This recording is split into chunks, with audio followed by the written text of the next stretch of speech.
Death on the Nile by Agatha Christie. Chapter 1. Linnet Ridgeway! That's her, said Mr. Burnaby, the landlord of the 3 Crowns. He nudged his companion. The 2 men stared with round, bucolic eyes and slightly open mouths. A big scarlet Rolls-Royce had just stopped in front of the local post office. A girl jumped out. A girl without a hat and wearing a frock that only looked, simple. A girl with golden hair and straight autocratic features. A girl with a lovely shape. A girl such as was seldom seen in Malton-under-Woad. With a quick, imperative step, she passed into the post office. "That's her," said Mr. Burnaby again. And he went on in a low, awed voice. "Millions she's got. Going to spend thousands on the place.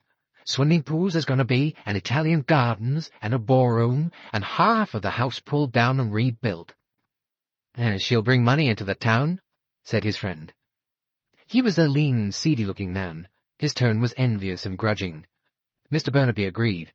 "Yes, it's a great thing for Malton-under-Woad. A great thing it is." Mr. Burnaby was complacent about it. "Wake us all up proper," he added. "Bit of a difference from Sir George," said the other. "Ah, it was the horses did for him," said Mr. Burnaby indulgently. "Never had no luck." "What did he get for the place?" "Oh, a cool 60,000, so I've heard." The lean man whistled. Mr. Burnaby went on triumphantly. "And they say she'll have spent another 60,000 before she's finished." "Pooh, wicked," said the lean man. "Where'd she get all that money from?" "Well, America, so I've heard. Her mother was the only daughter of one of those millionaire blokes. Quite like the pictures, isn't it?" The girl came out of the post office and climbed into the car. As she drove off, the lean man followed her with his eyes. He muttered, "It all seems wrong to me. Her looking like that. Money and looks. It's too much. If a girl's as rich as that, she's no right to be a good looker as well. And she is a good looker. Got everything, that girl has. Doesn't seem fair." Extract from the social column of the Daily Blog. Among those supping at Chez Ma Tante, I noticed beautiful Linnet Ridgeway. She was with the Honourable Joanna Southwood, Lord Windlesham, and Mr. Toby Bryce. Miss Ridgeway, as everyone knows, is the daughter of Mellish Ridgeway, who married Anna Harts. She inherits from her grandfather, Leopold Harts, an immense fortune. The lovely Linnet is the sensation of the moment, and it is rumoured that an engagement may be announced shortly. Certainly Lord Windlesham seemed very épris. The Honourable Joanna Southwood said, "Oh, darling, I think it's going to be perfectly marvellous." She was sitting in Linnet Ridgeway's bedroom at Woad Hall. From the window the eye passed over the gardens to open country with blue shadows of woodlands. "It's rather perfect, isn't it?" said Linnet. She leaned her arms on the window-sill. Her face was eager, alive, dynamic. Beside her, Joanna Southwood seemed somehow a little dim, a tall, thin young woman of 27 with a long, clever face and freakishly plucked eyebrows. "And you've done so much in the time. Did you have lots of architects and things?" 3. "What are architects like? I don't think I've ever met any." "Well, they were all right. I found them rather unpractical sometimes." "Oh, darling, you soon put that right. You are the most practical creature." Joanna picked up a string of pearls from the dressing-table. "I suppose these are real, aren't they, Linnet?" "Yes, of course. I know it is of course to you, my sweet, but it wouldn't be to most people.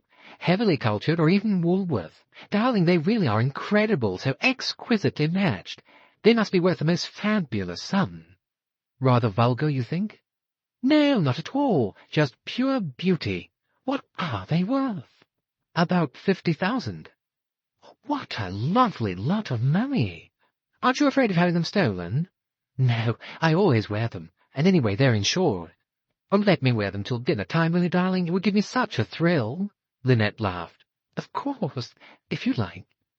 You know, Linnet, I really do envy you. You've simply got everything.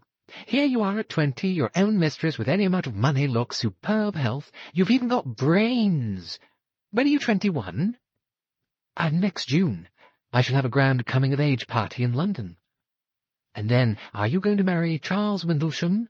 All the dreadful little gossip writers are getting so excited about it, and he really is frightfully devoted." Linnet shrugged her shoulders. I don't know. I don't really want to marry anyone yet. Darling, how right you are. It's never quite the same afterwards, is it? The telephone shrilled, and Linnet went to it. Yes, yes? The butler's voice answered her. Mr. Belfort is on the line. Shall I put her through? Belfort? Oh, of course, yes, put her through.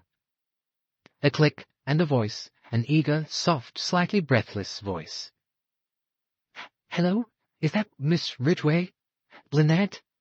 Oh, Jackie, darling, I haven't heard anything of you for ages and ages.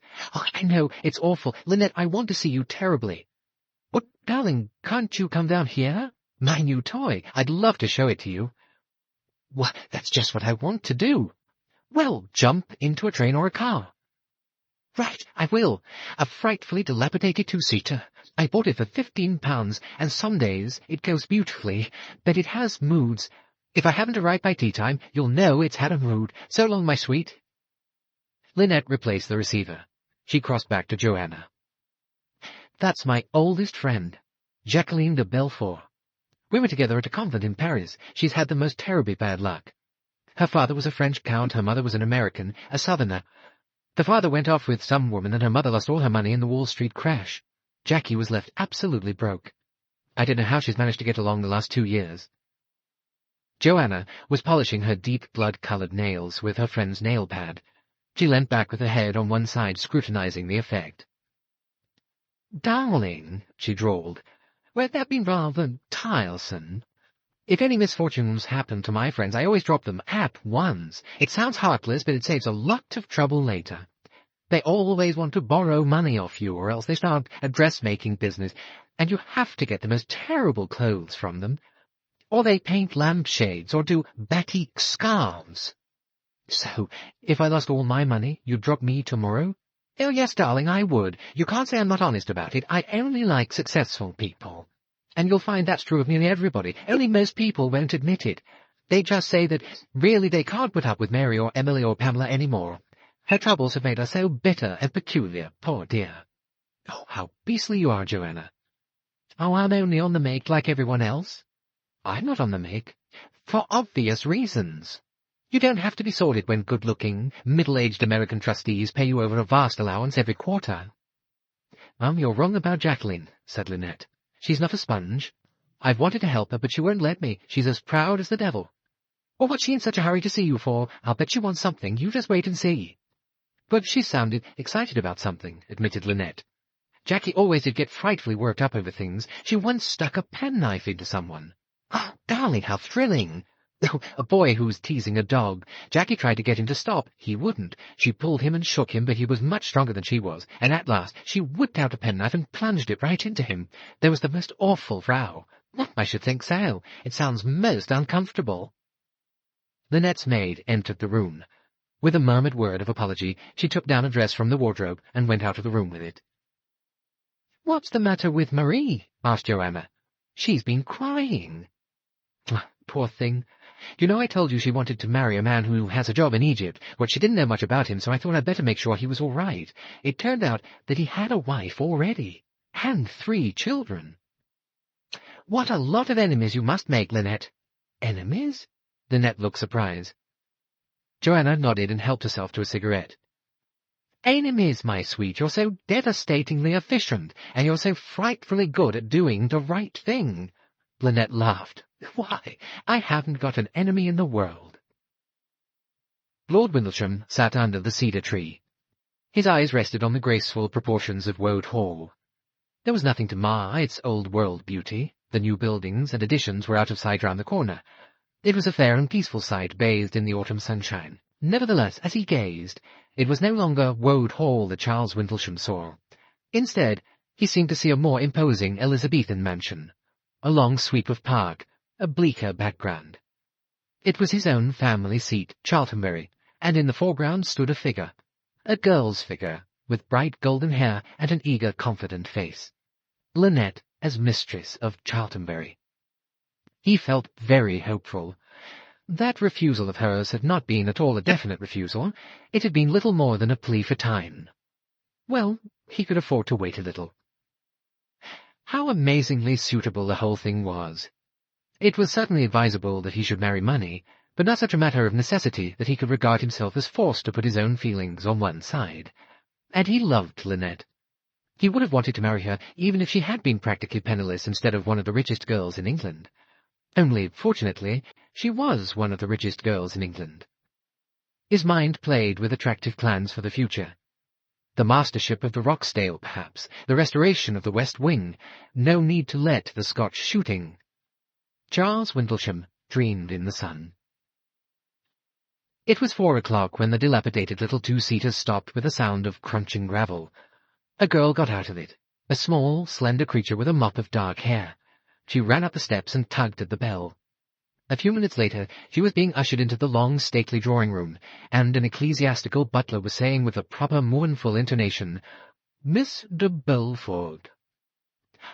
"Linnet! Jackie!" "Lord Windlesham, Miss de Belford, my best friend." "A pretty child," he thought. Not really pretty, but decidedly attractive with her dark curly hair and her enormous eyes. He murmured a few tactful nothings and then managed unobtrusively to leave the two friends together. Jacqueline pounced, in a fashion that Linnet remembered as being characteristic of her.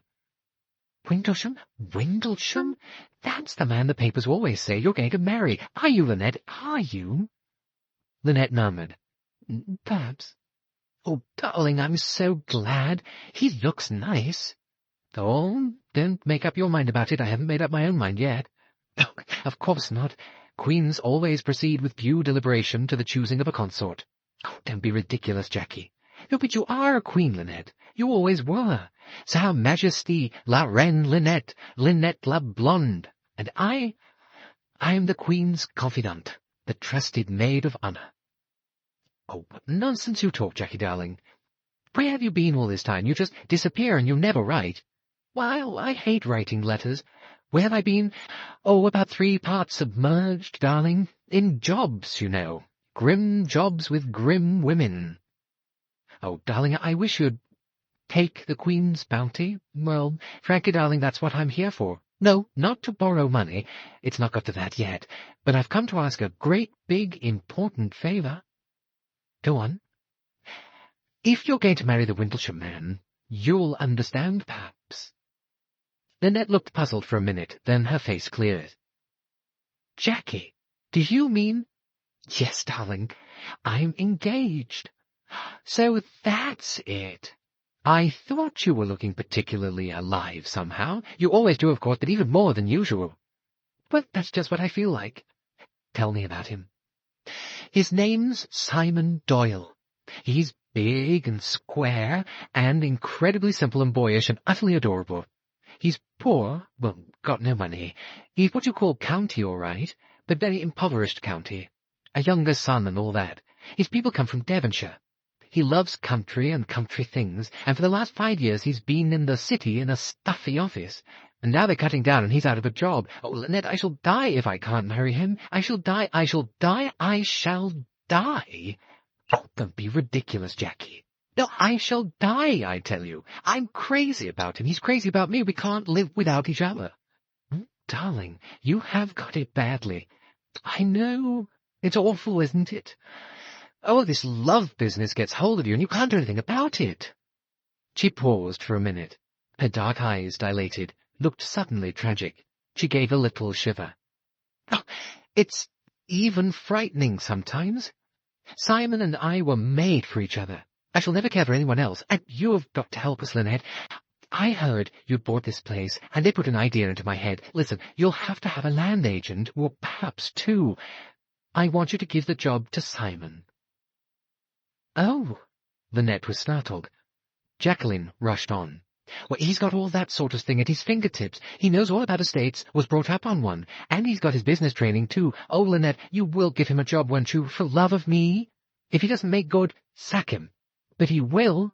And we can live in a little house, and I shall see lots of you, and everything in the garden will be too divine." She got up. "Oh, say you will, Linnet, say you will. Beautiful Linnet, tall, golden Linnet, my own very special Linnet, say you will." "Jackie, you will." Linnet burst out laughing. "Ridiculous Jackie! Bring along your young man and let me have a look at him and we'll talk it over."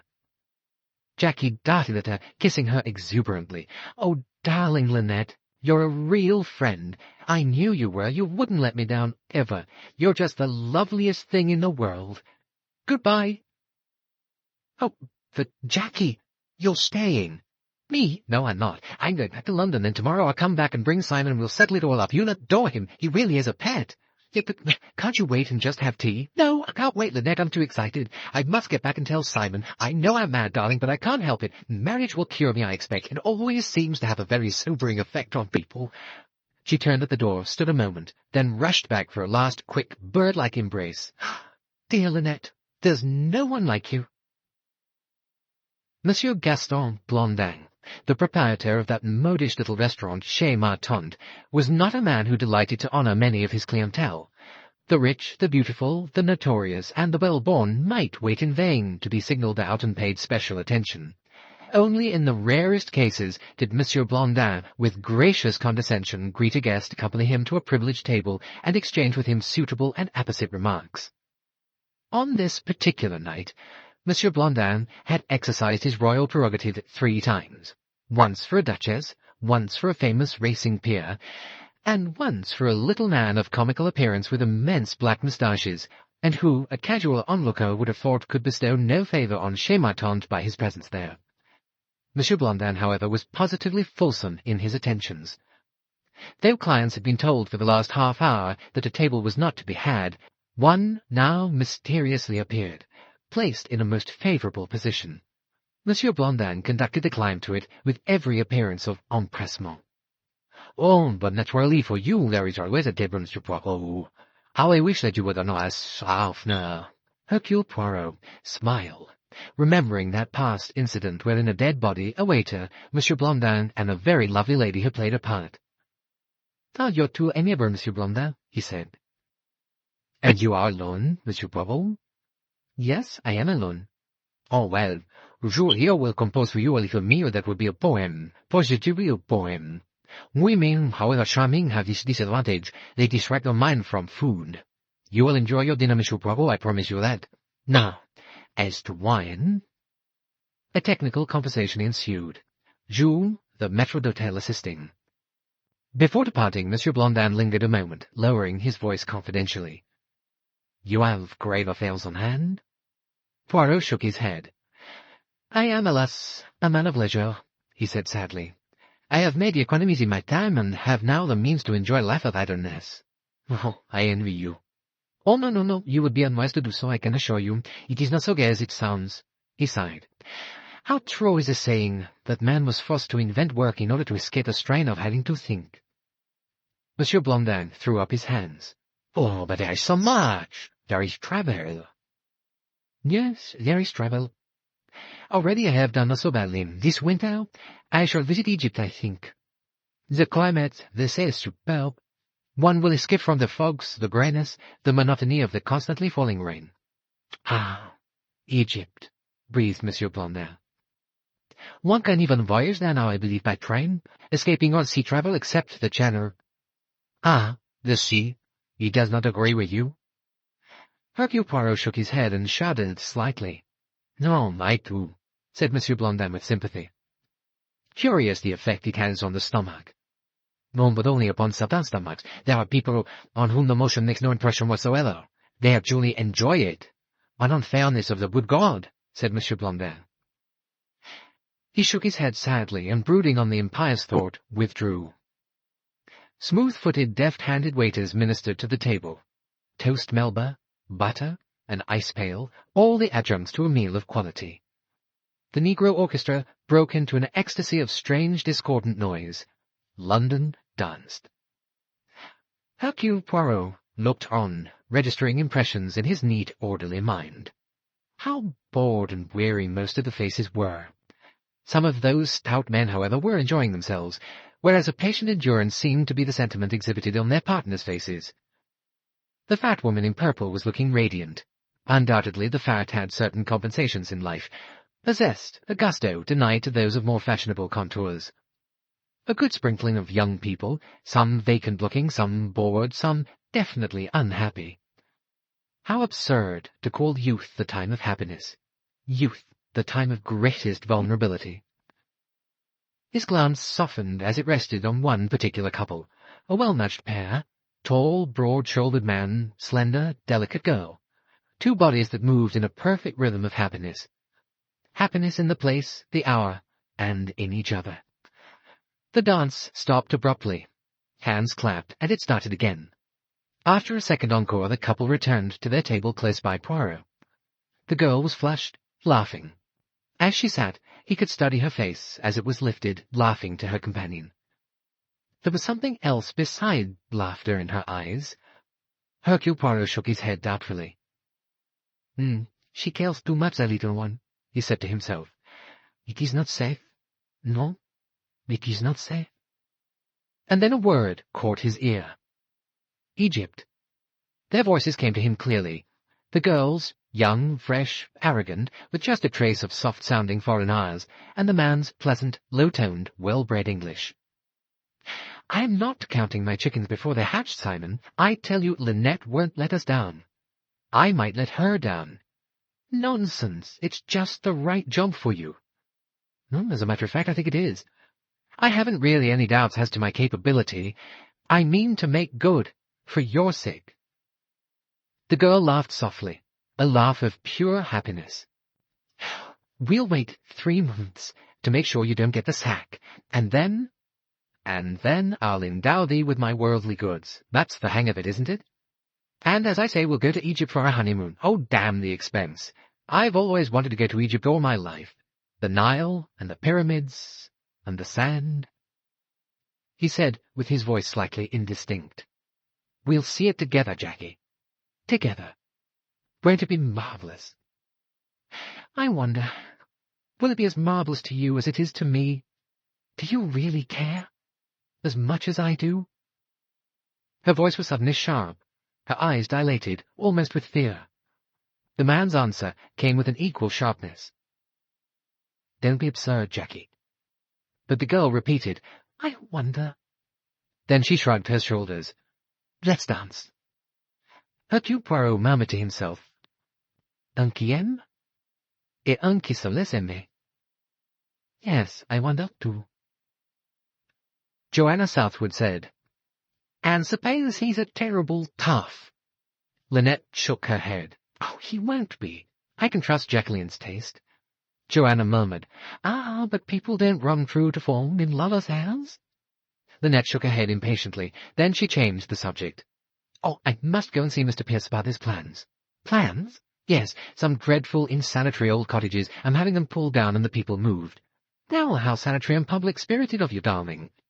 Well, they'd have to go anyway. Those cottages would have overlooked my new swimming pool. Do the people who live in them like Garing? Well, most of them are delighted. One or two are being rather stupid about it, really tiresome, in fact. They don't seem to realize how vastly improved their living conditions will be. But you're being quite high-handed about it, I presume. My dear Joanna, it's to their advantage, really. Oh, yes, my dear, I'm sure it is. Compulsory benefit. Linnet frowned, and Joanna laughed. Come now, you are a tyrant, admit it. A beneficent tyrant, if you like. I'm not in the least bit a tyrant. But you like your own way? Well, not especially. Linnet Ridgeway, can you look me in the face and tell me of any one occasion on which you failed to do exactly as you wanted? Heaps of times. Oh, yes, heaps of times, just like that, but no concrete example. And you simply can't think up one, darling, however hard you try. The triumphal progress of Linnet Ridgeway in her golden car. Linnet said sharply, You think I'm selfish? No, just irresistible. The combined effect of money and charm. Everything goes down before you. What you can't buy with cash, you buy with a smile. Result, Linnet Ridgeway, the girl who has everything. Oh, don't be ridiculous, Joanna. Well, haven't you got everything? Well, I suppose I have. Sounds rather disgusting somehow. Of course it's disgusting, darling. You'll probably get terribly bored and blasé by and by. In the meantime, enjoy the triumphal progress in the golden car. Only I really do wonder, what will happen when you want to go down a street which has a board up saying, "No thoroughfare"? Look, don't be idiotic, Joanna.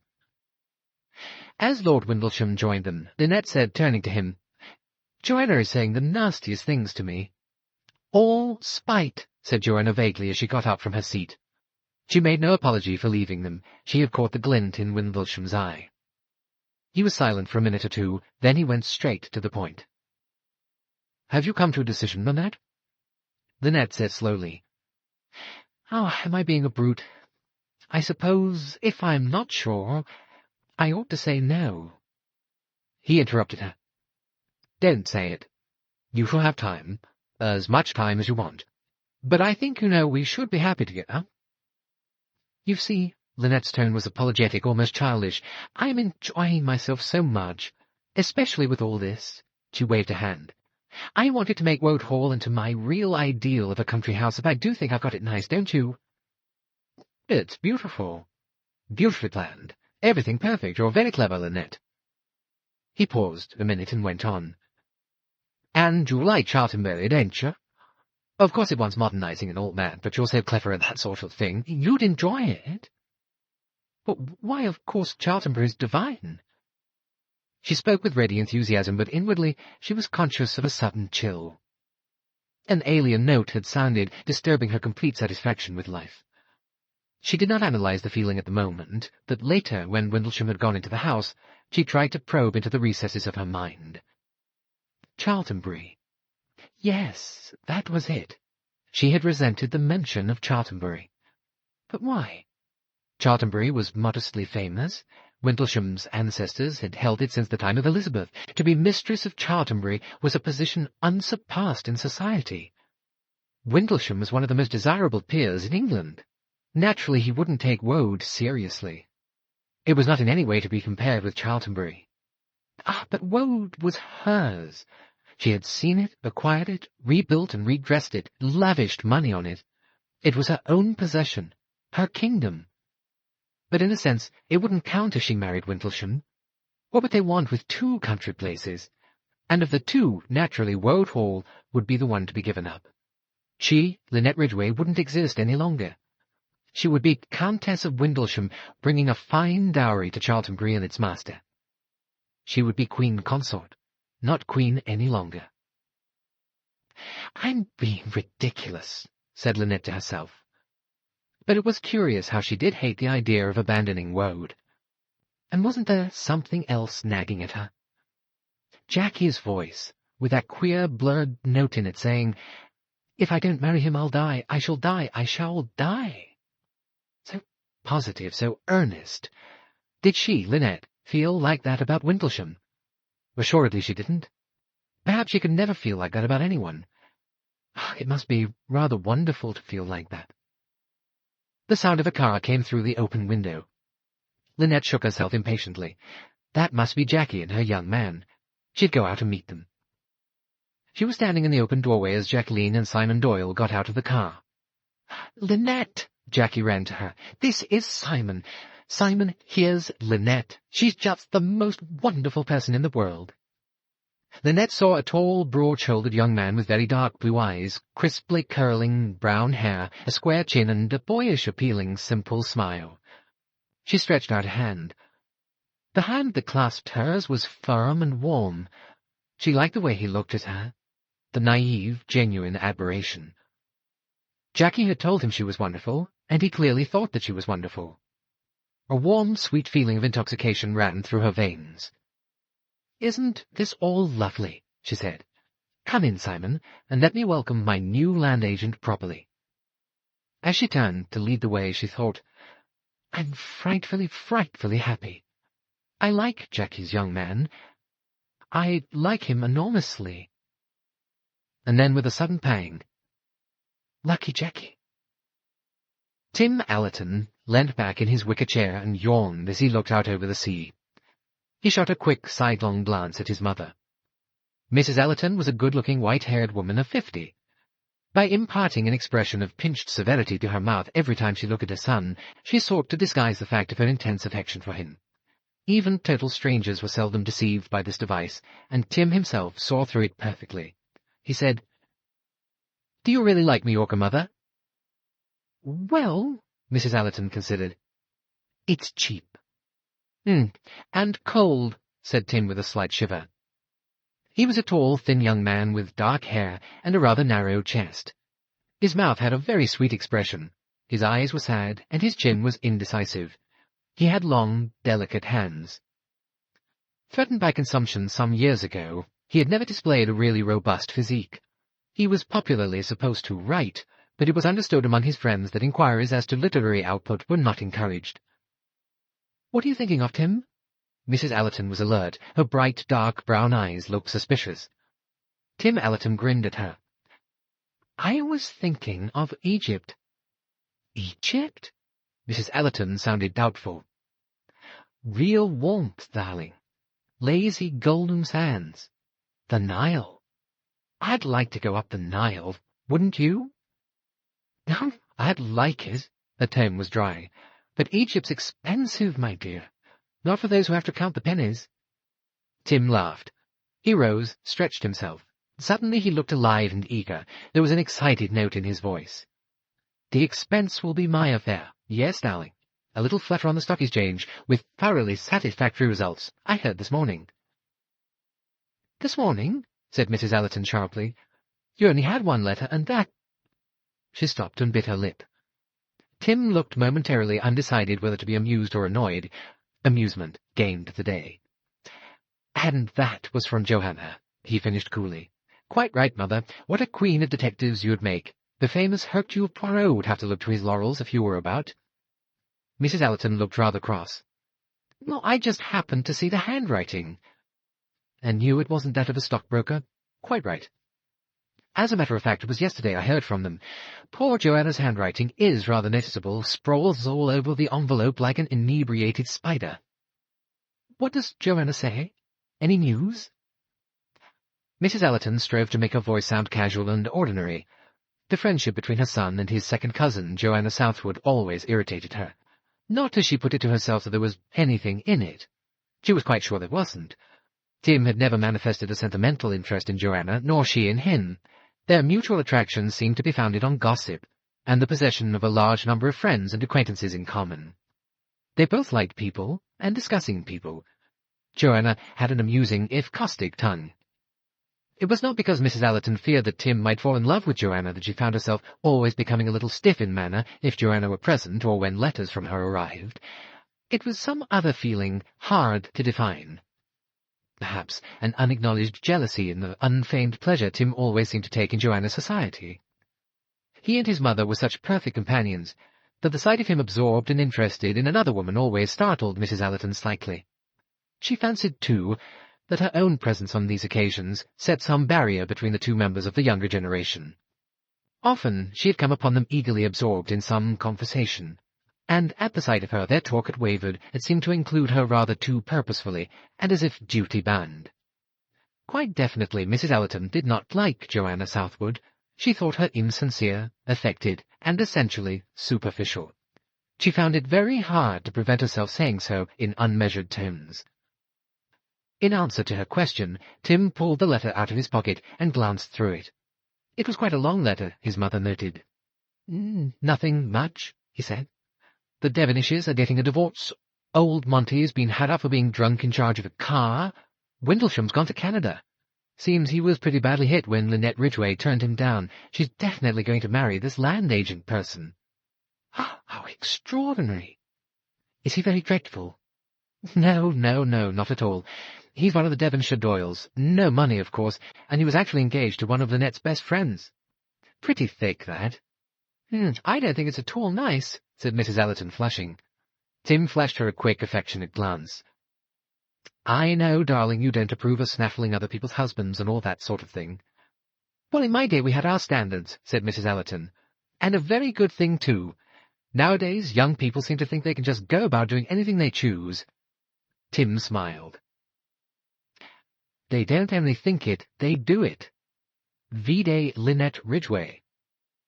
"Well, I think it's horrid." Tim twinkled at her. Oh, cheer up, you old diehard. Perhaps I agree with you. Anyway, I haven't helped myself to anyone's wife or fiancée, yet. I'm sure you'd never do such a thing, said Mrs. Ellerton. She added with spirit, I've brought you up properly. So the credit is yours, not mine. He smiled teasingly at her as she folded the letter and put it away again. Mrs. Ellerton let the thought just flash across her mind. Most letters he shows to me, he only reads me snippets from Joanna's. But she put the unworthy thought away from her, and decided, as ever, to behave like a gentlewoman. Is Joanna enjoying life? She asked. So. Says she thinks of opening a delicatessen shop in Mayfair. She always talks about being hard up, said Mrs. Ellerton with a tinge of spite, but she goes about everywhere, and her clothes must cost her a lot. She's always beautifully dressed. Ah, well, said Tim. She probably doesn't pay for them. No, Mother, I don't mean what your Edwardian mind suggests to you. I just mean quite literally that she leaves her bills unpaid. Mrs. Ellerton sighed. I never know how people manage to do that. It's a kind of special gift, said Tim. If only you have sufficiently extravagant tastes and absolutely no sense of money values, people will give you any amount of credit. Yes, but you come to the bankruptcy court in the end like poor Sir George Woad. You have a soft spot for that old horse-coper, probably because he called you a rosebud in 1879 at a dance. Oh, I wasn't born in 1879, Mrs. Ellerton retorted with spirit. Sir George has charming manners, and I won't have you calling him a horse-coper. I've heard funny stories about him from people that know. Oh, you and Joanna don't mind what you say about people. Anything will do so long as it's sufficiently ill-natured. Tim raised his eyebrows. My dear, you're quite heated. I didn't know old Woad was such a favourite of yours. You don't realize how hard it was for him having to sell Woad Hall. He cared terribly about that place. Tim suppressed the easy retort. After all, who was he to judge? Instead, he said thoughtfully, You know, I think you're not far wrong there. Linnet asked him to come down and see what she'd done to the place, and he refused quite rudely. Of course, she ought to have known better than to ask him. And I believe he's quite venomous about her, mutters things under his breath whenever he sees her. Can't forgive her for having given him an absolutely top price for the worm-eaten family estate. And you can't understand that? Mrs. Ellerton spoke sharply. Frankly, said Tim calmly, I can't. Why live in the past? Why cling on to things that have been? What are you going to put in their place? He shrugged his shoulders. Excitement, perhaps? Novelty? The joy of never knowing what may turn up from day to day? Instead of inheriting a useless tract of land, the pleasure of making money for yourself by your own brains and skill. A successful deal on the stock exchange, in fact. He laughed. Why not? And what about an equal loss on the stock exchange? That, dear, is rather tactless and quite inappropriate today. What about this Egypt plan? Well, he cut in, smiling at her. That's settled. We've both always wanted to see Egypt. Well, when do you suggest? Oh, next month. January is about the best time there. We'll enjoy the delightful society in this hotel a few weeks longer. Tim, said Mrs. Ellerton reproachfully. And then she added guiltily, I'm afraid I promised Mrs. Leach that you'd go with her to the police station. She doesn't understand any Spanish. Tim made a grimace. About her ring, the blood-red ruby of the horse leech's daughter, does she still persist in thinking it's been stolen? I'll go if you like, but it's a waste of time. She'll only get some wretched chambermaid into trouble. I distinctly saw it on her finger when she went into the sea that day. It came off in the water and she never noticed. But she says she is quite sure she took it off and left it on her dressing table. Well, she didn't. I saw it with my own eyes. The woman's a fool. Any woman's a fool who goes prancing into the sea in December pretending the water's quite warm just because the sun happens to be shining rather brightly at the moment. Stout women oughtn't to be allowed to bathe anyway. They look so revolting in bathing dresses. Mrs. Ellerton murmured, I really feel I ought to give up bathing. Tim gave a shout of laughter. You? You can give most of the young things points and to spare. Mrs. Ellerton sighed and said, I wish there were a few more young people for you here. Tim Ellerton shook his head decidedly. I don't. You and I get along rather comfortably without outside distractions. You'd like it if Joanna were here? I wouldn't. His tone was unexpectedly resolute. You're all wrong there. Joanna amuses me, but I don't really like her, and to have her around much gets on my nerves. Oh, I'm thankful she isn't here. I should be quite resigned if I were never to see Joanna again." He added, almost below his breath, "There's only one woman in the world I've got a real respect and admiration for. And I think, Mrs. Allerton, you know very well who that woman is." His mother blushed and looked quite confused.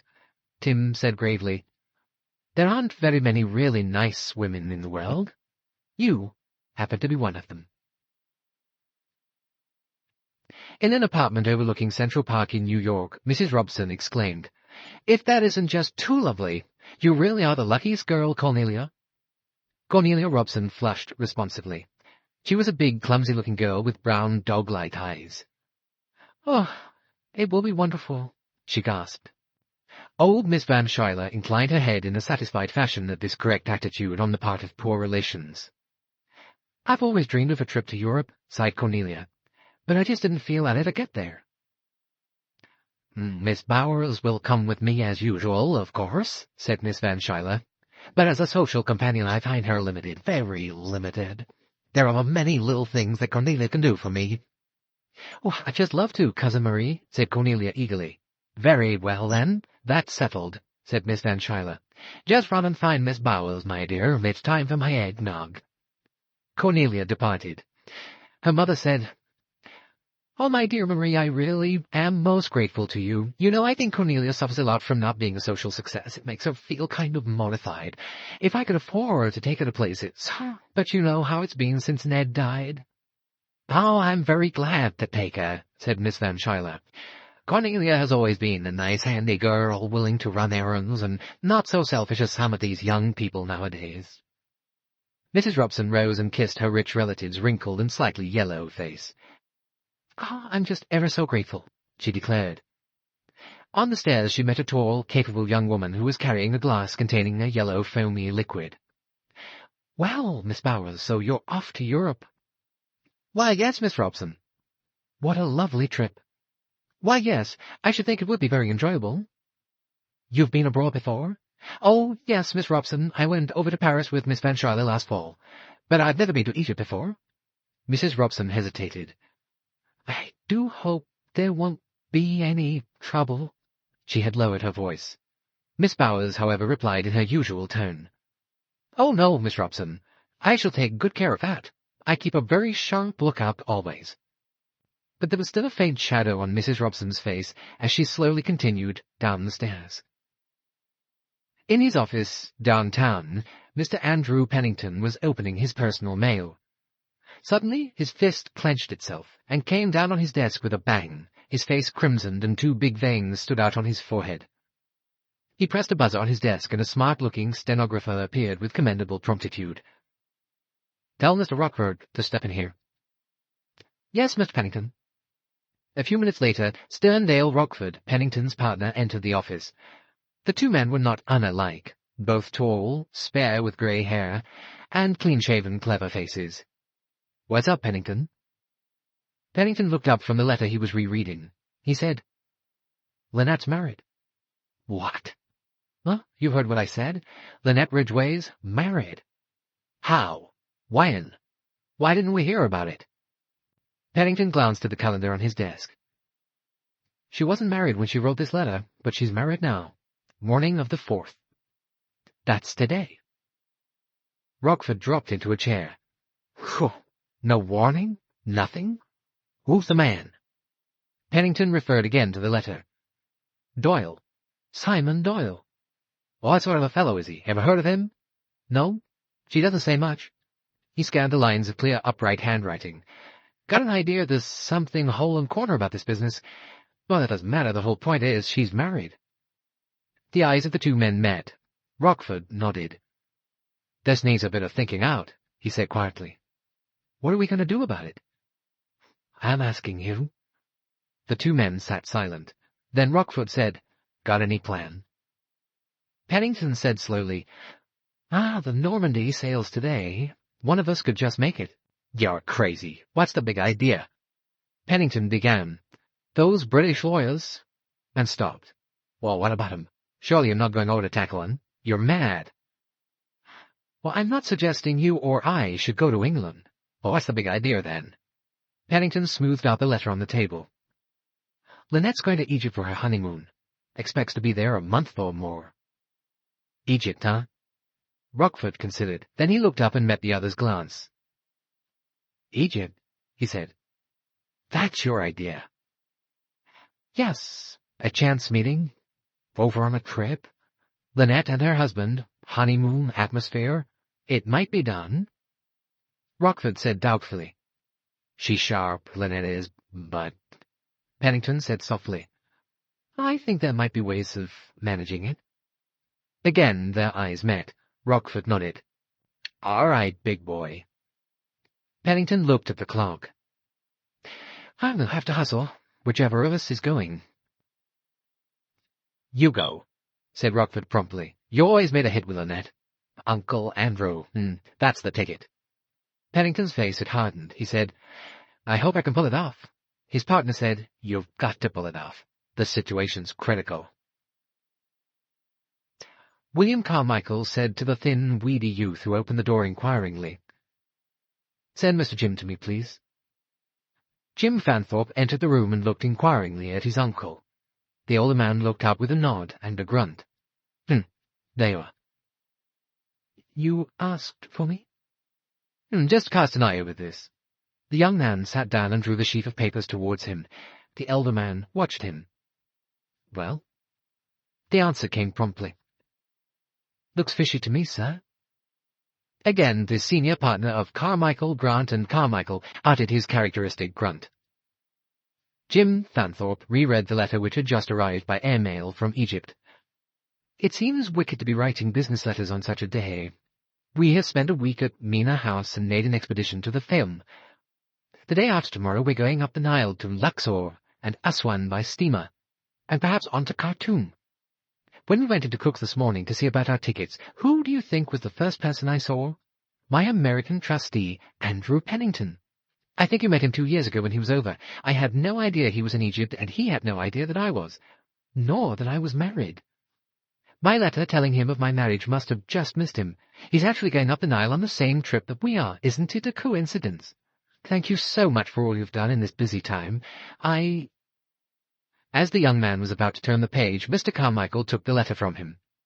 That's all, he said. Rest doesn't matter. Well, what do you think? His nephew considered for a moment. Then he said, Well, I think not a coincidence. The other nodded approval. Like a trip to Egypt, he barked out. Oh, you think that's advisable? I think there's no time to lose. But why me? Oh, use your brains, boy, use your brains. Linnet Ridgeway has never met you. No more has Pennington. If you go by air, you may get there in time. I don't like it, sir. What am I to do? Use your eyes. Use your ears. Use your brains, if you've got any. And, if necessary, act. But I don't like it. Perhaps not, but you've got to do it. It's necessary? In my opinion, said Mr. Carmichael, it's absolutely vital. Mrs. Otterbourne, readjusting the turban of native material that she wore draped round her head, said fretfully, Oh, I really don't see why we shouldn't go on to Egypt. I'm sick and tired of Jerusalem. As her daughter made no reply, she said, You might at least answer when you're spoken to. Rosalie Otterbourne was looking at a newspaper reproduction of a face. Below it was written, Mrs. Simon Doyle, who before her marriage was the well-known society beauty, Miss Linnet Ridgeway. Mr. and Mrs. Doyle are spending their honeymoon in Egypt. Rosalie said, You'd like to move on to Egypt, Mother? Yes, I would, Mrs. Otterbourne snapped. I consider they've treated us in a most cavalier fashion here. My being here is an advertisement. I ought to get a special reduction in terms. When I hinted as much, I consider they were most impertinent, most impertinent. I told them exactly what I thought of them. The girl sighed. She said, For one place is very like another. I wish we could get right away. And this morning, went on Mrs. Otterbourne, the manager actually had the impertinence to tell me that all the rooms had been booked in advance and that he would require hours in 2 days' time. So we've got to go somewhere. Not at all. I'm quite prepared to fight for my rights. Rosalie murmured, I suppose we might as well go on to Egypt. It doesn't make any difference. Well, it's certainly not a matter of life or death, said Mrs. Otterbourne. But there she was quite wrong, for a matter of life and death was exactly what it was. Chapter 2. That's Hercule Poirot, the detective, said Mrs. Allerton. She and her son were sitting in brightly painted scarlet basket chairs outside the Cataract Hotel at Aswan. They were watching the retreating figures of two people, a short man dressed in a white silk suit and a tall, slim girl. Tim Allerton sat up in an unusually alert fashion. "What, that funny little man?" he asked incredulously. That funny little man." Tim said, "What on earth's he doing out here?" His mother laughed. "Oh, darling, you sound quite excited. Why do men enjoy crime so much? I hate detective stories and never read them, but I don't think Monsieur Poirot is here with any ulterior motive. He's made a good deal of money, and he's seeing life, I fancy." Seems to have an eye for the best-looking girl in the place." Mrs. Allerton tilted her head a little on one side as she considered the retreating backs of Monsieur Poirot and his companion. The girl by his side overtopped him by some 3 inches. She walked well, neither stiffly nor slouchingly. "I suppose she is quite good-looking," said Mrs. Allerton. She shot a little glance sideways at Tim. Somewhat to her amusement, the fish rose at once. "She's more than quite. Pity she looks so bad-tempered and sulky. Perhaps that's just expression, dear. Unpleasant young devil, I think. But she's pretty enough." The subject of these remarks was walking slowly by Poirot's side. Rosalie Otterbourne was twirling an unopened parasol, and her expression certainly bore out what Tim had just said. She looked both sulky and bad-tempered. Her eyebrows were drawn together in a frown, and the scarlet line of her mouth was drawn downwards. They turned to the left outside of the hotel gate and entered the cool shade of the public gardens. Hercule Poirot was prattling gently, his expression that of beatific good humour. He wore a white silk suit, carefully pressed, a Panama hat, and carried a highly ornamental fly-whisk with a sham amber handle. "It enchants me," he was saying. "The black rocks of Elephantine, and the sun, the little boats on the river. Yes, it is good to be alive." He paused and then added, "You do not find it so, mademoiselle?" Rosalie Otterbourne said shortly, "Why, it's all right, I suppose. I think Aswan's a gloomy sort of place. The hotel's half empty and everyone's about 100. She stopped, biting her lip. Hercule Poirot's eyes twinkled. "It is true, yes. I have one leg in a grave." "Oh, I wasn't thinking of you," said the girl. "I'm sorry. That sounded rude." "Not at all. It is natural you should wish for companions of your own age." "Ah, well, there is one young man at least." "But the one who sits with his mother all the time. I like her, but I think he looks dreadful. So conceited." Poirot smiled. "And I? Am I conceited?" "Oh, I don't think so." She was obviously uninterested, but the fact did not seem to annoy Poirot.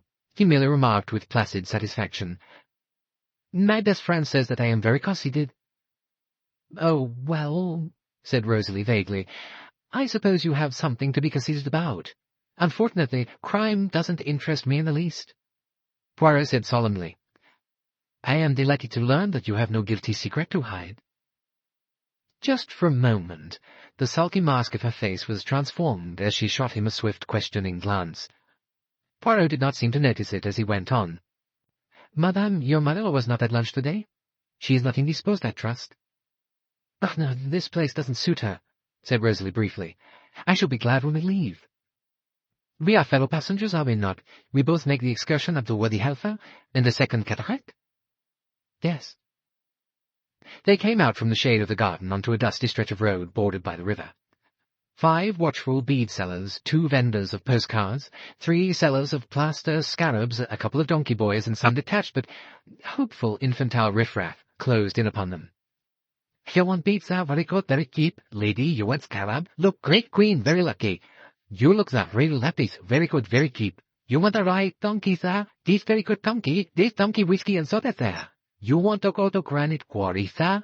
Geesh, very good donkey. Other donkey very bad, sir. Geesh donkey fall down. You want postcard very cheap, very nice. Look, lady, only 10 piastres. Very cheap, lap-lifted ivory. Geesh very good flight with, only 2 lampa. You go out in boat, sir. I got very good boat, sir. You're right back to hotel, lady. The first class donkey. Hercule Poirot made vague gestures to rid himself of this human cluster of flies. Rosalie stalked through them like a sleepwalker. It's best to pretend to be deaf and blind, she remarked. The infantile riffraff ran alongside, murmuring plaintively, Backshish, backshish, hippipora, very good, very light. Their gaily coloured rags trailed picturesquely, and the flies lay in clusters on their eyelids. They were most persistent. The others fell back and launched a fresh attack on the next comer. Now Poirot and Rosalie only ran the gauntlet of the shops. Suave, persuasive accents here. You visit my shop today, sir? You want that ivory crocodile, sir? You've not been in my shop yet, sir. I show you very beautiful things. They turned into the 5th shop, and Rosalie handed over several rolls of films, the object of the walk. Then they came out again and walked towards the river's edge. One of the Nile steamers was just mooring. Poirot and Rosalie looked interestedly at the passengers. Quite a lot, aren't there? Commented Rosalie. She turned her head as Tim Allerton came up and joined them. He was a little out of breath, as though he had been walking fast. They stood there for a moment or two, and then Tim spoke. An awful crowd as usual, I suppose, he remarked disparagingly, indicating the disembarking passengers. They're usually quite terrible, agreed Rosalie. All three wore the air of superiority assumed by people who are already in a place when studying new arrivals. Hello, said Tim, his voice suddenly excited. I'm damned if that isn't Linnet Ridgeway. If the information left Poirot unmoved, it stirred Rosalie's interest. She leaned forward, and her sulkiness quite dropped from her as she asked, Where? That one in white? Yes, there with the tall man. They're coming ashore now. He's the new husband, I suppose. Can't remember his name now. Doyle, said Rosalie. Simon Doyle. It was in all the newspapers. She's simply rolling, isn't she? Only about the richest girl in England, said Tim cheerfully. The 3 lookers-on were silent, watching the passengers come ashore. Poirot gazed with interest at the subject of the remarks of his companions.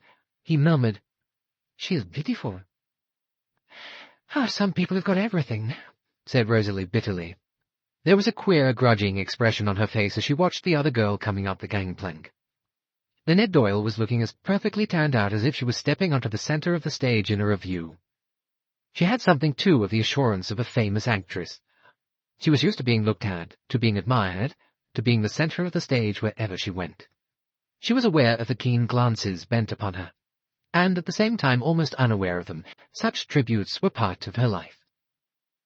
She came ashore playing a role, even though she played it unconsciously, the rich, beautiful society bride on her honeymoon. She turned with a little smile and a light remark at the tall man by her side. He answered, and the sound of his voice seemed to interest Hercule Poirot. His eyes lit up, and he drew his brows together. The couple passed close to him. He heard Simon Doyle say, We'll try and make time for it, darling. We can easily stay a week or 2 if you like it here. His face was turned towards her, eager, adoring, a little humble. Poirot's eyes ran over him thoughtfully, the square shoulders, the bronzed face, the dark blue eyes, the rather childlike simplicity of the smile. Lucky devil, said Tim after they passed. Fancy finding an heiress who hasn't got adenoids and flat feet. They look frightfully happy, said Rosalie with a note of envy in her voice. She said suddenly, but so low that Tim did not catch the words.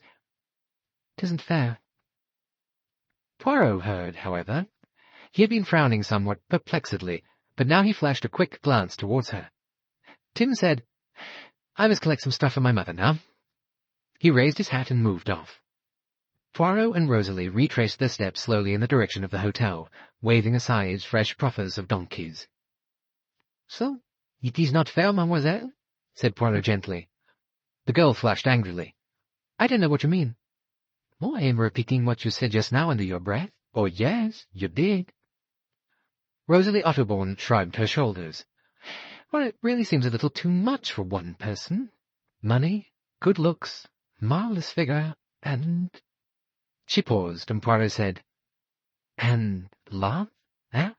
And love? But you do not know? She may have been married For money? Didn't you see the way he looked at her? Oh, yes, mademoiselle. I saw all there was to see. Indeed, I saw something that you did not. What was that? Poirot said slowly. I saw, mademoiselle, dark lines below a woman's eyes. I saw a hand that clutched a sunshade so tight that the knuckles were white. Rosalie was staring at him.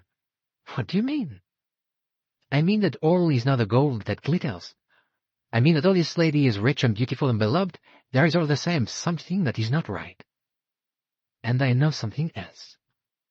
Yes? I know, said Poirot, frowning, that somewhere at some time I have heard that voice before, the voice of Monsieur Doyle, and I wish I could remember where. But Rosalie was not listening. She had stopped dead. With the point of her sunshade, she was tracing patterns in the loose sand. Suddenly she broke out fiercely. I'm odious. I'm quite odious. I'm just a beast through and through. I'd like to tear the clothes off her back and stamp on her lovely, arrogant, self-confident face. I'm just a jealous cat. But that's what I feel like. She's so horribly successful and poised and assured. Hercule Poirot looked a little astonished by the outburst. He took her by the arm and gave her a friendly little shake. Tenez, you will feel better for having said that. I just hate her. I've never hated anyone so much at first sight. Magnificent. Rosalie looked at him doubtfully. Then her mouth twitched, and she laughed. Bien, said Poirot, and laughed too. They proceeded amicably back to the hotel. I must find Mother, said Rosalie as they came into the cool, dim hall. Poirot passed out on the other side onto the terrace overlooking the Nile. Here were little tables set for tea, but it was early still. He stood for a few moments looking down onto the river, then strolled down through the gardens. Some people were playing tennis in the hot sun. He paused to watch them for a while, then went on down the steep path. It was there, sitting on a bench overlooking the Nile, that he came across the girl of Chez Ma Tante. He recognized her at once. Her face, as he had seen it that night, was securely etched upon his memory. The expression on it was now very different. She was paler, thinner, and there were lines that told of a great weariness and misery of spirit. He drew back a little. She had not seen him, and he watched her for a while without her suspecting his presence. Her small foot tapped impatiently on the ground. Her eyes, dark with a kind of smouldering fire, had a queer kind of suffering, dark triumph in them. She was looking out across the Nile where the white-sailed boats glided up and down the river. A face and a voice. He remembered them both. This girl's face and the voice he had heard just now, the voice of a newly made bridegroom. And even as he stood there considering the unconscious girl, the next scene in the drama was played. Voices sounded above. The girl on the seat started to her feet. Linnet Doyle and her husband came down the path. Linnet's voice was happy and confident. The look of strain and tenseness of muscle had quite disappeared. Linnet was happy. The girl who was standing there took a step or two forward. The other two stopped dead. "Hello, Linnet," said Jacqueline de Belfort. "So here you are. We never seem to stop running into each other. Hello, Simon. How are you?" Linnet Doyle had shrunk back against the rock with a little cry. Simon Doyle's good-looking face was suddenly convulsed with rage. He moved forward as though he would have liked to strike the slim, girlish figure. With a quick, bird-like turn of her head, she signaled her realization of a stranger's presence. Simon turned his head and noticed Poirot. He said awkwardly, "Hello, Jacqueline. We didn't expect to see you here." The words were unconvincing in the extreme. The girl flashed white teeth at them. "Quite a surprise?" she asked. Then with a little nod she walked up the path. Poirot moved delicately in the opposite direction. As he went, he heard Linnet Doyle say, "Simon! For God's sake! Simon, what can we do?" Chapter 3. Dinner was over. The terrace outside the Cataract Hotel was softly lit. Most of the guests staying at the hotel were there sitting at little tables. Simon and Linnet Doyle came out, a tall, distinguished-looking grey-haired man with a keen, clean-shaven American face beside them. As the little group hesitated for a moment in the doorway, Tim Allerton rose from his chair nearby and came forward. "You don't remember me, I'm sure," he said pleasantly to Linnet, "but I'm Joanna Southwood's cousin." "Oh, of course, how stupid of me. You're Tim Allerton." "This is my husband." A faint tremor in the voice. Pride? Shyness? "And this is my American trustee, Mr. Pennington." Tim said, "You must meet my mother." A few minutes later they were sitting together in a party. Linnet in the corner, Tim and Pennington each side of her, both talking to her, vying for her attention. Mrs. Allerton talked to Simon Doyle. The swing doors revolved. A sudden tension came into the beautiful upright figure sitting in the corner between the two men. Then it relaxed as a small man came out and walked across the terrace. Mrs. Allerton said, "You're not the only celebrity here, my dear.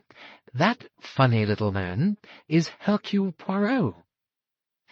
She had spoken lightly, just out of instinctive social tact to bridge an awkward pause, but Linnet seemed struck by the information.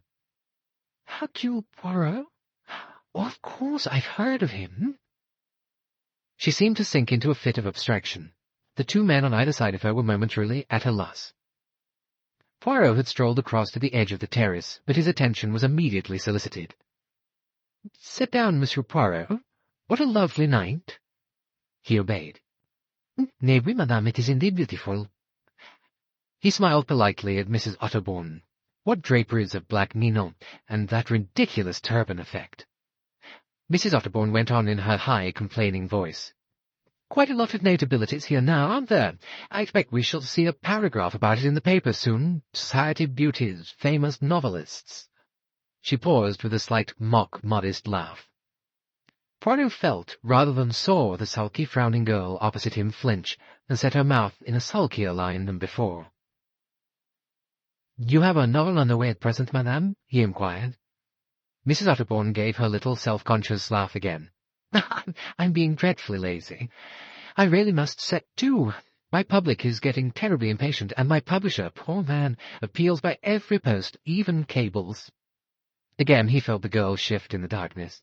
"I don't mind telling you, Monsieur Poirot, I'm partly here for local colour. Snow on the Desert's Face. That's the title of my new book. Powerful. Suggestive. Snow on the desert, melted in the first flaming breath of passion." Rosalie got up, muttering something, and moved away down into the dark garden. "One must be strong," went on Mrs. Otterbourne, wagging the turban emphatically. "Strong meat. That is what my books are. Libraries may ban them, no matter. I speak the truth. Sex! Ah, Monsieur Poirot, why is everyone so afraid of sex? The pivot of the universe. You have read my books." Alas, madame, you comprehend, I do not read many novels. My work," Mrs. Otterbourne said firmly. "I must give you a copy of Under the Fig Tree. I think you will find it significant. It is outspoken, but it is real." "Oh, that is most kind of you, madame. I will read it with pleasure." Mrs. Otterbourne was silent a minute or two. She fidgeted with a long chain of beads that was wound twice round her neck. She looked swiftly from side to side. "Perhaps I'll just slip up and get it for you now." "Oh, madame, pray do not trouble yourself. Later." No, it's no trouble." She rose. "I'd like to show you." "What is it, mother?" Rosalie was suddenly at her side. "Nothing, dear. I was just going up to get a book from Monsieur Poirot." "The fig tree. I'll get it." "You don't know where it is, dear?" "I'll go." "Yes, I do." The girl went swiftly across the terrace and into the hotel. "Let me congratulate you, madame, on a very lovely daughter," said Poirot with a bow. "Rosalie? Yes, she is good-looking, but she's very hard, Monsieur Poirot, and no sympathy with illness.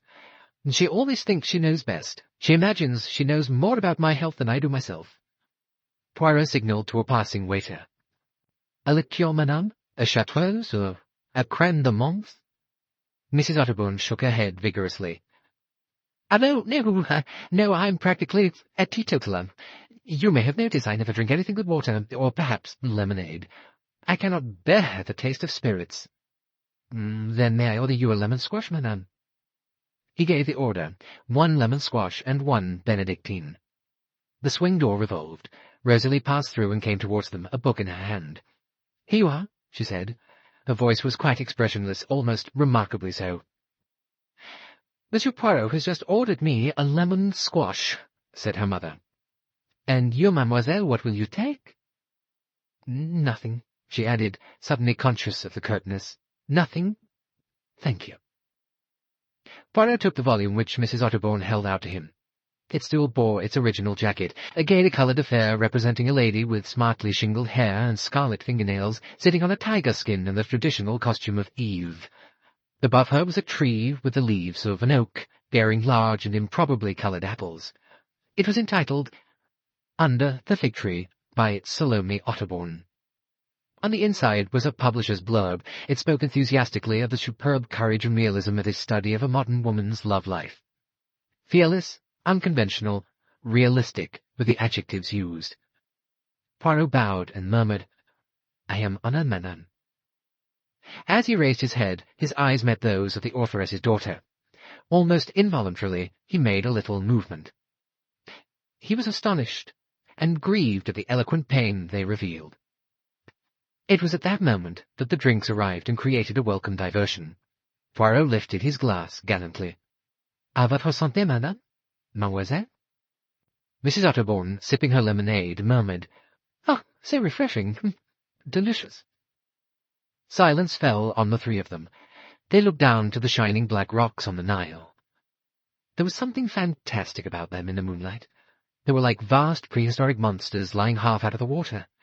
A little breeze came up suddenly, and as suddenly died away. There was a feeling in the air of hush, of expectancy. Hercule Poirot brought his gaze to the terrace and its occupants. Was he wrong? Or was there the same hush of expectancy there? It was like a moment on the stage when one is waiting for the entrance of the leading lady. And just at that moment, the swing doors began to revolve once more. This time, it seemed as though they did so with a special air of importance. Everyone had stopped talking and was looking towards them. A dark, slender girl in a wine-coloured evening frock came through. She paused for a minute, then walked deliberately across the terrace and sat down at an empty table. There was nothing flaunting, nothing out of the way about her demeanour, and yet it had somehow the studied effect of a stage entrance. "Well," said Mrs. Otterbourne. She tossed her turbaned head. "She seems to think she's somebody, that girl." Poirot didn't answer. He was watching. The girl had sat down in a place where she could look deliberately across at Linnet Doyle. Presently, Poirot noticed Linnet Doyle leant forward and said something, and a moment later got up and changed her seat. She was now sitting facing in the opposite direction. Poirot nodded thoughtfully to himself. It was about 5 minutes later that the other girl changed her seat to the opposite side of the terrace. She sat smoking and smiling quietly, the picture of contented ease. But always, as though unconsciously, her meditative gaze was on Simon Doyle's wife. After a quarter of an hour, Linnet Doyle got up abruptly and went into the hotel. Her husband followed her almost immediately. Jacqueline de Belfort smiled and twisted her chair round. She lit a cigarette and stared out over the Nile. She went on smiling to herself. Chapter 4. Monsieur Poirot? Poirot got hastily to his feet.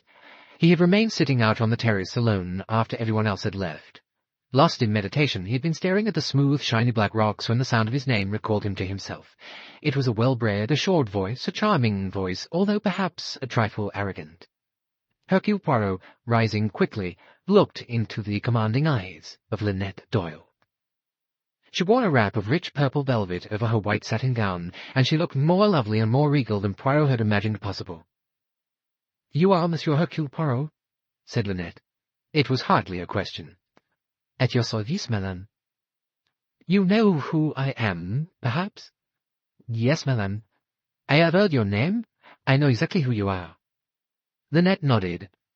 That was only what she had expected. She went on in her charming autocratic manner. "Will you come with me into the card-room, Monsieur Poirot? I am very anxious to speak to you." "Certainly, madame." She led the way into the hotel. He followed. She led him into the deserted card-room and motioned him to close the door. Then she sank down on a chair at one of the tables, and he sat down opposite her. She plunged straight away into what she wanted to say. There were no hesitations. Her speech came flowingly. "I've heard a great deal about you, Monsieur Poirot, and I know that you're a very clever man. It happens that I am urgently in need of someone to help me, and I think very possibly that you are the man who could do it." Poirot inclined his head. "You are very amiable, madame, but you see I am on holiday, and when I am on holiday, I do not take guesses." "That could be arranged."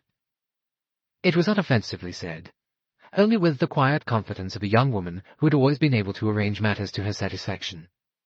Linnet Doyle went on. "I am the subject, Monsieur Poirot, of an intolerable persecution.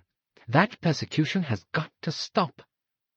My own idea was to go to the police about it, but my husband seems to think that the police would be powerless to do anything." "Perhaps if you would explain a little further," murmured Poirot politely. "Oh, yes, sir, I will do so. The matter is perfectly simple." There was still no hesitation, no faltering. Linnet Doyle had a clear-cut, business-like mind. She only paused a minute so as to present the facts as concisely as possible. "Before I met my husband, he was engaged to a Miss de Belfort. She was also a friend of mine. My husband broke off his engagement to her. They were not suited in any way. She, I am sorry to say, took it rather hard. I am very sorry about that, but these things cannot be helped. She made certain, threats, to which I paid very little attention, and which I must say she has not attempted to carry out, but instead she has adopted the extraordinary course of following us about wherever we go." Poirot raised his eyebrows. Rather an unusual, revenge? Very unusual, and very ridiculous, but also annoying." She bit her lip. Poirot nodded. "Oh, yes, I can imagine that. You are, I understand, on your honeymoon?" "Yes. It happened, the first time, at Venice. She was there, at Daniele's. I thought it was just coincidence, rather embarrassing, but that was all. Then we found her on board the boat at Brindisi. We understood that she was going on to Palestine. We left her, as we thought, on the boat. But when we got to Mina House, she was there, waiting for us." Poirot nodded. "And now? We came up the Nile by boat. I was half expecting to find her on board, and when she wasn't there I thought she had stopped being so childish, but when we got here, she was here, waiting." Poirot eyed her keenly for a moment. She was still perfectly composed, but the knuckles of the hand that was gripping the table were white with the force of her grip. He said, "And you are afraid this state of things may continue?" "Yes." She paused. "Of course, the whole thing is idiotic. Jacqueline is making herself utterly ridiculous. I'm surprised she hasn't got more pride, more dignity." Poirot made a slight gesture. "There are times, madame, when pride and dignity, they go by the board. There are other, stronger emotions." "Oh, yes, possibly," Linnet spoke impatiently. "But what on earth can she hope to gain by all this?" "It is not always a question of gain, madame." Something in his tone struck Linnet disagreeably. She flushed, and she said quickly, "No, you're right.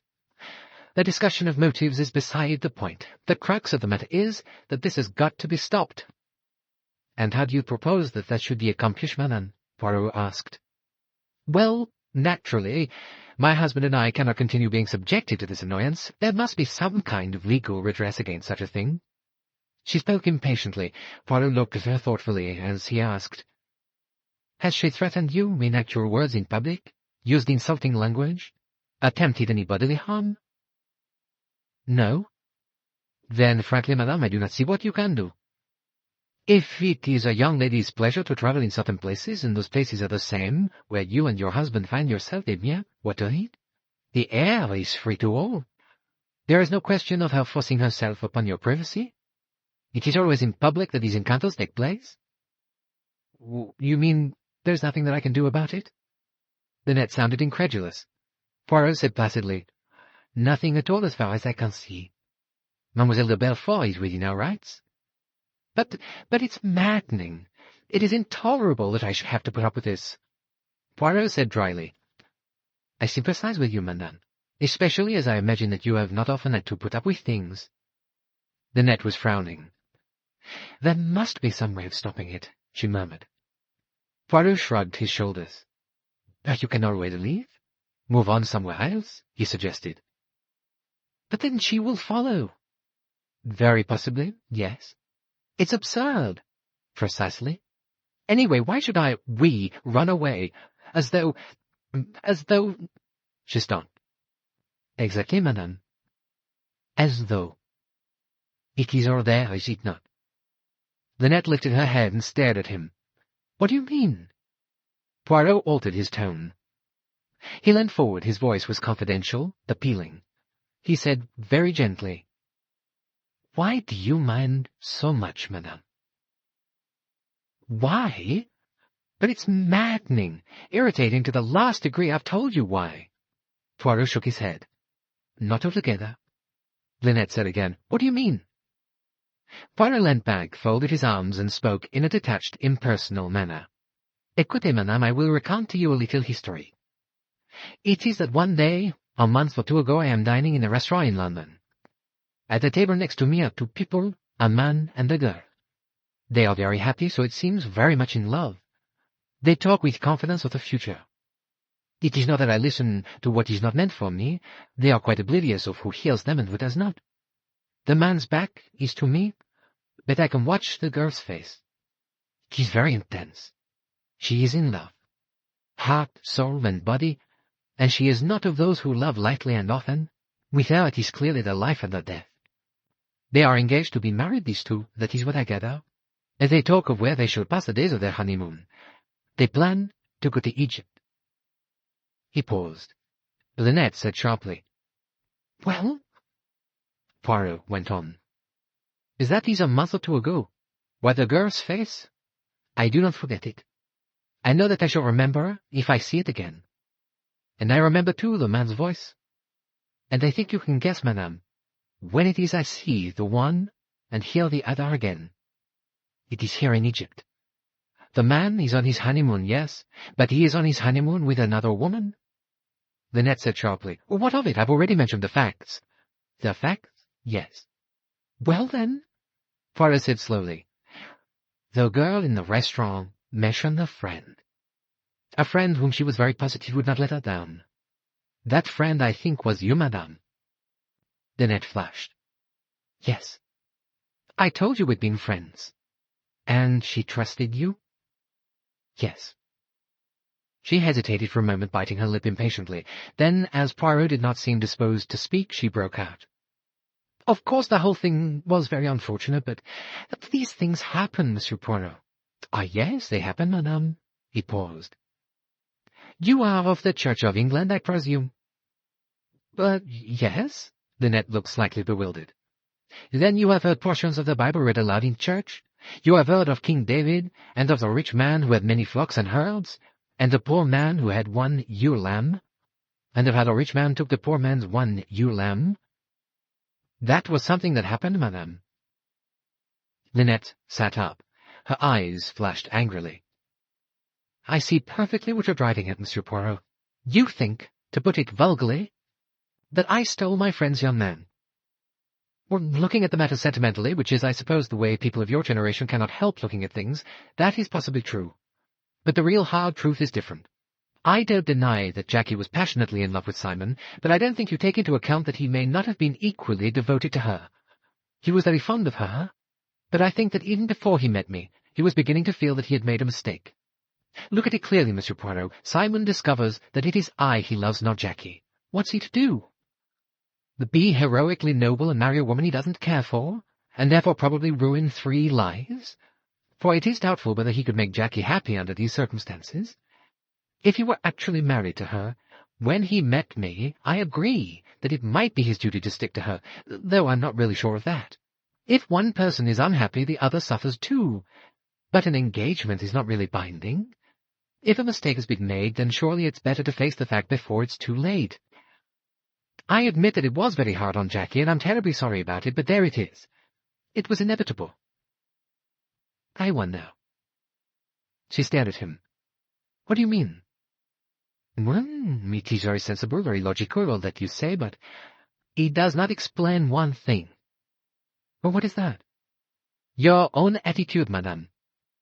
See, this pursuit of you might take it in two ways. It might cause you annoyance, yes, or it might stir your pity, that your friend should have been so deeply hurt as to throw all regard for the conventions aside. But that is not the way you react.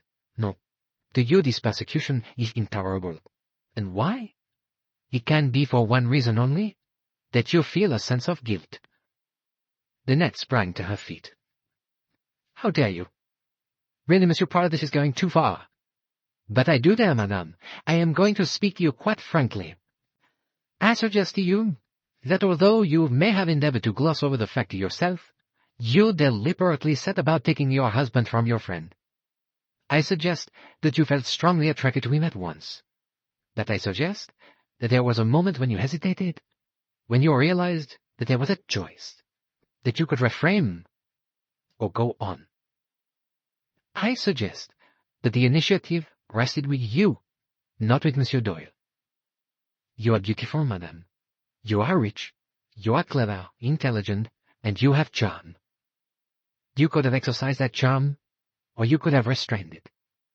You had everything, madame, that life can offer. Your friend's life was bound up in one person. You knew that. But though you hesitated, you did not hold your hand. You stretched it out. And like a rich man in the Bible, you took the poor man's one ewe lamb. There was a silence. Linnet controlled herself with an effort, and said in a cold voice, "All this is quite beside the point." "No, it is not beside the point. I am explaining to you just why the unexpected appearances of Mademoiselle de Belfort have upset you so much. It is because that though she may be unwomanly and undignified in what she is doing, you have the inner conviction that she has right on her side. That's not true." Poirot shrugged his shoulders. "Well, you refuse to be honest with yourself." "Not at all." Poirot said gently, "I should say, madame, that you have had a happy life, that you have been generous and kindly in your attitude towards others." "I've tried to be," said Linnet. The impatient anger died out of her face. She spoke simply, almost forlornly.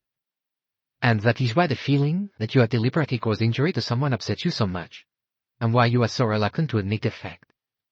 Pardon me if I have been impertinent, but the psychology, it is the most important factor in a case." Linnet said slowly, "And even supposing what you say were true, and I don't admit it, mind, what can be done about it now? One can't alter the past. One must deal with things as they are." Poirot nodded. "You have a clear brain. Yes, one cannot go back over the past. One must accept things as they are. And sometimes, madame, that is all one can do. Accept the consequences of one's past deeds." "You mean," said Linnet incredulously, "that I can do nothing? Nothing?" "You must have courage, madame. That is what it seems like to me." Linnet said slowly, "Couldn't you talk to Jackie, to Miss de Belfort? Reason with her?" "Yes, I could do that." "I will do that if you would like me to do so. But do not expect much result. I fancy that Mademoiselle de Belfort is so much in the grip of a fixed idea that nothing will turn her from it. But surely we can do something to extricate ourselves. You could, of course, return to England and establish yourself in your own house. Oh, but even then I suppose Jacqueline is capable of planting herself in the village, so that I should see her every time I went out of the grounds." "True. Besides," said Linnet slowly, "I don't think that Simon would agree to run away. What is his attitude in this?" "Oh, he's furious, simply furious." Poirot nodded thoughtfully. Linnet said appealingly, "You will talk to her?" "Yes, I will do that, but it is my opinion that I shall not be able to accomplish anything." Linnet said violently, "Jackie is extraordinary. One can't tell what she will do." "You spoke just now of certain threats she had made. Would you tell me what those threats were?" Linnet shrugged her shoulders. "She threatened to, well, kill us both. Jackie can be rather Latin sometimes." "I see." Poirot's tone was grave. You will act for me? No, madame. His tone was firm. I will not accept a commission from you. I will do what I can in the interests of humanity, that, yes. There is here a situation that is full of difficulty and danger. I will do what I can to clear it up, but I am not so very sanguine as to my chance of success. Linnet Doyle said slowly, But you will not act for me? No, madame, said Hercule Poirot. Chapter 5. Hercule Poirot found Jacqueline de Belfort sitting on the rocks directly overlooking the Nile. He felt fairly certain that she had not retired for the night and that he would find her somewhere about the grounds of the hotel. She was sitting with her chin cupped in the palms of her hands, and she didn't turn her head or look round at the sound of his approach. "Mademoiselle de Belfort," said Poirot, "you permit that I speak to you for a little moment?" Jacqueline turned her head slightly. A faint smile played round her lips. "Certainly," she said. "You are Monsieur Hercule Poirot, I think. Shall I make a guess? You are acting for Mrs. Doyle, who has promised you a large fee if you succeed in your mission." Poirot sat down on a bench near her. "Your assumption is partially correct," he said, smiling. "I have just come from Mrs. Doyle, but I am not accepting any fee from her. And strictly speaking, I am not acting for her." "Oh." Jacqueline studied him attentively. "Then why have you come?" she asked abruptly. Hercule Poirot's reply was in the form of another question. "Have you ever seen me before, mademoiselle?" She shook her head. "No, I don't think so." "Yet I have seen you. I sat next to you once at chez ma tante. You were there with Mr. Simon Doyle." A strange mask-like expression came over the girl's face. She said, "I remember that evening." "Since then," said Poirot, "many things have occurred." "Yes, as you say, many things have occurred." Her voice was hard with an undertone of desperate bitterness. "Mademoiselle, I speak as a friend. Bury your dead." She looked startled. "What do you mean?" "Give up the past. Turn to the future. What is done. Bitterness will not undo it." "Well, I'm sure that would suit dear Linnet admirably." Poirot made a gesture. "I am not thinking of her at this moment.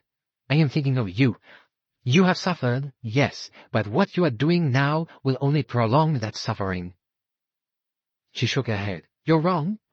There are times when I almost enjoy myself." "Aye, and that, mademoiselle, is the worst of all." She looked up swiftly.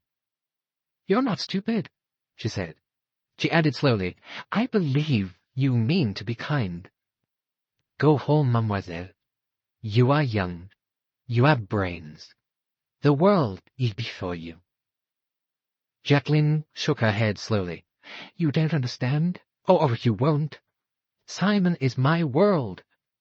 "Love is not everything, mademoiselle," Poirot said gently. "It is only when we are young that we think it is."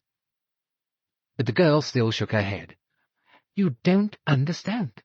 She shot him a quick look. "You know all about it, of course. You've talked to Linnet. And you were in the restaurant that night. Simon and I loved each other. I know that you loved him." She was quick to perceive the inflection of his words. She repeated with emphasis, "We loved each other. And I loved Linnet. I trusted her. She was my best friend. All her life Linnet has been able to buy everything she wanted. She's never denied herself anything.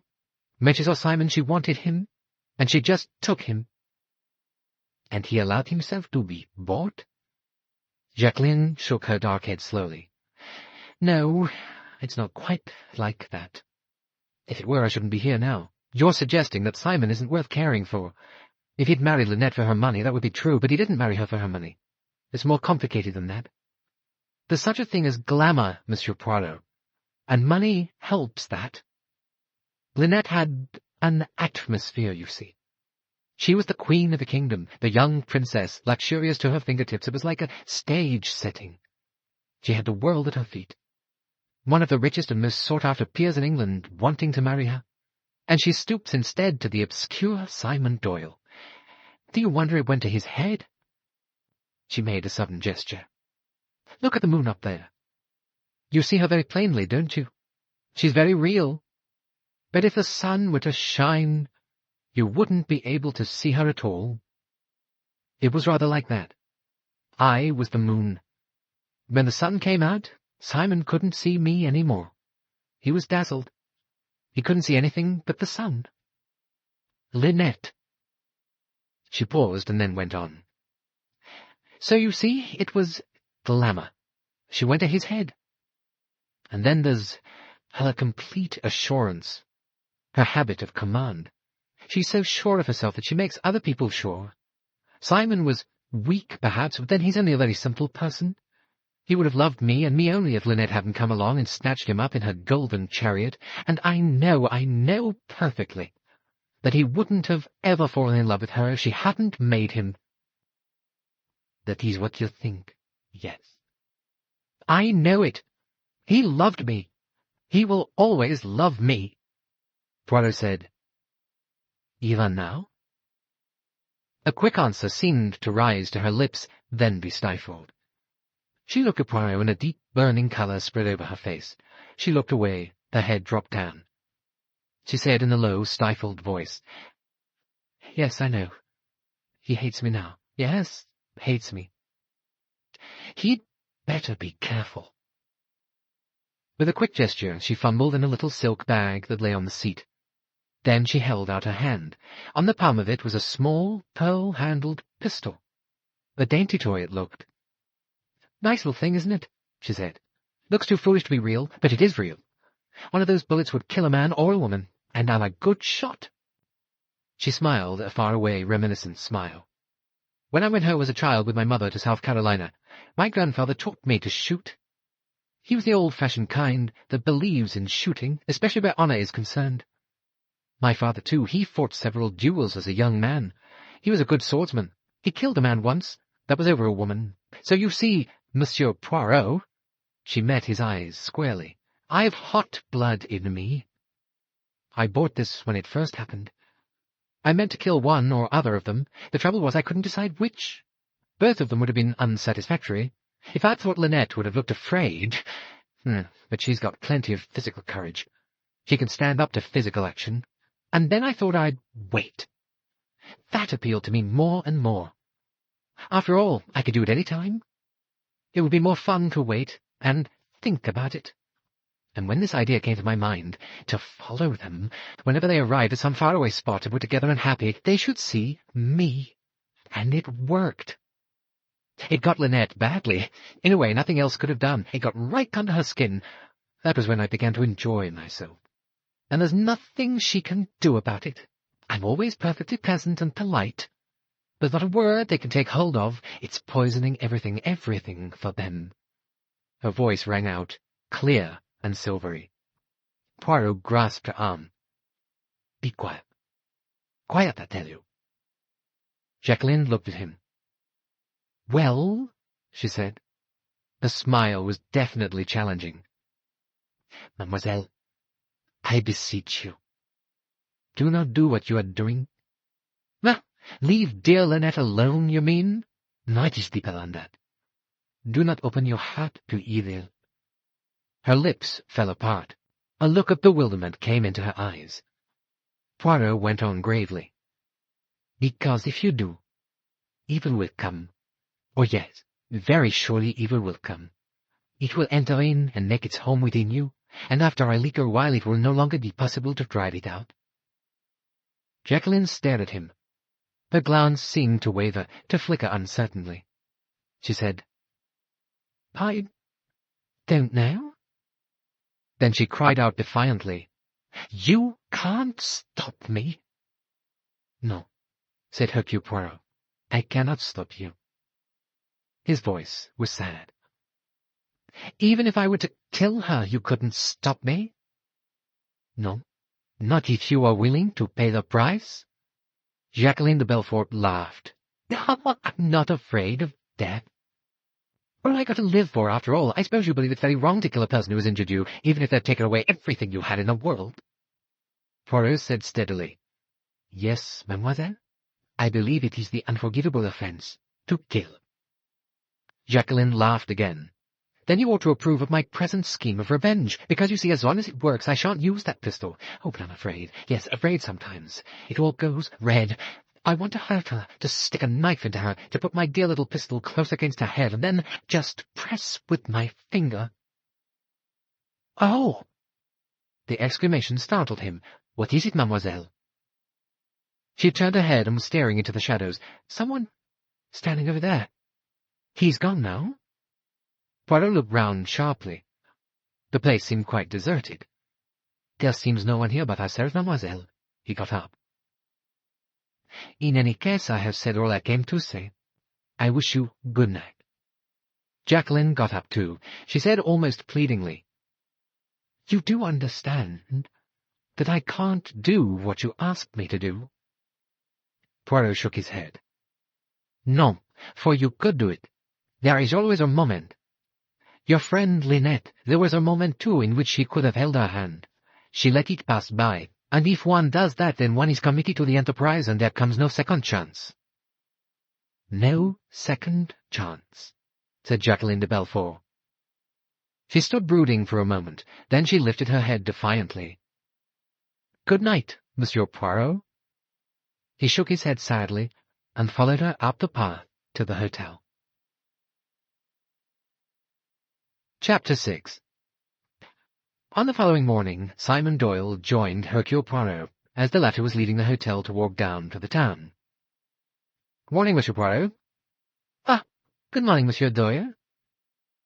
"You going into town? Mind if I stroll along with you?" "But certainly, I shall be delighted." The two men walked side by side, passed out through the gateway, and turned into the cool shade of the gardens. Then Simon removed his pipe from his mouth and said, "I understand, Monsieur Poirot, that my wife had a talk with you last night." "That is so." Simon Doyle was frowning a little.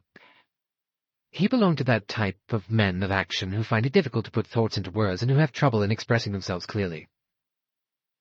"I'm glad of one thing," he said. "You've made her realize that we're more or less powerless in the matter." "Well, there is clearly no legal redress," agreed Poirot. "Exactly. Linnet didn't seem to understand that." He gave a faint smile. "Linet's been brought up to believe that every annoyance can automatically be referred to the police."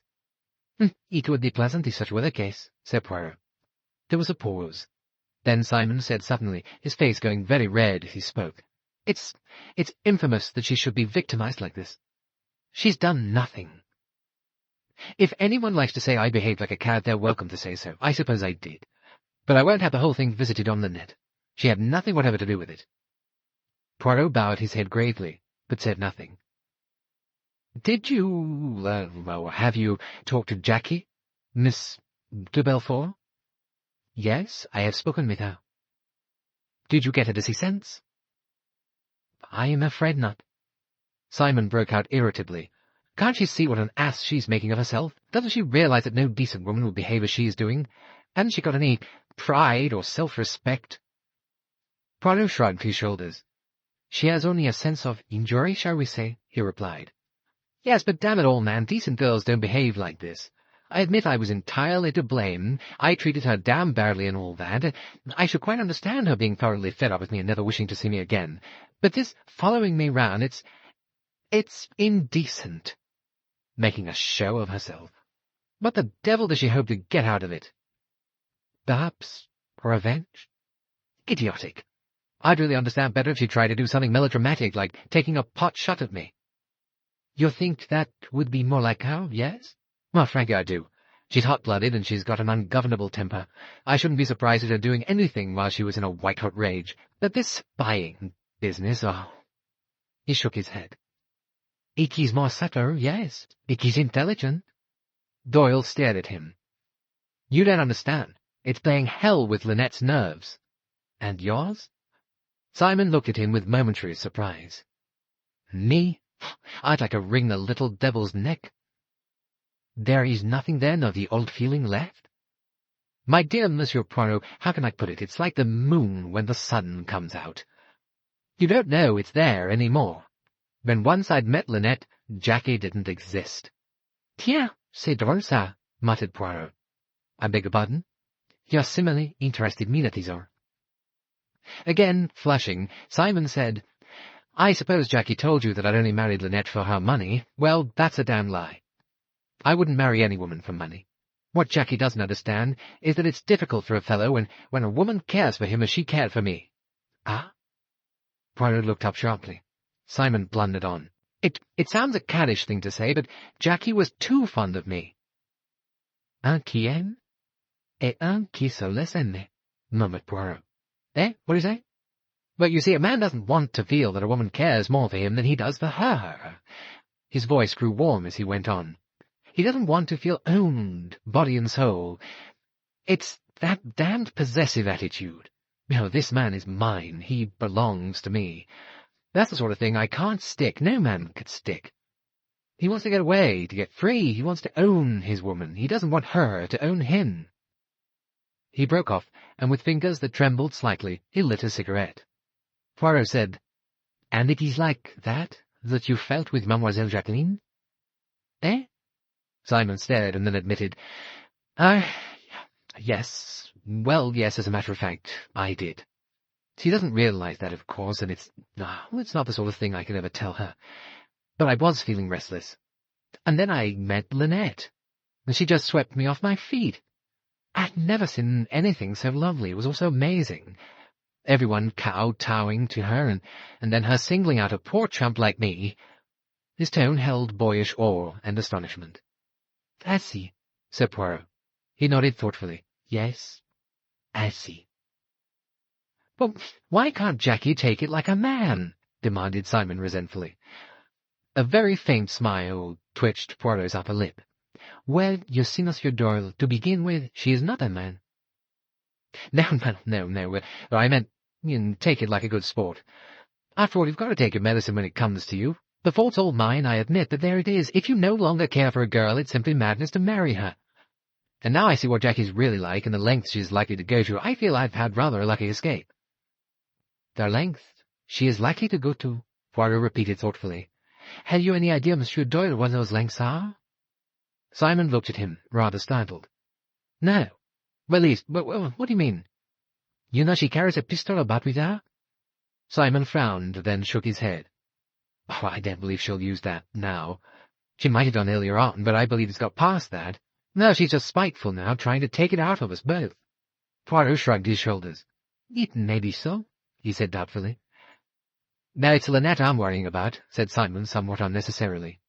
"I quite realize that," said Poirot. "I'm not really afraid of Jackie doing anything melodramatic, that shooting stuff, but this spying and following business has absolutely got Linnet on the raw. I'll tell you the plan I've made, and perhaps you can suggest improvements on it. Or, to begin with, I'd announced fairly openly that we're going to stay here 10 days. But tomorrow, the steamer Karnak starts from Shalal to Wadi Halfa. I propose to book passages on that under an assumed name. Tomorrow we'll go on an excursion to Philae. Linnet's maid can take the luggage. We'll join the Karnak at Shalal. When Jackie finds we don't come back, it'll be too late. We shall be well on our way. She'll assume we've given her the slip and gone back to Cairo. In fact, I might even bribe the porter to say so. Inquiry at the tourist offices won't help her because our names won't appear. How does that strike you?" "Well, it is well imagined, yes." "And suppose she waits here till you return?" "Well, we may not return. We could go on to Khartoum and then perhaps by air to Kenya. She can't follow us all over the globe." "No, there must come a time when financial reasons forbid. She has very little money, I understand." Simon looked at him with admiration. "That's clever of you. Do you know, I hadn't thought of that. Jack is as poor as they make 'em." "And yet she has managed to follow you so far?" Simon said doubtfully. "Well, she got a small income, of course, something under 200 a year, I imagine. I suppose she must have sold out the capital to do what she's doing." "So the time will come when she has exhausted her resources and is quite penniless?" "Yes." Simon wriggled uneasily. The thought seemed to make him uncomfortable. Poirot watched him attentively. "No," he remarked. "No, it is not a pretty thought." Simon said rather angrily, "Well, I can't help it." Then he added, "What do you think of my plan?" "I think it may work, yes, but it is, of course, a retreat." Simon flushed. "What, you mean we're running away?" "Yes, that's true. But Linnet? Poirot watched him, then gave a short nod. As you say, it may be the best way, but remember, Mademoiselle de Belfort has brains. Simon said somberly, Someday I feel we've got to make a stand and fight it out. That attitude isn't reasonable. Reasonable? Mon Dieu, cried Poirot. There's no reason why women shouldn't behave like rational beings, asserted Simon stolidly. Poirot said dryly, No, quite frequently they do. That is even more upsetting, he added. I, too, shall be on the Carnac. It is part of my itinerary. Oh, Simon hesitated, then said, choosing his words with some embarrassment, That isn't on our account in any way. I mean, I wouldn't like to think— Poirot disabused him quickly. Not at all. It was all arranged before I left London. I always make my plans well in advance.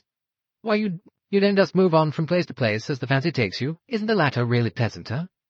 Perhaps, but to succeed in life every detail should be arranged well beforehand. Simon laughed and said, That is how the more skilful murderer behaves, I suppose. Yes, though I must admit that the most brilliant crime I remember, and one of the most difficult to solve, was committed on the spur of the moment. Simon said boyishly, You must tell us something about your cases on board the Carnac. No. That would be to talk, what do you call it, the shop. Oh yes, but your kind of shop is rather thrilling. Mrs. Allerton thinks so. She's longing to get a chance to cross-question you. Mrs. Allerton? Oh, that is a charming grey-haired woman who has such a devoted son. Yes, she'll be on the Carnac too. Does she know that you— Certainly not, said Simon with emphasis. Nobody knows. I've gone on the principle that it's better not to trust anybody. An admirable sentiment, and one which I always adopt. By the way, the third member of your party, the tall, grey-haired man, Pennington, yes, he is travelling with you? Simon said grimly, No, not very usual on the honeymoon, you were thinking. Well, Pennington is Linnet's American trustee. We ran across him by chance in Cairo. Why, Mom, you permit a question? She is of age, Madame your wife? Simon looked amused. Well, she isn't actually 21 yet, but she hadn't got to ask anyone's consent before marrying me. It was the greatest surprise to Pennington. He left New York on the Carminic 2 days before Linnet's letter got there telling him of our marriage, so he knew nothing about it. The Carminic? Murmured Poirot. It was the greatest surprise to him when we ran into him at Shepherd's in Cairo. Oh, that was indeed a coincidence. Yes, we found that he was coming on this Nile trip, so naturally we foregathered. Well, couldn't have done anything else decently. Besides that, it's been, a relief in some ways. He looked embarrassed again. You see, Linnet's been all strung up, expecting Jackie to turn up anywhere and everywhere. While we were alone together, the subject kept coming up. Andrew Pennington's a help that way. We have to talk of outside matters. Your wife has not confided in Mr. Pennington? No. Simon's jaw looked aggressive. It's nothing to do with anyone else. Besides, when we started on this Nile trip, we thought we'd seen the end of the business. Poirot shook his head. You have not seen the end of it yet. No. The end is not yet at hand. I am very sure of that. Oh, I must say, Monsieur Poirot, you are not very encouraging. Poirot looked at him with a slight feeling of irritation. He thought to himself, The Anglo-Saxon. He takes nothing seriously but playing games. He does not grow up. Linnet Doyle, Jacqueline de Belfort. Both of them took the business seriously enough. But in Simon's attitude he could find nothing but male impatience and annoyance. He said, You will permit me an impertinent question? Was it your idea to come to Egypt for your honeymoon? Simon flushed. No, of course not. As a matter of fact, I'd rather have gone anywhere else. But Linnet was absolutely set upon it, and so... He stopped rather lamely. Naturally, said Poirot gravely. He appreciated the fact that if Linnet Doyle was set upon anything, that thing had to happen. He thought to himself, I have now heard 3 separate accounts of the affair. Linnet Doyle's, Jacqueline de Belfort, and Simon Doyle's. Which of them is nearest to the truth? Chapter 7. Simon and Linnet Doyle set off on their expedition to Philae about 11 o'clock the following morning. Jacqueline de Belfort, sitting on the hotel balcony, watched them set off in the picturesque sailing boat. What she did not see was the departure of a car from the front door of the hotel, laden with luggage and in which sat a demure-looking maid, and which turned to the right in the direction of Shallal. Hercule Poirot decided to pass the remaining 2 hours before lunch on the island of Elephantine, immediately opposite the hotel. He went down to the landing stage. There were 2 men just stepping into one of the hotel boats, and Poirot joined them. The men were obviously strangers to each other. The younger of them had arrived by train the day before. He was a tall, dark-haired young man, with a thin face and a pugnacious chin. He was wearing an extremely dirty pair of grey flannel trousers and a high-necked polo jumper singularly unsuited to the climate. The other was a slightly podgy, middle-aged man who lost no time in entering into conversation with Poirot in idiomatic but slightly broken English. Far from taking part in the conversation, the younger man merely scowled at them both, and then deliberately turned his back on them and proceeded to admire the agility with which the Nubian boatman steered the boat with his toes as he manipulated the sail with his hands. It was very peaceful on the water, the great smooth, slippery black rocks gliding by and the soft breeze fanning their faces. Elephantine was reached very quickly, and on going ashore, Poirot and his loquacious acquaintance made straight for the museum. By this time, the latter had produced a card, which he handed to Poirot with a little bow. It bore the inscription, Signor Guido Ricchetti, Archeologio. Not to be outdone, Poirot returned the bow and extracted his own card. These formalities completed, the 2 men stepped into the museum together, the Italian pouring forth a stream of erudite information. They were by now conversing in French. The young man in the flannel trousers strolled listlessly round the museum, yawning from time to time, and then escaped to the outer air. Poirot and Signor Ricchetti at last followed him. The Italian was energetic in examining the ruins, but presently Poirot, espying a green-lined sunshade which he recognized on the rocks down by the river, escaped in that direction. Mrs. Allerton was sitting on a large rock, a sketchbook by her side and a book on her lap. Poirot removed his hat politely, and Mrs. Allerton at once entered into conversation. "Good morning," she said. "I suppose it would be quite impossible to get rid of some of these awful children." A group of small black figures surrounded her, all grinning and posturing, and holding out imploring hands as they lisped, "Bexis," at intervals hopefully. "I thought they'd get tired of me," said Mrs. Allerton sadly. "They have been watching me for over 2 hours now, and they close in on me little by little, and then I yell, 'Imshi!' and brandish my sunshade at them, and they scatter for a minute or 2, and then they come back and stare, and their eyes are simply disgusting, and so are their noses. And I don't believe I really like children, not unless they're more or less washed and have the rudiments of manners." She laughed ruefully. Poirot gallantly attempted to disperse the mob for her, but without avail. They scattered and then reappeared, closing in once more. "If there were only any peace in Egypt, I should like it better," said Mrs. Allerton. "But you can never be alone anywhere. Someone is always pestering you for money or offering you donkeys or beads or expeditions to native villages or duck shooting." "It is a great disadvantage, that is true," agreed Poirot. He spread his handkerchief cautiously on the rock and sat down gingerly upon it. "Your son is not with you this morning?" he went on. "No. Tim had some letters to get off before we leave. We're doing the trip to the Second Cataract, you know." "I too." "Oh, I'm so glad. I want to tell you that I'm quite thrilled to meet you. When we were in Majorca, there was a Mrs. Leach there, and she was telling us the most wonderful things about you. She had lost a ruby ring, bathing, and she was just lamenting that you weren't there to find it for her." "Ah, Barbara, but I am not a dying seal." They both laughed. Mrs. Allerton went on.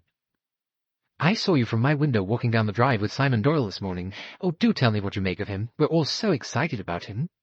"Ah, truly?" "Yes. You know, his marriage to Linnet Ridgeway was the greatest surprise. She was supposed to be going to marry Lord Windlesham, and then suddenly she gets engaged to this man no one had ever heard of." "You know her well, madame?" "No, but a cousin of mine, Joanna Southwood, is one of her best friends." "Ah, yes?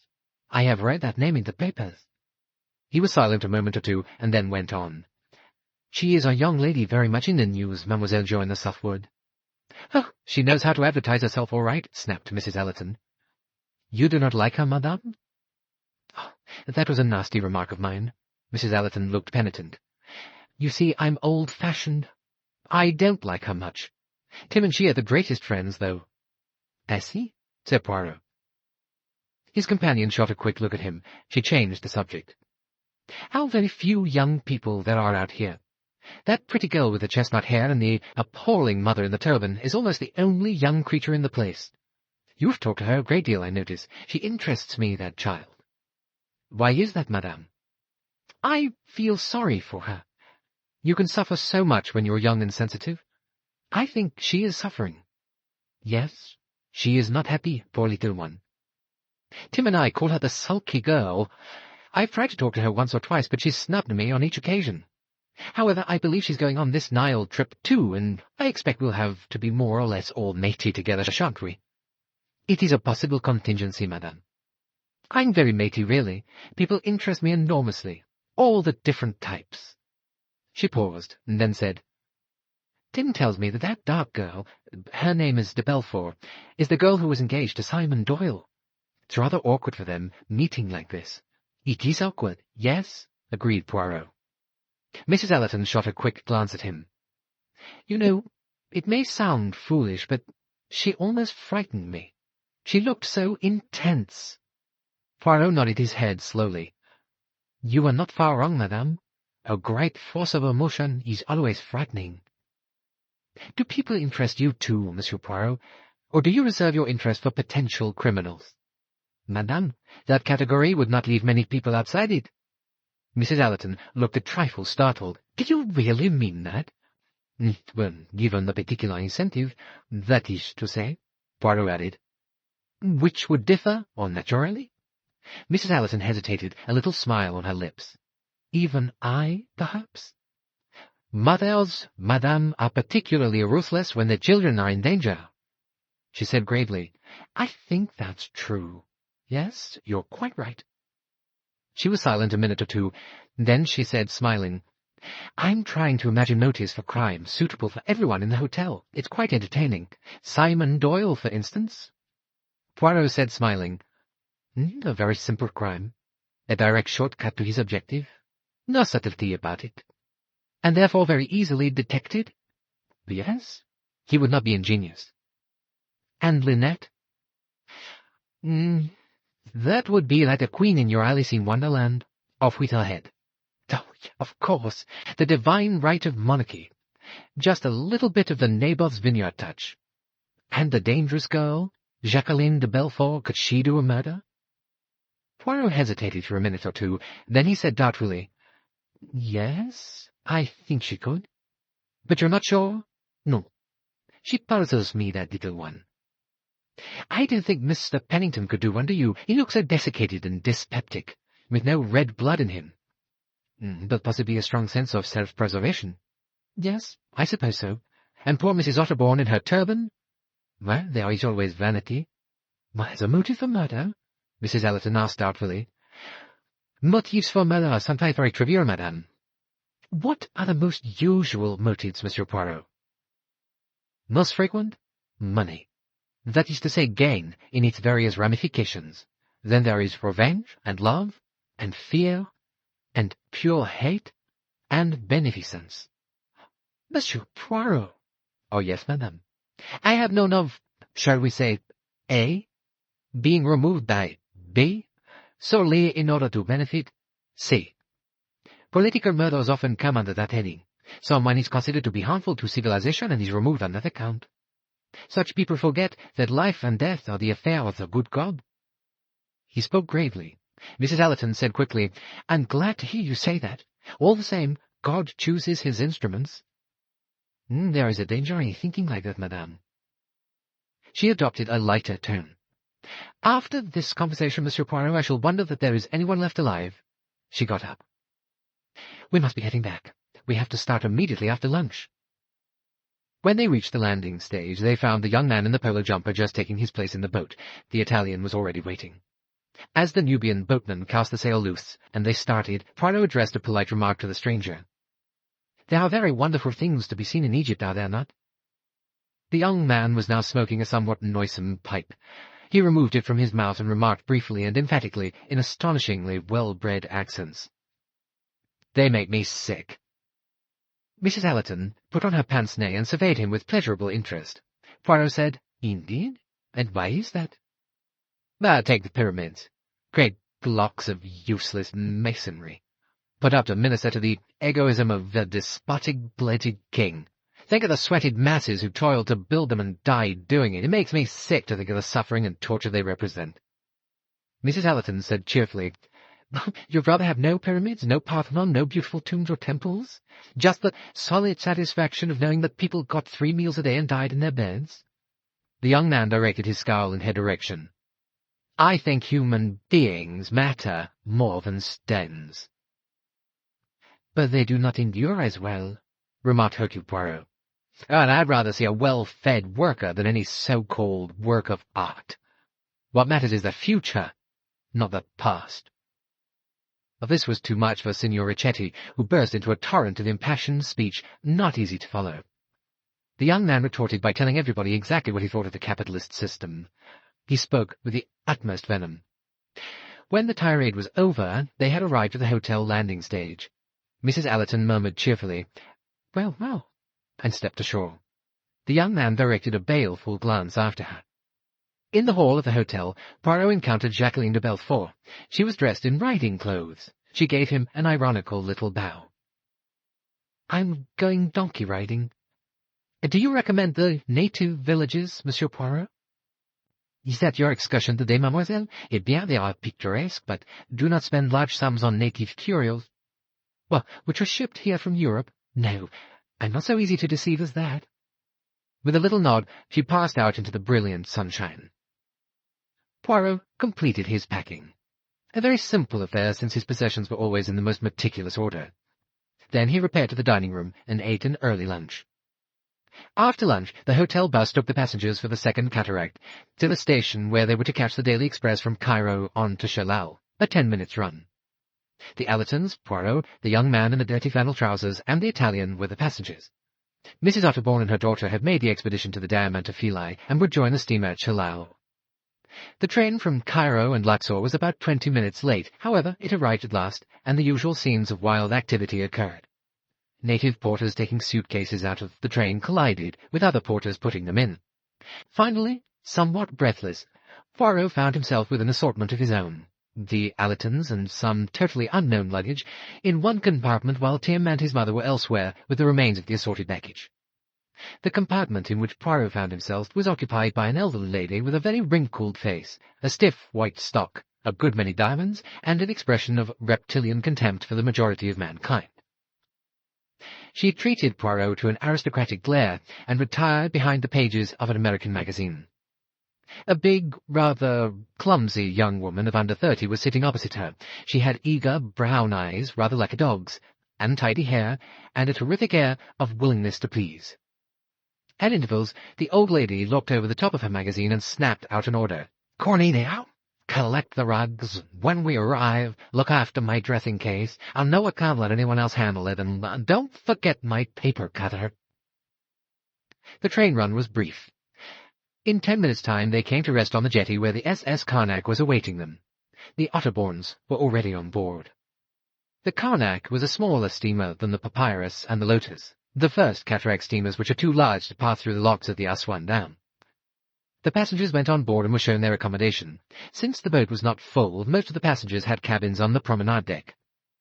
The entire forward part of this deck was occupied by an observation saloon, all glass enclosed, where the passengers could sit and watch the river unfold before them. On the deck below was a smoking room and small drawing room, and on the deck below that, the dining saloon. Having seen his possessions disposed in his cabin, Poirot came out on deck again to watch the process of departure. He joined Rosalie Otterbourne, who was leaning over the side. "So, now we journey into Nubia. You are pleased, mademoiselle?" The girl drew a deep breath. "Yes, I feel that one's really getting away from things at last." She made a gesture with her hand. There was a savage aspect about the sheet of water in front of them, the masses of rock without vegetation that came down to the water's edge. Here and there a trace of houses abandoned and ruined as a result of the damming up of the waters. The whole scene had a melancholy, almost sinister charm. "Away from people," said Rosalie Otterbourne. "Except those of your own number, mademoiselle?" She shrugged her shoulders, and then she said, "There's something about this country that makes me feel wicked. It brings to the surface all the things that are boiling inside one. Everything so unfair, so unjust. I wonder. You cannot judge by material evidence, Rosalie muttered. Well, look at some people's mothers, and look at mine. There is no God but sex, and Salome Otterbourne is its prophet. She stopped. I shouldn't have said that, I suppose. Poirot made a gesture with his hands.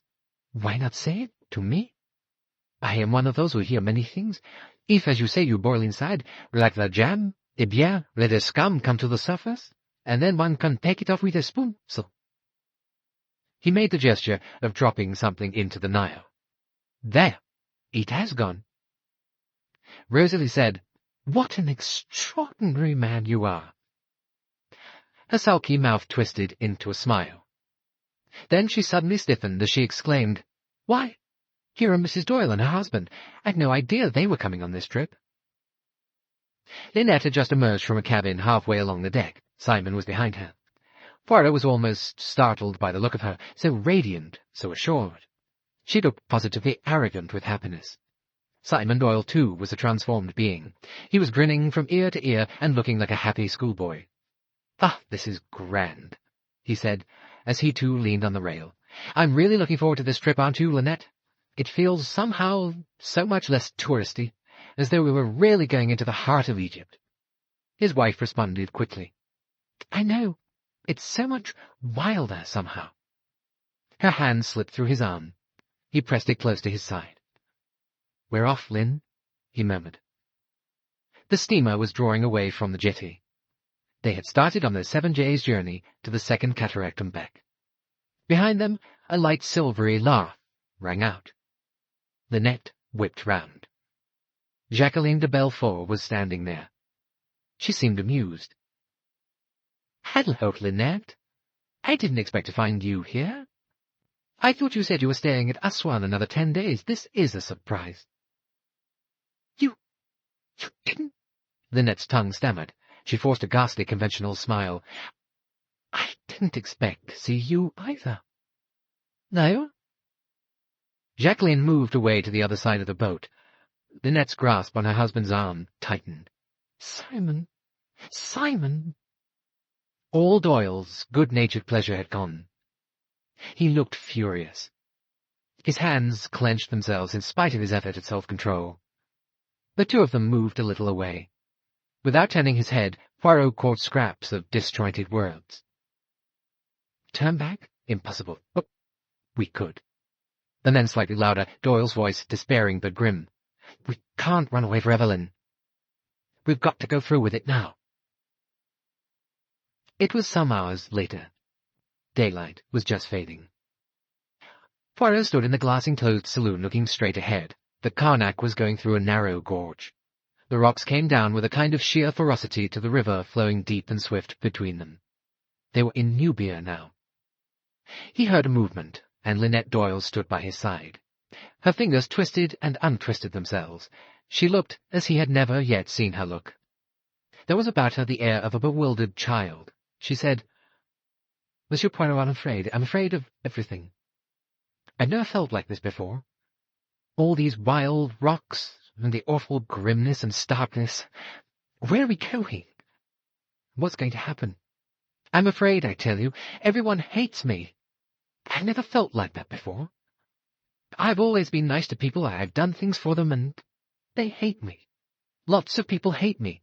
Well, except for Simon. I'm surrounded by enemies. It's terrible to feel that there are people who hate you. Ah, but what is all this, madame? She shook her head. I suppose it's nerves. I just feel that everything's unsafe all around me. She cast a quick, nervous glance over her shoulder. Then she said abruptly, How will all this end? We're caught here. Trapped. There's no way out. We've got to go on. I don't know where I am. She slipped down onto a seat. Poirot looked down on her gravely. His glance was not untinged with compassion. She said, How did she know we were coming on this boat? How could she have known? Poirot shook his head as he answered, She has brains, you know. I feel as though I shall never escape from her. Poirot said, There is one plan you might have adopted. In fact, I am surprised that it did not occur to you. After all, with you, madame, money is no object. Why did you not engage your own private dahabeah? Linnet shook her head rather helplessly. If we'd known about all this, but you see we didn't then, and it was difficult. She flashed out with sudden impatience. Oh, you don't understand half my difficulties. I've got to be careful with Simon. He's absurdly sensitive about money, about my having so much. He wanted me to go to some little place in Spain with him. He wanted to pay all our honeymoon expenses himself, as if it mattered. Men are stupid. He's got to get used to living comfortably. The mere idea of a dahabeah upset him.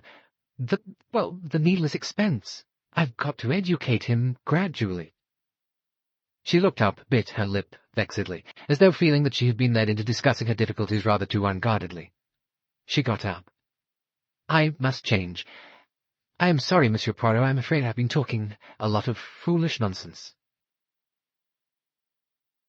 Chapter 8. Mrs. Ellerton, looking quiet and distinguished in her simple black lace evening gown, descended 2 decks to the dining-room. At the door of it, her son caught her up. "Oh, sorry, darling. I thought I was going to be late."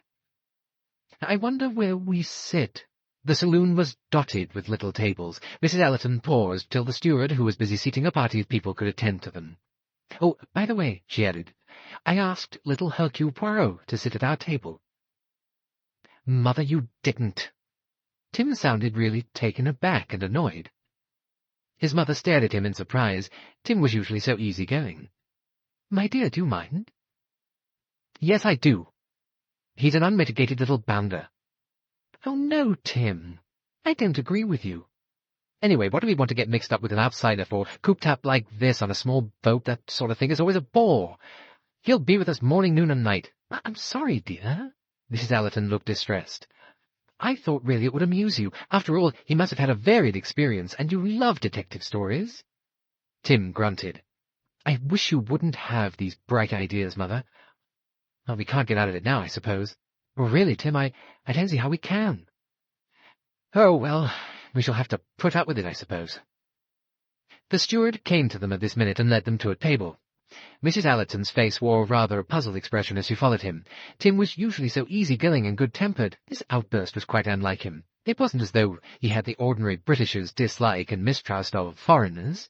Tim was very cosmopolitan. Oh, well, she sighed. Men were incomprehensible. Even one's nearest and dearest had unsuspected reactions and feelings. As they took their places, Hercule Poirot came quickly and silently into the dining saloon.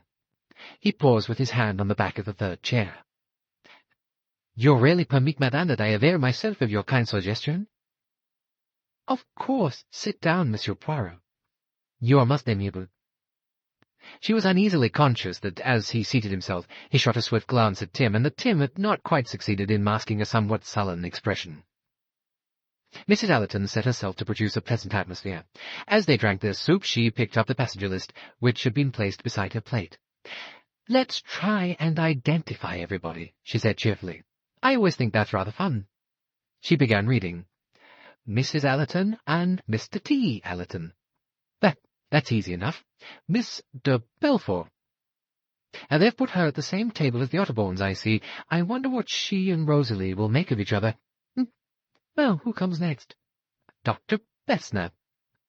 Dr. Bessner. Now who can identify Dr. Bessner?" She bent her glance on a table at which 4 men sat together. "I think he must be the fat one with the closely shaved head and the moustache. A German, I should imagine. He seems to be enjoying his soup very much." Certain succulent noises floated across to them. Mrs. Ellerton continued, "Miss Bowers. Can we make a guess at Miss Bowers? Now there are 3 or 4 women. No, we'll leave her for the present. Mr. and Mrs. Doyle? Yes, indeed, the lions of this trip. She really is very beautiful, and what a perfectly lovely frock she's wearing." Tim turned round in his chair. Linnet and her husband and Andrew Pennington had been given a table in the corner. Linnet was wearing a white dress and pearls.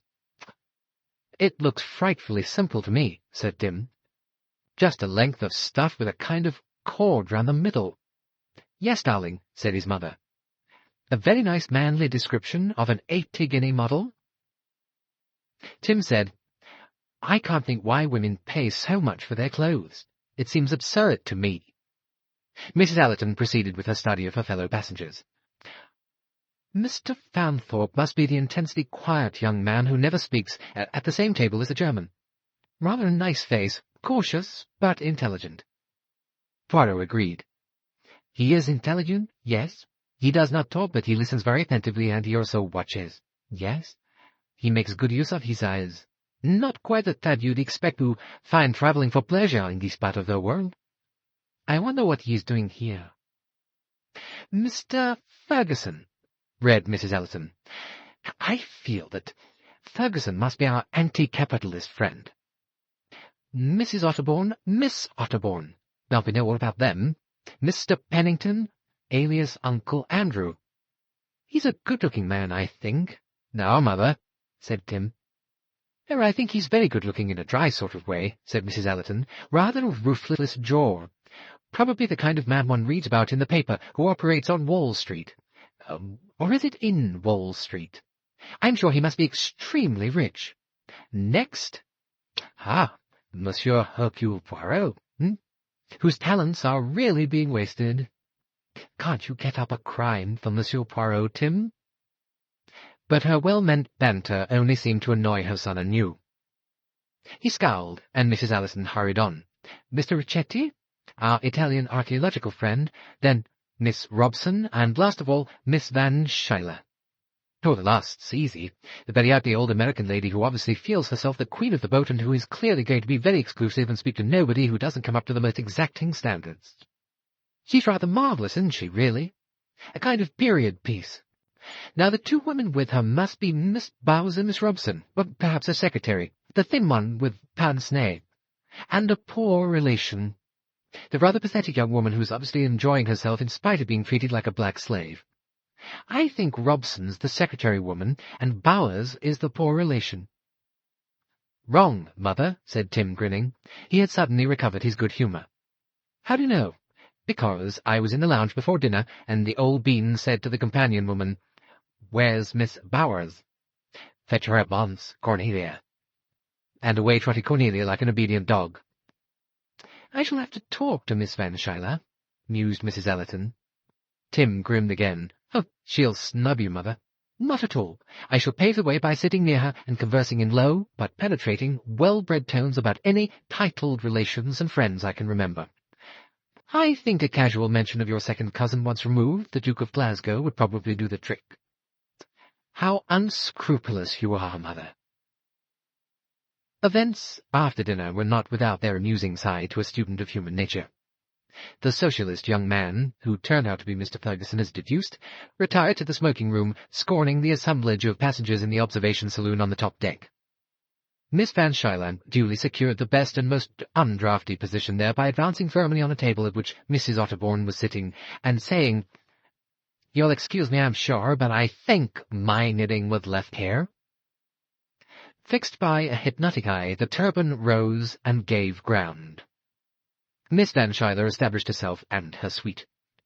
Mrs. Otterbourne sat down nearby, and hazarded various remarks which were met with such chilling politeness that she soon gave up. Miss Van Schuyler then sat in glorious isolation. The Doyles sat with the Allertons. Dr. Bessner retained the quiet Mr. Fanthorpe as his companion. Jacqueline de Belfort sat by herself with a book. Rosalie Otterbourne was restless, and Mrs. Allerton spoke to her once or twice and tried to draw her into their group, but the girl responded ungraciously.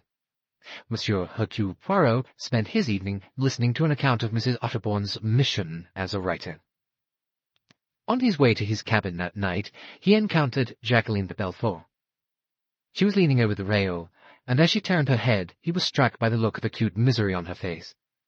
There was now no insouciance, no malicious defiance, no dark, flaming triumph. "Good night, mademoiselle." "Good night, Monsieur Poirot." She hesitated, then said, "You were surprised to find me here?" "I was not so much surprised as sorry. Very sorry. He spoke gravely. You mean sorry for me? That is what I meant. You have chosen, mademoiselle, the dangerous course. As we here in this boat have embarked on a journey, so you too have embarked on your own private journey. The journey on a swift-moving river between dangerous rocks and heading for who knows what currents of disaster. Why do you say all this? Because it is true. You have cut the bonds that moored you to safety, and I doubt now if you could turn back if you would. She said very slowly, That is true. Then she flung her head back. Ah well, one must follow one's star, wherever it leads. Beware, mademoiselle, that it is not a false star. She laughed, and mimicked the parrot cry of the donkey boys. That very bad star, sir. That star fall down. He was just dropping off to sleep when the murmur of voices awoke him. It was Simon Doyle's voice he heard, repeating the same words he had used when the steamer left Chalao. We've got to go through with it now. Yes, thought Hercule Poirot to himself. We have got to go through with it now. He was not happy. Chapter 9. The steamer arrived early next morning at Es-Sabois. Cornelia Robson, her face beaming, a large flapping hat on her head, was one of the first to hurry on shore. Cornelia was not good at snubbing people. She was of an amiable disposition and disposed to like all her fellow creatures. The sight of Hercule Poirot in a white suit, pink shirt, large black bow tie, and a white toupee did not make her wince as the aristocratic Miss Van Schuyler would assuredly have winced. As they walked together, up an avenue of sphinxes, she responded readily to his conventional opening. Your companions are not coming ashore to view the temple? Well, you see, Cousin Marie, that's Miss Van Schuyler, never gets up very early. She has to be very, very careful of her health. And of course she wanted Miss Bowes, that's her hospital nurse, to do things for her. And she said, too, that this isn't one of the best temples, but she was frightfully kind and said it would be quite all right for me to come. That was very gracious of her, said Poirot dryly. The ingenuous Cornelia agreed unsuspectingly. Oh, she's very kind. It's simply wonderful of her to bring me on this trip. I do feel I'm a lucky girl. I could just hardly believe it when she suggested to Mother that I should come too. And you have enjoyed it, yes? Oh, it's been wonderful. I've seen Italy, Venice and Padua and Pisa, and then Cairo. Only Cousin Marie wasn't very well in Cairo, so I couldn't get around much, and now this wonderful trip up the Wadi Halfa and back. Oh! Poirot said, smiling, You have the happy nature, mademoiselle. He looked thoughtfully from her to the silent, frowning Rosalie, who was walking ahead by herself. She's very nice-looking, isn't she? Said Cornelia, following his glance. Only kind of scornful-looking. She's very English, of course. She's not as lovely as Mrs. Doyle. I think Mrs. Doyle's the loveliest, the most elegant woman I've ever seen. And her husband just worships the ground she walks on, doesn't he? I think that gray-haired lady is kind of distinguished-looking, don't you? She's cousin to a duke, I believe. She was talking about him right near us last night, but she isn't actually titled herself, is she? She prattled on until the dragoman in charge called a halt and began to intone. This temple was dedicated to Egyptian god Amun, and the sun god Re-Harakte. The symbol was Hawk's head. It droned on. Dr. Bessner, Baedeker in hand, mumbled to himself in German. He preferred the written word. Tim Allerton had not joined the party. His mother was breaking the ice with the reserved Mr. Fanthorpe. Andrew Pennington, his arm through Linnet Doyle's, was listening attentively, seemingly most interested in the measurements as recited by the guide. 65 feet high, is that so? Looks a little less to me. Great fellow, this Ramesses. An Egyptian live wire. A big businessman, Uncle Andrew. Andrew Pennington looked at her appreciatively. You look fine this morning, Linnet. I've been a mite worried about you lately. You look kind of peaky. Chatting together, the party returned to the boat. Once more the Karnak glided up the river. The scenery was less stern now. There were palms, cultivation. It was as though the change in the scenery had relieved some secret depression that had brooded over the passengers. Tim Allerton had got over his fit of moodiness. Rosalie looked less sulky. Linnet seemed almost light-hearted, and Pennington said to her, It's tactless to talk business to a bride on her honeymoon, but there are just one or two things. Why, of course, Uncle Andrew. Linnet at once became businesslike. My marriage has made a difference, of course. Well, that's just it. Sometime or other I want your signature to several documents. Why not now? Andrew Pennington glanced round. Their corner of the observation saloon was quite untenanted. Most of the people were outside on the deck space between the observation saloon and the cabins. The only occupants of the saloon were Mr. Ferguson, who was drinking beer at a small table in the middle, his legs encased in their dirty flannel trousers, stuck out in front of him, whilst he whistled to himself in the intervals of drinking. Monsieur Poirot, who was sitting close up to the front glass, intent on the panorama unfolding before him, and Miss Van Schuyler, who was sitting in a corner reading a book on Egypt. "That's fine," said Andrew Pennington. He left the saloon. Linnet and Simon smiled at each other, a slow smile that took a few minutes to come to full fruition. He said, "All right, sweet?" "Yes, still all right. Funny how I'm not rattled any more." Simon said with deep conviction in his tone, "You're marvellous." Pennington came back. He brought with him a sheaf of closely written documents. "Oh, Nancy," cried Linnet, "have I got to sign all these?" Andrew Pennington was apologetic. "Ma is tough on you, I know, but I'd just like to get your affairs put in proper shape. First of all, there's the lease of the Fifth Avenue property. Then there are the Western land concessions." He talked on, rustling and sorting the papers. Simon yawned. The door of the deck swung open, and Mr. Fanthorpe came in. He gazed aimlessly round, then strolled forward and stood by Poirot, looking out at the pale blue water and the yellow enveloping sands.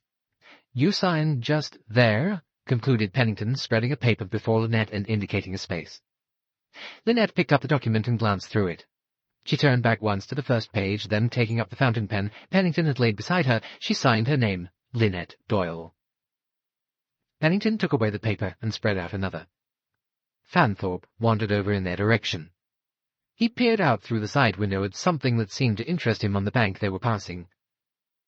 "That's just the transfer," said Pennington. "You needn't read it." But Linnet took a brief glance through it. Pennington laid down the third paper. Again, Linnet perused it carefully. "Well, they're all quite straightforward," said Andrew. "Nothing of interest, only legal phraseology." Simon yawned again. "Oh, my dear girl, you're not going to read the whole lot through, are you? You'll be at it till lunchtime and longer." "No, I always read everything through," said Linnet. "Father taught me to do that. He said there might be some clerical error." Pennington laughed rather harshly. "You're a grand woman of business, Linnet." "Well, she's much more conscientious than I'd be," said Simon, laughing. "I'd never read a legal document in my life. I sign where they tell me to sign on the dotted line, and that's that." "Well, that's frightfully slipshod," said Linnet disapprovingly. "Well, I've no business head," said Simon cheerfully. "Never had. A fellow tells me to sign, I sign. It's much the simplest way." Andrew Pennington was looking at him thoughtfully. He said dryly, stroking his upper lip, "Well, it's a little risky sometimes, Doyle." "Oh, nonsense," said Simon. "I'm not one of those people who believe the world is out to do one down. I'm a trusting kind of fellow, and it pays, you know. I've hardly ever been let down." Suddenly, to everyone's surprise, the silent Mr. Fanthorpe swung round and addressed Linnet. "I hope I'm not butting in, but you must let me say how much I admire your business-like capacity. In my profession, I'm a lawyer, I find ladies sadly unbusinesslike. Never to sign a document before you read it through is admirable. Altogether admirable." He gave a little bow. Then, rather red in the face, he turned once more to contemplate the banks of the Nile. Linnet said rather uncertainly, Thank you." She bit her lip to repress a giggle. The young man had looked so preternaturally solemn. Andrew Pennington looked seriously annoyed. Simon Doyle looked uncertain whether to be annoyed or amused. The backs of Mr. Fanthorpe's ears were bright crimson. "Next, please," said Linnet, smiling up at Pennington. But Pennington was looking decidedly ruffled. "I think perhaps some other time would be better," he said stiffly. "As Doyle says, if you have to read through all these, we shall be here till lunchtime. We mustn't miss enjoying the scenery. Anyway, those first two papers were the only urgent ones. We'll settle down to business later." Linnet said, "It's frightfully hot in here. Let's go outside." The three of them passed through the swing door. Hercule Poirot turned his head. His gaze rested thoughtfully on Mr. Fanthorpe's back. Then it shifted to the lounging figure of Mr. Ferguson, who had his head thrown back and was still whistling softly to himself. Finally, Poirot looked over at the upright figure of Miss Van Schuyler in her corner. Miss Van Schuyler was glaring at Mr. Ferguson. The swing door on the port side opened, and Cornelia Robson hurried in. "You have been a long time," snapped the old lady. "Where have you been?" "Why, I'm so sorry, Cousin Marie. The wool wasn't where you said it was. It was in another case altogether." "My dear child, you are perfectly hopeless at finding anything. You are willing, I know, my dear, but you must try to be a little cleverer and quicker. It only needs concentration." "Why, I'm so sorry, Cousin Marie. I'm afraid I'm very stupid." "Nobody need be stupid if they try, my dear. I've brought you on this trip, and I expect a little attention in return." Cornelia flushed. I'm very sorry, Cousin Marie." "And where is Miss Bowers?" "It was time for my drops 10 minutes ago. Please go and find her at once. The doctor said it was most important." But at this stage Miss Bowers entered carrying a small medicine glass. "Your drops, Miss Van Schuyler." "Ah, I should have had them at 11, snapped the old lady. "If there's one thing I detest, it's unpunctuality." "Quite," said Miss Bowers. She glanced at her wristwatch. "It's exactly half a minute to 11. "Now, by my watch it's 10 past. "I think you'll find my watch is right. It's a perfect timekeeper. It never loses or gains." Miss Bowers was quite imperturbable. Miss Van Schuyler swallowed the contents of the medicine glass. "I feel definitely worse," she snapped. "Well, I'm sorry to hear that, Miss Van Schuyler." Miss Bowers did not sound sorry. She sounded completely uninterested. She was obviously making the correct reply mechanically. "It's too hot in here," snapped Miss Van Schuyler. "Find me a chair on the deck, Miss Bowers. Cornelia, bring me my knitting, and don't be clumsy or drop it, and then I shall want you to wind some wool." The procession passed out. Mr. Ferguson sighed, stirred his legs, and remarked to the world at large, "Gosh, I'd like to scrag that Dane." Poirot asked interestedly, "She is a that you dislike, eh?" "Dislike, I should say so. What good has that woman ever been to anyone or anything? She's never worked or lifted a finger. She's just battened on to other people. She's a parasite, a damned unpleasant parasite. There are a lot of people on this boat I'd say the world could do without." "Really?" "Yes. That girl in here just now signing share transfers, throwing her weight about. Hundreds and thousands of wretched workers slaving for a mere pittance to keep her in silk stockings and useless luxuries. One of the richest women in England, so someone told me, and never done her hands turn in her life." "Who told you she was one of the richest women in England?" Mr. Ferguson cast a belligerent eye at him. "A man you wouldn't be seen speaking to. A man who works with his hands and isn't ashamed of it. Not one of your dressed-up, foppish good-for-nothings." His eyes rested unfavourably on the bow tie and pink shirt. "Me? I work with my brains, and I'm not ashamed of it," said Poirot, answering the glance. Mr. Ferguson merely snorted. "Ought to be shut up. The lot of them." "My dear young man," said Poirot, "what a passion you have for violence." "Now, can you tell me of any good that can be done without it? You've got to break down and destroy before you can build up." "It is certainly much easier and much noisier and much more spectacular." "Well, what do you do for a living? Nothing at all, I bet. Probably call yourself a middleman." "I am not a middleman. I am a top man," said Hercule Poirot with slight arrogance. "Well, what are you?" "I am a detective," said Hercule Poirot with the modest air of one who says, "I am a king." "Good God!" The young man seemed seriously taken aback. "Do you mean that girl actually totes about a dumb dick? She as careful of her precious skin as that?" "I have no connection whatever with Mr. and Mrs. Doyle," said Poirot stiffly. "I am on a holiday." "Well, enjoying a vacation, eh?" "And you? Is it not that you are on a holiday or so?" "Holiday? Why?" Mr. Ferguson snorted. Then he added cryptically, "I'm studying conditions." "Very interesting," murmured Poirot, and moved gently out onto the deck. Miss Van Schuyler was established in the best corner. Cornelia knelt in front of her, her arms outstretched with a skein of grey wool upon them. Miss Bowers was sitting very upright reading the Saturday Evening Post. Poirot wandered gently onward down the starboard deck. As he passed round the stern of the boat, he almost ran into a woman who turned a startled face towards him, a dark, piquant Latin face. She was neatly dressed in black and had been standing talking to a big, burly man in uniform, one of the engineers by the look of him. There was a queer expression on both their faces, guilt and alarm. Poirot wondered what they had been talking about. He rounded the stern and continued his walk along the port side. The cabin door opened and Mrs. Otterbourne emerged and nearly fell into his arms. She was wearing a scarlet satin dressing gown. "Oh, so sorry," she apologized. "Dear Mr. Poirot, so very sorry. The motion, just the motion, you know. Never did have any sea legs. If the boat would only keep still," she clutched at his arm. "It's the pitching I can't stand. Never really happy at sea, and left all alone here, hour after hour. That girl of mine, no sympathy, no understanding of her poor old mother who's done everything for her." Mrs. Otterbourne began to weep. "Slaved for her, I have. Worn myself to the bone. To the bone. The grande amoureuse. That's what I might have mean. The grande amoureuse. Sacrificed everything, and nobody cares. But I'll tell everyone, I'll tell them now, how she neglects me, how hard she is, making me come on this journey bored to death. I'll go and tell them now." She surged forward. Poirot gently repressed the action. "I will send her to you, madame. Re-enter your cabin. It is best that way." "No, I want to tell everyone on the boat." "It is too dangerous, madame. This sea is too rough. You might be swept overboard." Mrs. Otterbourne looked at him doubtfully. "You think so? You really think so?" "I do." He was successful. Mrs. Otterbourne wavered, faltered, and re-entered her cabin.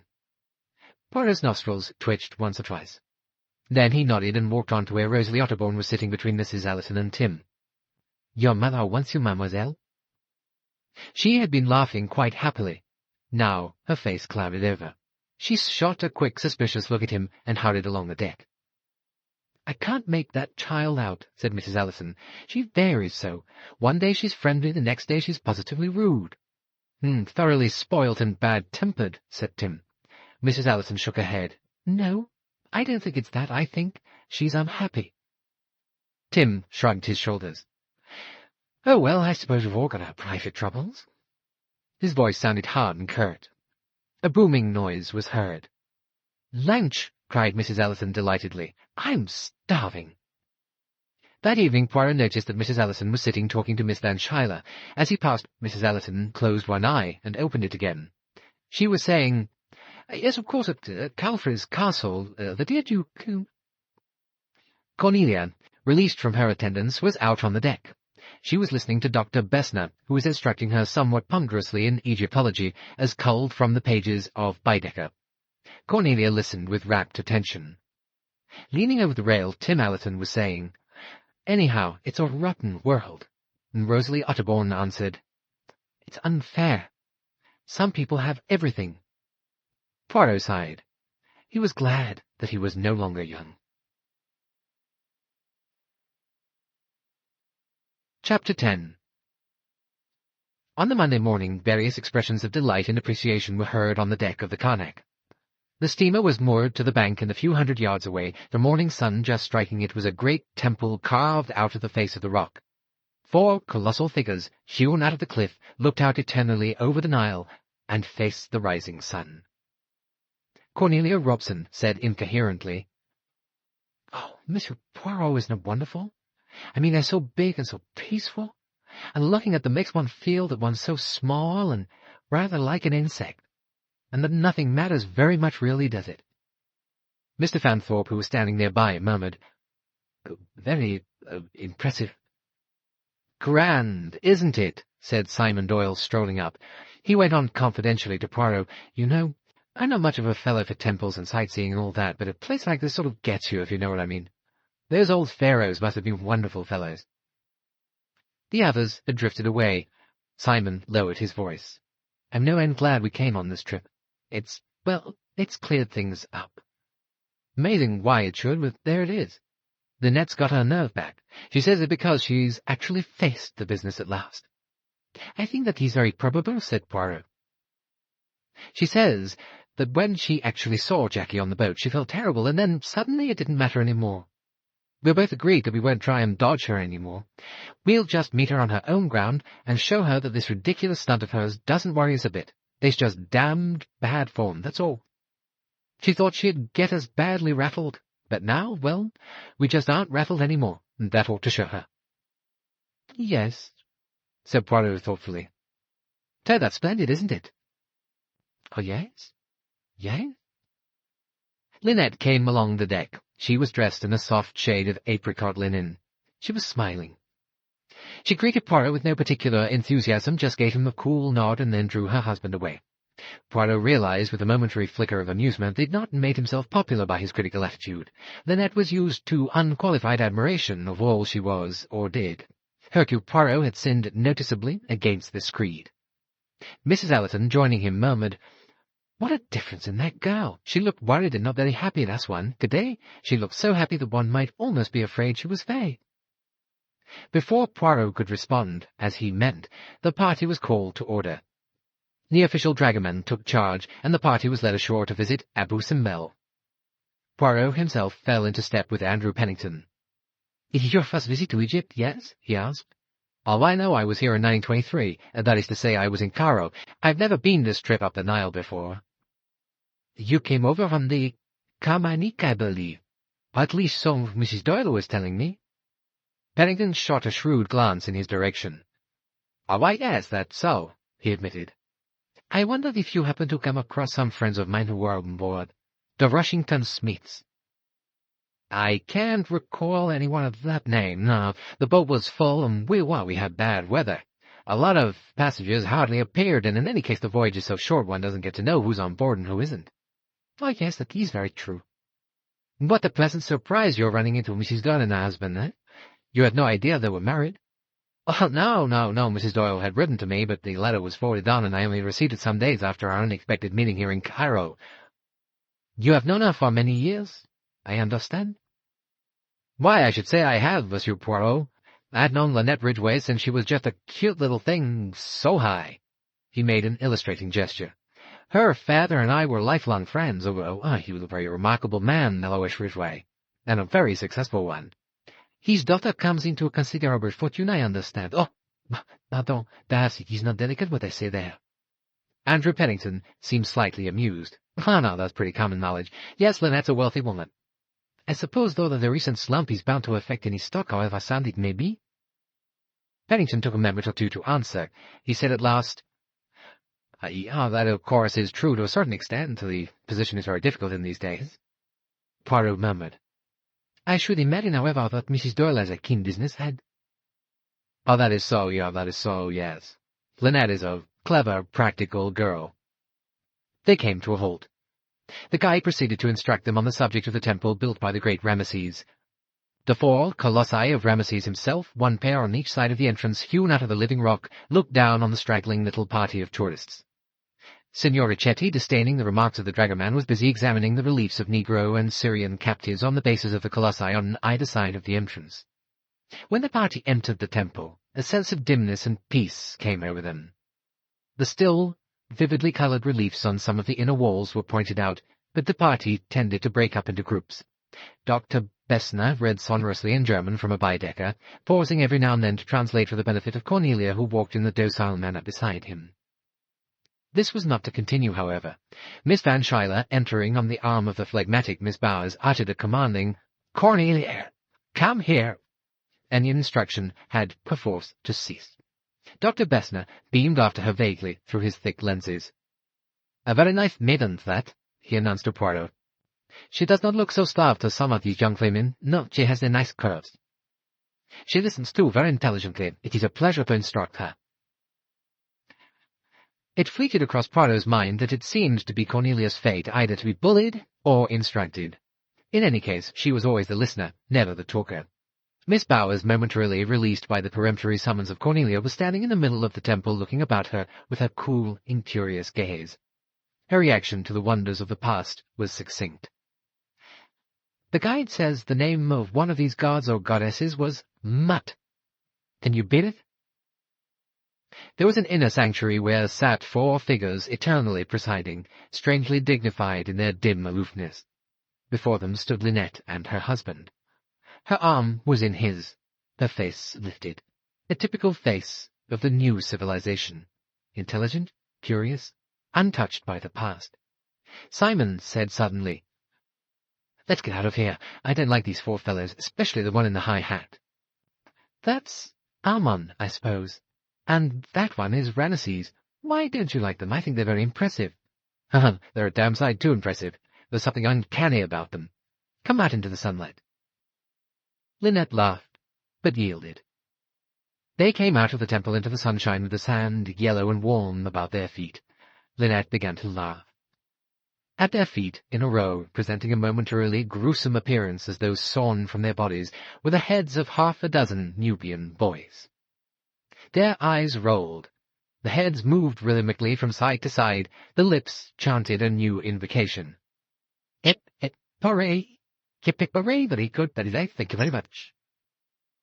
How absurd! How do they do it? Are they really buried very deep? Simon produced some small change. "Very good, very nice, very expensive," he mimicked. 2 small boys in charge of the show picked up the coins neatly. Linnet and Simon passed on. They had no wish to return to the boat, and they were weary of sightseeing. They settled themselves with their backs to the cliff and let the warm sun bake them through. "How lovely the sun is," thought Linnet. "How warm, how safe. How lovely it is to be happy. How lovely to be me. Me. Linnet." Her eyes closed. She was half asleep, half awake, drifting in the midst of thought that was like the sand drifting and blowing. Simon's eyes were open. They too held contentment. What a fool he'd been to be rattled that first night. There was nothing to be rattled about. Everything was all right. After all, one could trust Jackie. There was a shout. Someone running towards him, waving their arms, shouting. Simon stared stupidly for a moment, then he sprang to his feet and dragged Linnet with him. Not a minute too soon. A big boulder hurtling down the cliff crashed past them. If Linnet had remained where she was, she would have been crushed to atoms. White-faced, they clung together. Hercule Poirot and Tim Allerton ran up to them. "Oh, ma foi, madame, that was a near thing." All 4 instinctively looked up at the cliff. There was nothing to be seen. But there was a path along the top. Poirot remembered seeing some natives walking along there when they had first come ashore. He looked at the husband and wife. Linnet looked dazed still, bewildered. Simon, however, was inarticulate with rage. "God damn her!" he ejaculated. He checked himself with a quick glance at Tim Allerton. The latter said, "Phew, that was near. Did some fool bowl that thing over, or did it get detached on its own?"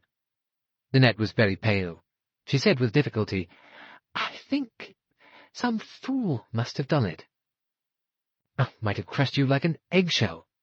Sure you haven't got an enemy, Linnet?" Linnet swallowed twice and found difficulty in answering the light-hearted raillery. Poirot said quickly, "Come back to the boat, madame. You must have a restorative."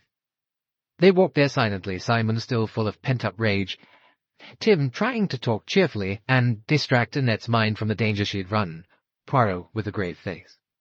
And then, just as they reached the gangplank, Simon stopped dead. A look of amazement spread over his face. Jacqueline de Belfort was just coming ashore. Dressed in blue gingham, she looked childish this morning. "Good God," said Simon under his breath. "So it was an accident after all." The anger went out of his face. An overwhelming relief showed so plainly that Jacqueline noticed something amiss. "Good morning," she said. "I'm afraid I'm a little on the late side." She gave them all a nod, and stepped ashore and proceeded in the direction of the temple. Simon clutched Poirot's arm. The other 2 had gone on. "My God, that's a relief. I thought... Poirot nodded. Yes, I know what you thought." But he himself still looked grave and preoccupied. He turned his head and noted carefully what had become of the rest of the party from the ship. Miss Van Schuyler was slowly returning on the arm of Miss Bowers. A little farther away, Mrs. Allerton was standing, laughing at the little Nubian row of heads. Mrs. Otterbourne was with her. The others were nowhere in sight. Poirot shook his head as he followed Simon slowly onto the boat. Chapter 11. "Will you explain to me, madame, the meaning of the word fée?" Mrs. Ellison looked slightly surprised. She and Poirot were toiling slowly up to the rock overlooking the second cataract. Most of the others had gone up on camels, but Poirot had felt that the motion of the camel was slightly reminiscent of that of a ship. Mrs. Ellison had put it on the grounds of personal dignity. They had arrived at Wadi Halfa the night before. This morning 2 launches had conveyed all the party to the second cataract, with the exception of Signor Ricchetti, who had insisted on making an excursion of his own to a remote spot called Semna, which he explained was of paramount interest as being the gateway of Nubia in the time of Amenemhet III, and where there was a stele recording the fact that on entering Egypt Negroes must pay custom duties. Everything had been done to discourage this example of individuality, but with no avail. Signor Ricchetti was determined, and had weighed aside each objection. 1, that the expedition was not worth making. 2, that the expedition could not be made owing to the impossibility of getting a car there. 3, that no car could be obtained to do the trip. 4, that a car would be a prohibitive price. Having scoffed at 1, expressed incredulity at 2, offered to find a car himself to 3, and bargained fluently in Arabic for 4, Signor Ricchetti had at last departed, his departure being arranged in a secretive, furtive manner in case some of the other tourists should take it into their heads to stray from the appointed paths of sightseeing. "Fée," Mrs. Ellison put her head on one side as she considered her reply. "Well, it's a Scotch word, really. It means the kind of exalted happiness that comes before disaster. You know, it's too good to be true." She enlarged on the theme. Poirot listened attentively. "I thank you, madame. I understand now. It is odd that you should have said that yesterday, when Madame Doyle was to escape death so shortly afterwards." Mrs. Ellison gave a little shiver. "It must have been a very near escape. Do you think some of those little black wretches rolled that stone over for fun? It's the sort of thing boys might do all over the world, not perhaps really meaning any harm." Poirot shrugged his shoulders. "It may be, madame." He changed the subject, talking of Mallorca and asking various practical questions from the point of view of a possible visit. Mrs. Ellison had grown to like the little man very much, partly, perhaps, out of a contradictory spirit. Tim, she felt, was always trying to make her less friendly to Hercule Poirot, whom he had summarized firmly as the worst kind of bounder. But she herself did not call him a bounder. She supposed it was his somewhat foreign exotic clothing which aroused her son's prejudices. She herself found him an intelligent and stimulating companion. He was also extremely sympathetic. She found herself suddenly confiding in him her dislike of Joanna Southwood. It eased her to talk of the matter, and after all, why not? He did not know Joanna, would probably never meet her. Why should she not ease herself of that constantly borne burden of jealous thought? At the same moment Tim and Rosalie Otterbourne were talking of her. Tim had just been half-jestingly abusing his luck. His rotten health, never bad enough to be really interesting, yet not good enough for him to have led the life he would have chosen. Very little money, no congenial occupation. A thoroughly lukewarm, tame existence, he finished discontentedly. Rosalie said abruptly, "You've got something heaps of people would envy you." "What's that?" "Your mother." Tim was surprised and pleased. "Mother? Oh, yes, of course she is quite unique. It's nice of you to see it. I think she's marvellous. She looks so lovely, so composed and calm, as though nothing could ever touch her. And yet somehow she's always ready to be funny about things, too." Rosalie was stammering slightly in her earnestness. Tim felt a rising warmth towards the girl. He wished he could return the compliment, but lamentably Mrs. Otterbourne was his idea of the world's greatest menace. The inability to respond in kind made him embarrassed. Miss Van Schuyler had stayed in the launch. She could neither risk the ascent on a camel nor on her legs. She had said snappily, "I'm sorry to have to ask you to stay with me, Miss Bowers. I intended you to go and Cornelia to stay, but girls are so selfish. She rushed off without a word today. And I actually saw her talking to that very unpleasant and ill-bred young man, Fergus's son. Cornelia has disappointed me sadly. She has absolutely no social sense." Miss Bowers replied in her usual matter-of-fact fashion, "Oh, that's quite all right, Miss Van Schuyler. It would have been a hot walk up there, and I don't fancy the look of those saddles on the camels. Fleas, as likely as not." She adjusted her glasses, screwed up her eyes to look at the party descending the hill, and remarked, "Miss Robson isn't with that young man any more. She's with Dr. Bessner. Miss Van Schuyler grunted. Since she had discovered that Dr. Bessner had a large clinic in Czechoslovakia and a European reputation as a fashionable physician, she was disposed to be gracious to him. Besides, she might need his professional services before the journey was over. When the party returned to the Karnak, Linnet gave a cry of surprise. "Ah, a telegram for me." She snatched it off the board and tore it open.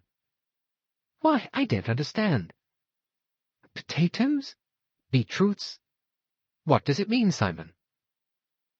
Simon was just coming to look over her shoulder when a furious voice said, "Excuse me, that telegram is for me." And Signor Ricchetti snatched it rudely from her hand, fixing her with a furious glare as he did so. Linnet stared in surprise for a moment, then turned over the envelope. "Simon, what a fool I am! It's Ricchetti, not Ridgeway. And anyway, of course my name isn't Ridgeway now. Oh, I must apologize." She followed the little archaeologist up to the stern of the boat. "I'm so sorry, Signor Ricchetti. You see, my name was Ridgeway before I married, and I haven't been married very long, and so—" She paused, her face dimpled with smiles, inviting him to smile upon a young bride's faux pas. But Ricchetti was obviously not amused. Queen Victoria, at her most disapproving, could not have looked more grim. "Names should be read carefully. It is inexcusable to be careless in these matters." Linnet bit her lip, and her colour rose. She was not accustomed to have her apologies received in this fashion. She turned away, and rejoining Simon, she said angrily, "These Italians are really insupportable." "Never mind, darling. Let's go and look at that big ivory crocodile you liked." They went ashore together. Poirot, watching them walk up the landing stage, heard a sharp, indrawn breath. He turned to see Jacqueline de Belfort at his side. Her hands were clenched on the rail. The expression on her face as she turned it towards him quite startled him. It was no longer gay or malicious. She looked devoured by some inner consuming fire. "They don't care any more." The words came low and fast. "They've got beyond me. I can't reach them. They don't mind if I'm here or not. I can't hurt them any more." The hands on the rail trembled. "Mademoiselle," she broke in, "no, it's too late now, too late for warning. You are right. I ought not to have come, not on this journey. What did you call it? The journey of the soul? I can't go back. I've got to go on. And I'm going on. They shan't be happy together, they shan't. I'd kill him sooner." She turned abruptly away. Poirot, staring after her, felt a hand on his shoulder. "Your girlfriend seems a trifle upset, Monsieur Poirot." Poirot turned. He stared in surprise, seeing an old acquaintance. "Colonel Race." The tall, bronzed man smiled. "Bit of a surprise, eh?" Hercule Poirot had come across Colonel Race a year previously in London. They had been fellow guests at a very strange dinner party that had ended in death for that strange man, their host. Poirot knew that Race was a man of unadvertised goings and comings. He was usually to be found in one of the outposts of Empire, where trouble was brewing. "So you are here at Wadi Halfa?" Poirot remarked thoughtfully. "Well, I'm here on this boat." "You mean?" "That I'm making the return journey with you to Charlau." Hercule Poirot's eyebrows rose. "Oh, that is very interesting. Shall we perhaps have a liquor drink?" They went into the observation saloon, now quite empty. Poirot ordered a whisky for the Colonel and a double orangeade full of sugar for himself. "So you make the return journey with us?" said Poirot as he sipped. "You would go faster, would you not, on the government steamer, which travels by night as well as day?" Colonel Race's face creased appreciatively. "You're right on the spot as usual, Monsieur Poirot," he said pleasantly.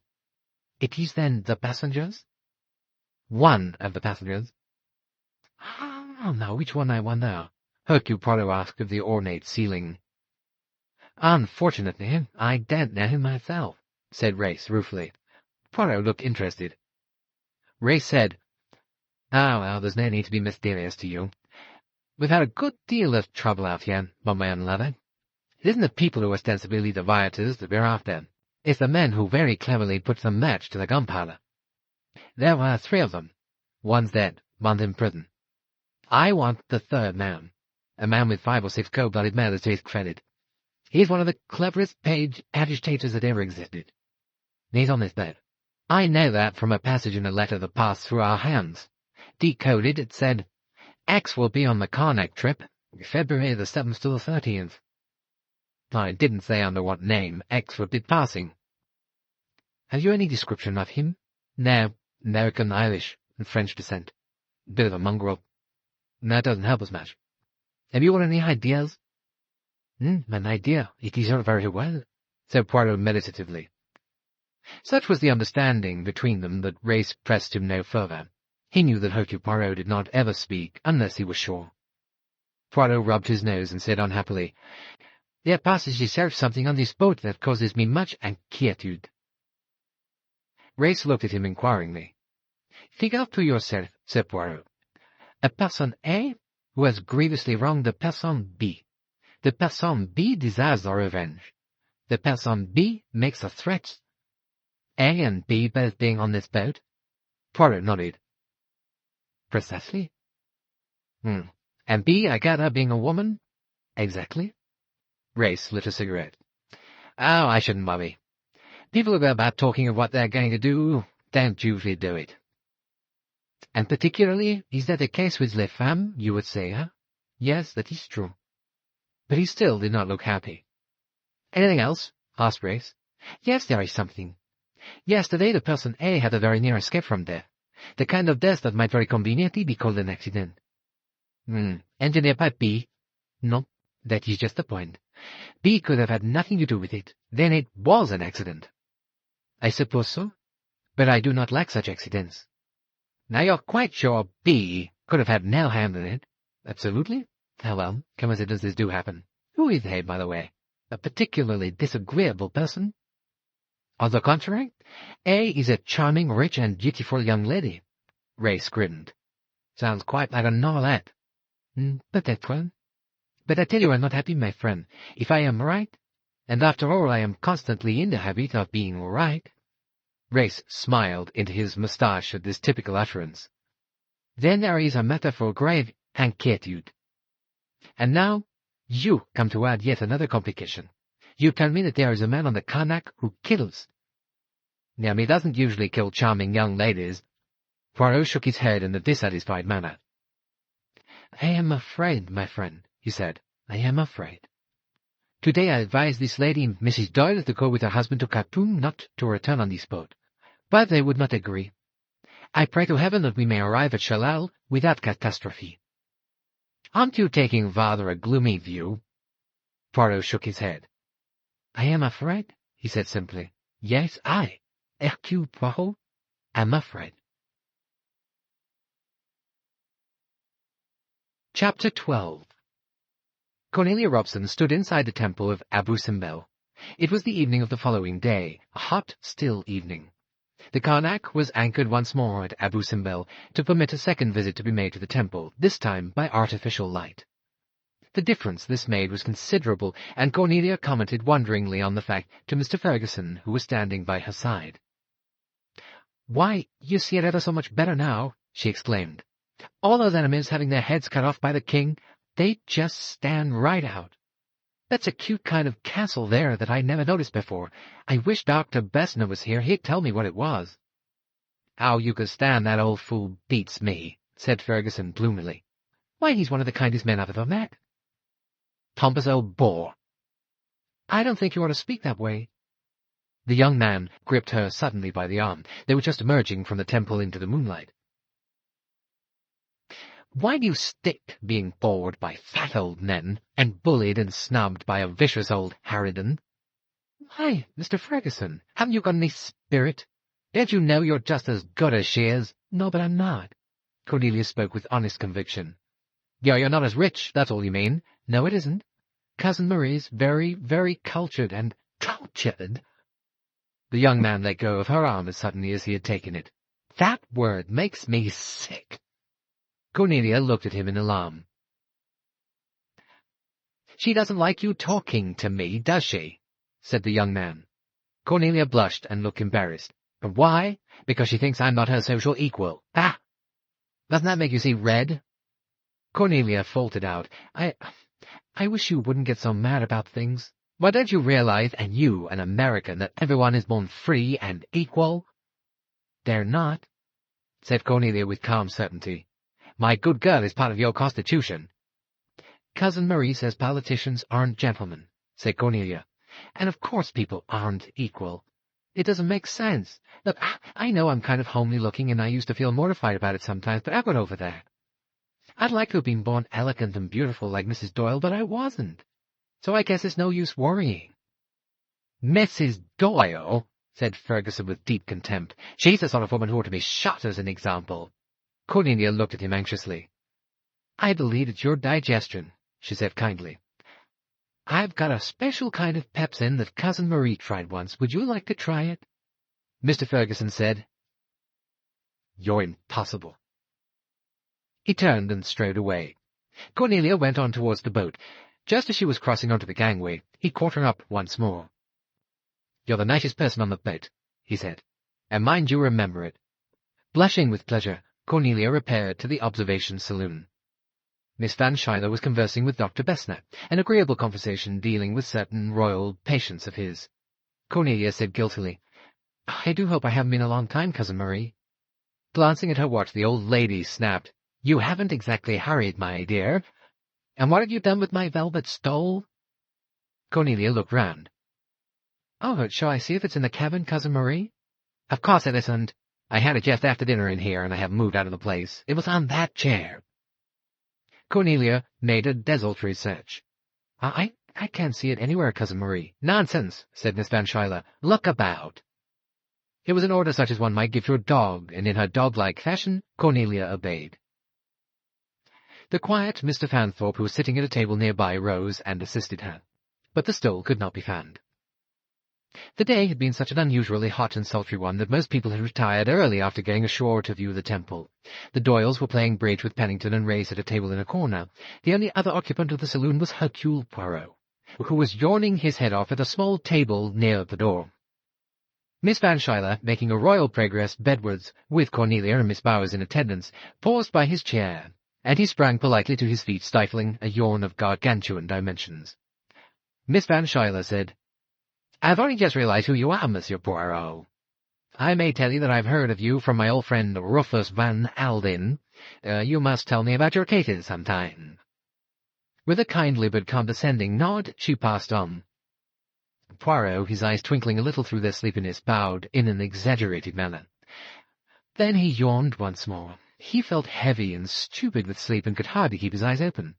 He glanced over at the bridge players absorbed in their game, then at young Fanthorpe, who was deep in a book. Apart from them, the saloon was empty. He passed through the swinging door, out onto the deck. Jacqueline de Belfort, coming precipitately along the deck, almost collided with him. "Ah, pardon, mademoiselle," she said. "You look sleepy, Monsieur Poirot." He admitted frankly, "Ah, Marie, I am consumed with sleep. I can hardly keep my eyes open. It has been a day very close and oppressive." "Yes." She seemed to brood over it. "It's been the sort of day when things snap, break, when one can't go on." Her voice was low and charged with passion. She looked not at him, but towards the sandy shore. Her hands were clenched, rigid. Suddenly the tension relaxed. She said, "Good night, Monsieur Poirot." "Good night, mademoiselle." Her eyes met his just for a swift moment. Thinking it over next day, he came to the conclusion that there had been appeal in that glance. He was to remember it afterwards. Then he passed on to his cabin, and she went towards the saloon. Cornelia, having dealt with Miss Van Schuyler's many needs and fantasies, took some needlework with her back to the saloon. She herself did not feel in the least sleepy. On the contrary, she felt wide awake and slightly excited. The bridge four was still at it. In another chair the quiet Fanthorpe read a book. Cornelia sat down to her needlework. Suddenly the door opened, and Jacqueline de Belfort came in. She stood in the doorway, her head thrown back. Then she pressed a bell and sauntered across to Cornelia and sat down. "Been ashore?" she asked. Yes, I thought it was just fascinating in the moonlight." Jacqueline nodded. "Yes, a lovely night." "A real honeymoon night?" Her eyes went to the bridge table, rested a moment on Linnet Doyle. The boy came in answer to the bell. Jacqueline ordered a double gin. As she gave the order, Simon Doyle shot a quick glance at her. A faint line of anxiety showed between his eyebrows. His wife said, "Simon, we're waiting for you to call."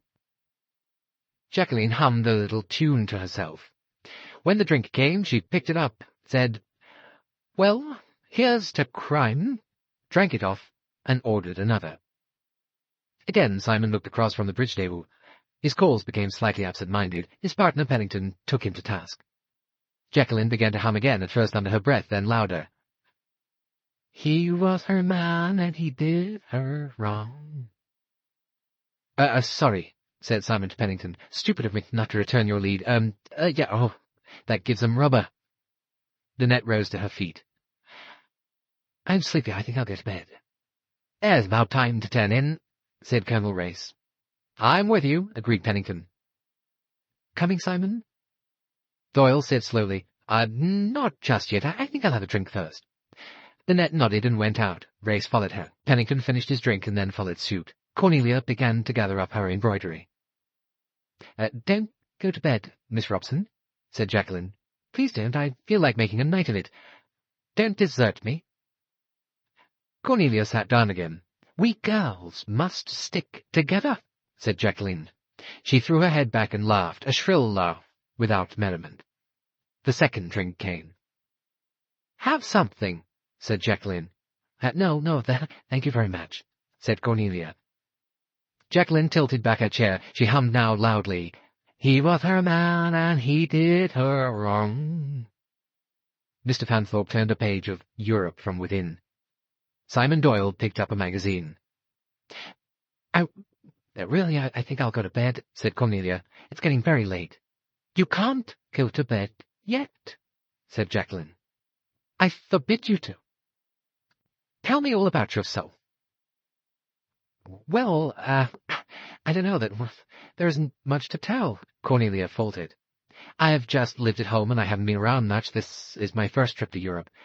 I'm just loving every minute of it." Jacqueline laughed. "You're a happy sort of person, aren't you?" "God, I'd like to be you." "Oh, would you?" "But I mean, I'm sure." Cornelia felt flustered. Undoubtedly, Mr. Belfort was drinking too much. That wasn't exactly a novelty to Cornelia. She had seen plenty of drunkenness during Prohibition years, but there was something else. Jacqueline de Belfort was talking to her, was looking at her, and yet Cornelia felt it was as though somehow she was talking to someone else. But there were only two other people in the room, Mr. Fanthorpe and Mr. Doyle. Mr. Fanthorpe seemed quite absorbed in his book. Mr. Doyle was looking rather odd, a queer sort of watchful look on his face. Jacqueline said again, "Tell me all about yourself." Always obedient, Cornelia tried to comply. She talked rather heavily, going into unnecessary small details about her daily life. She was so unused to being a talker. Her role was so constantly that of listener. And yet Mr. Belfort seemed to want to know. When Cornelia faltered to a standstill, the other girl was quick to prompt her. "Go on, tell me more." And so Cornelia went on.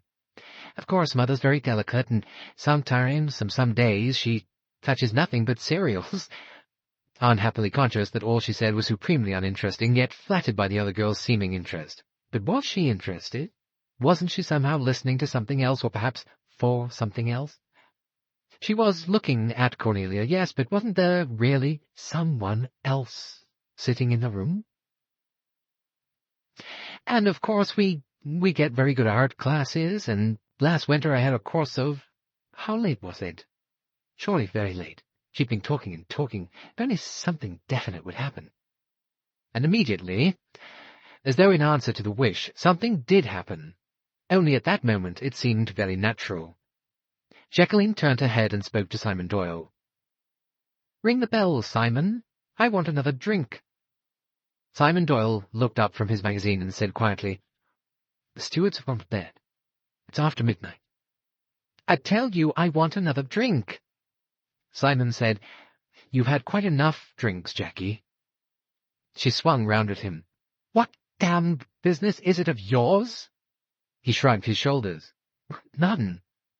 She watched him for a minute or two, and then she said, "What's the matter, Simon? You afraid?" Simon did not answer. Rather elaborately he picked up his magazine again. Cornelia murmured, "Oh dear, as late as that, I must—" She began to fumble, dropped to thimble. Jacqueline said, "Don't go to bed. I'd like another woman here to support me." She began to laugh again. "Do you know what Simon over there is afraid of? He's afraid I'm going to tell you the story of my life." Cornelia spluttered a little. Jacqueline said clearly, "You see, he and I were once engaged." "Oh, really?" Cornelia was the prey of conflicting emotions. She was deeply embarrassed, but at the same time pleasurably thrilled. How black Simon Doyle was looking. "Yes, it's a very sad story," said Jacqueline. Her soft voice was low and mocking. "He treated me rather badly. Didn't you, Simon?" Simon Doyle said brutally, "Go to bed, Jackie. You're drunk." "Oh, if you're embarrassed, Simon, dear, you'd better leave the room." Simon Doyle looked at her. The hand that held the magazine shook a little, but he spoke bluntly. "I'm staying," he said.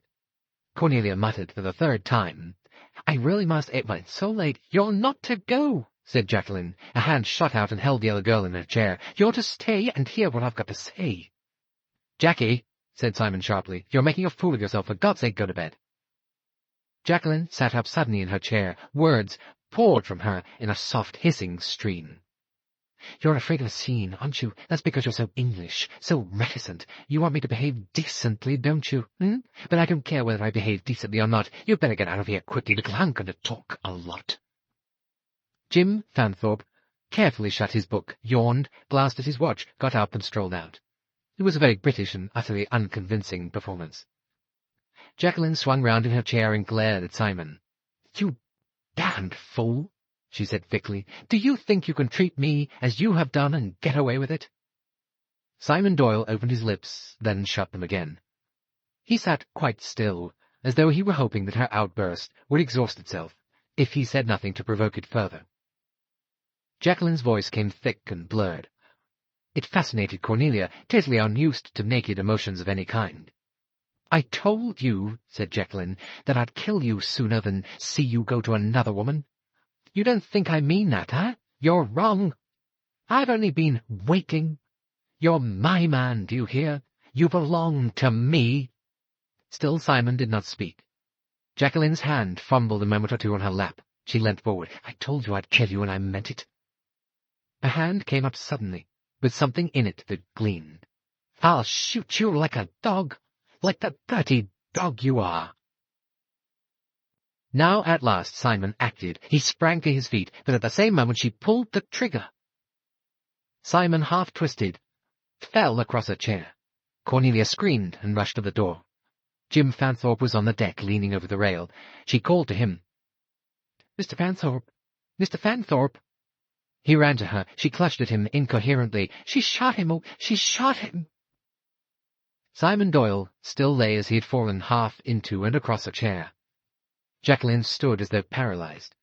She was trembling violently, and her eyes, dilated and frightened, were staring at the crimson stains slowly soaking through Simon's trouser leg, just below the knee, where he held a handkerchief close against the wound.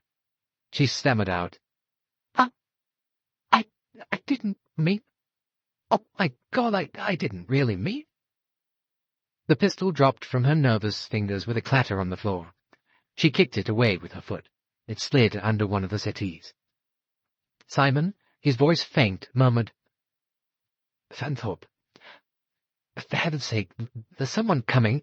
Look, say it's all right, an accident, something. There mustn't be a scandal over this."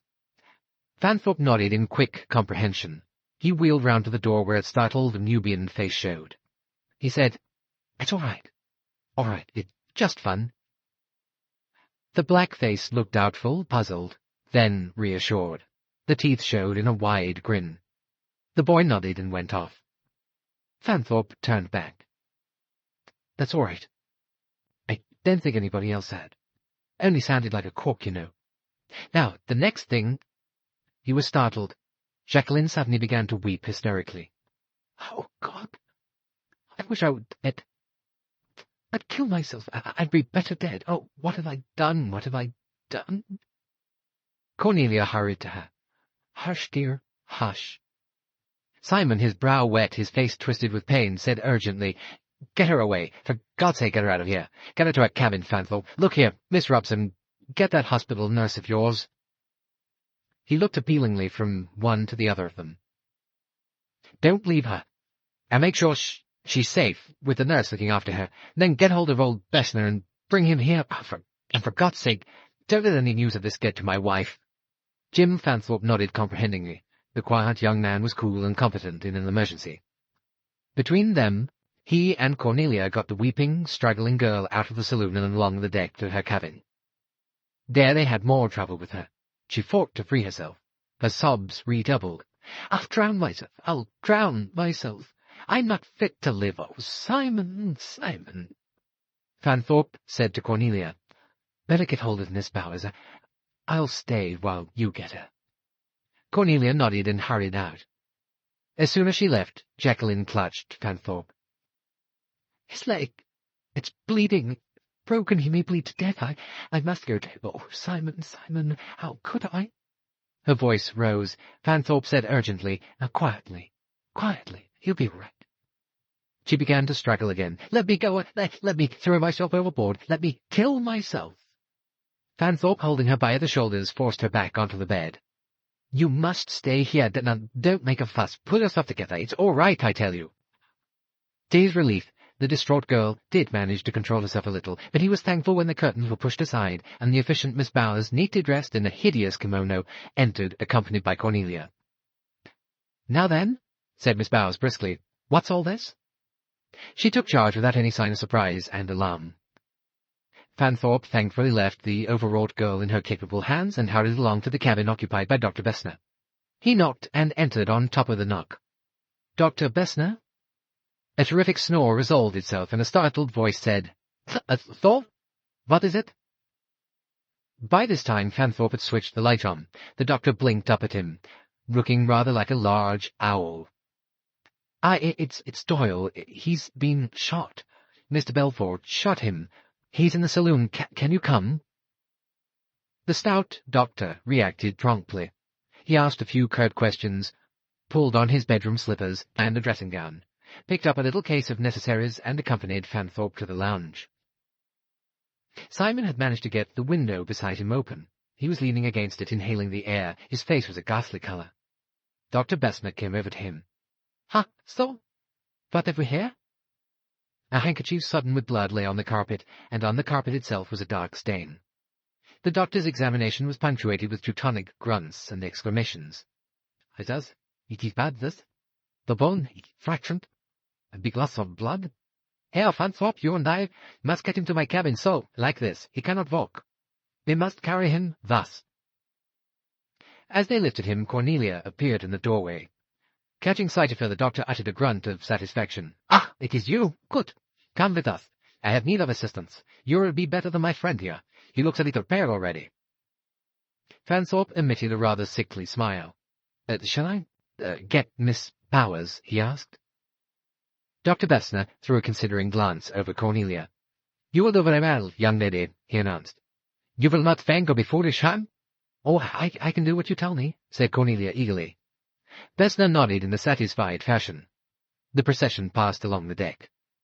The next 10 minutes were purely surgical, and Mr. Jim Fanthorpe did not enjoy it at all. He felt secretly ashamed of the superior fortitude exhibited by Cornelia. So, that is the best I can do, announced Dr. Bessner at last. You have been a hero, my friend.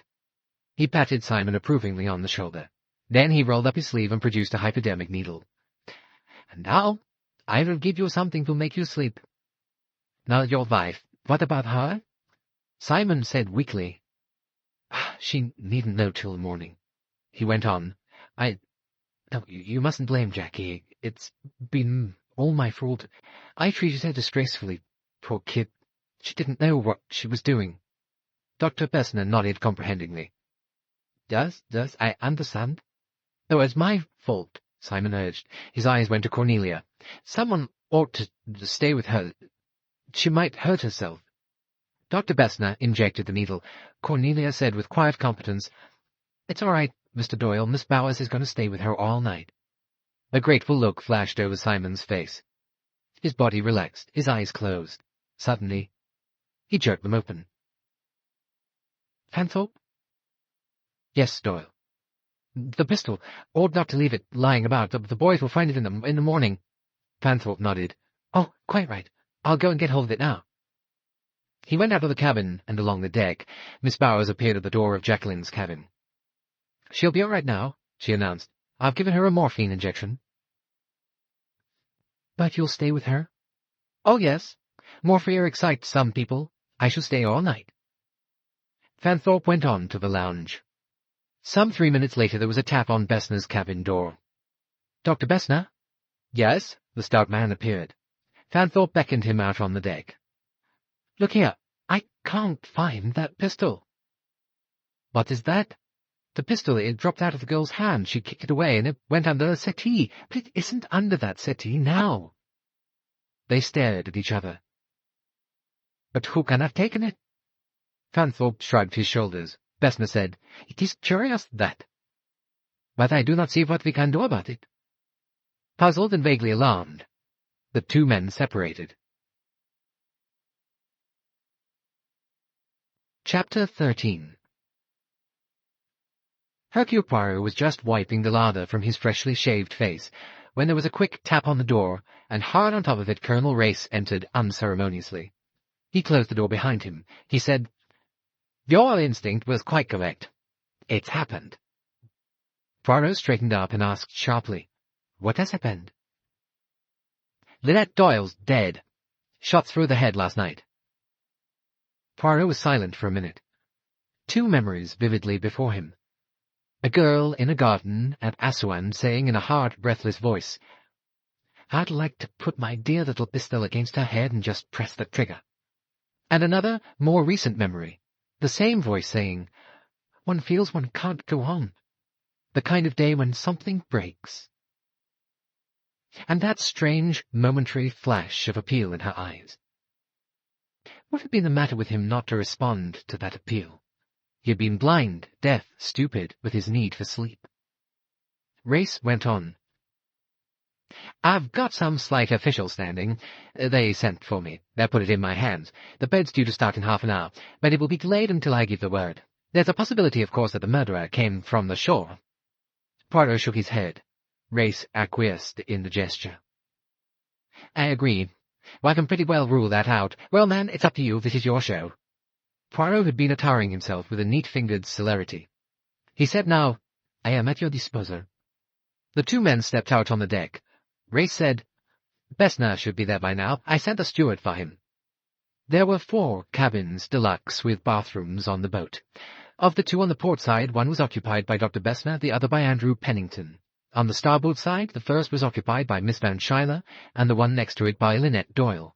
Her husband's dressing cabin was next door. A white-faced steward was standing outside the door of Linnet Doyle's cabin. He opened the door for them, and they passed inside. Dr. Bessner was bending over the bed. He looked up and grunted as the other 2 entered. What can you tell us, Doctor, about this business? Asked Race. Bessner rubbed his unshaven jaw meditatively. Ah, she was shot. Shot at close quarters. See here, just above the ear. This is where the bullet entered. A very little bullet, I should say, a .22. The pistol, it was held close against the head. See, there is blackening here. The skin is scorched. Again, in a sick wave of memory, Poirot thought of those words uttered at Aswan. Bessner went on. She was asleep. There was no struggle. The murderer crept up in the dark and shot her as she lay there. Ah, no. Poirot cried out. His sense of psychology was outraged. Jacqueline de Belfort creeping into a darkened cabin, pistol in hand. No, it did not fit that picture. Bessner stared at him through his thick lenses. But that is what happened, I tell you. Yes, I did not mean what you thought. I was not contradicting you. Bessner gave a satisfied grunt. Poirot came up and stood beside him. Linnet Doyle was lying on her side. Her attitude was natural and peaceful, but above the ear was a tiny hole, with an incrustation of dried blood round it. Poirot shook his head sadly. Then his gaze fell on the white-painted wall just in front of him, and he drew in his breath sharply. Its white neatness was marred by a big wavering letter J, scrawled in some brownish-red medium. Poirot stared at it. Then he leaned over the dead girl and very gently picked up her right hand. One finger of it was stained a brownish red.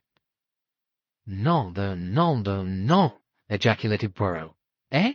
What's that? Dr. Bessner looked up. Ah, that. Ray said, Well, I'm damned. What do you make of that, Poirot? Poirot swayed a little on his toes. You ask me what I make of it? Eh bien, it is very simple, is it not? Mrs. Doyle is dying. She wishes to indicate her murderer, so she writes with her finger dipped in her own blood the initial letter of her murderer's name. Oh yes, it is astonishingly simple. Ah, but... Dr. Bessner was about to break out, but a peremptory gesture from Race silenced him.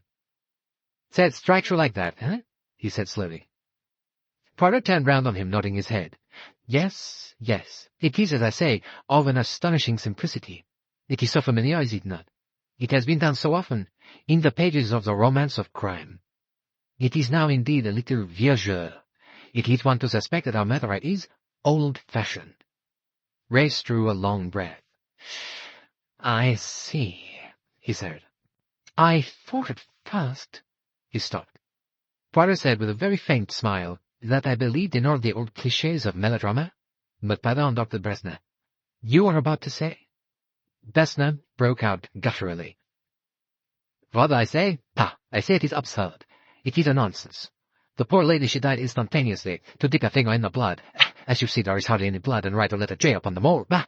It is a nonsense, a melodramatic nonsense. C'est l'enfantinage, agreed Poirot.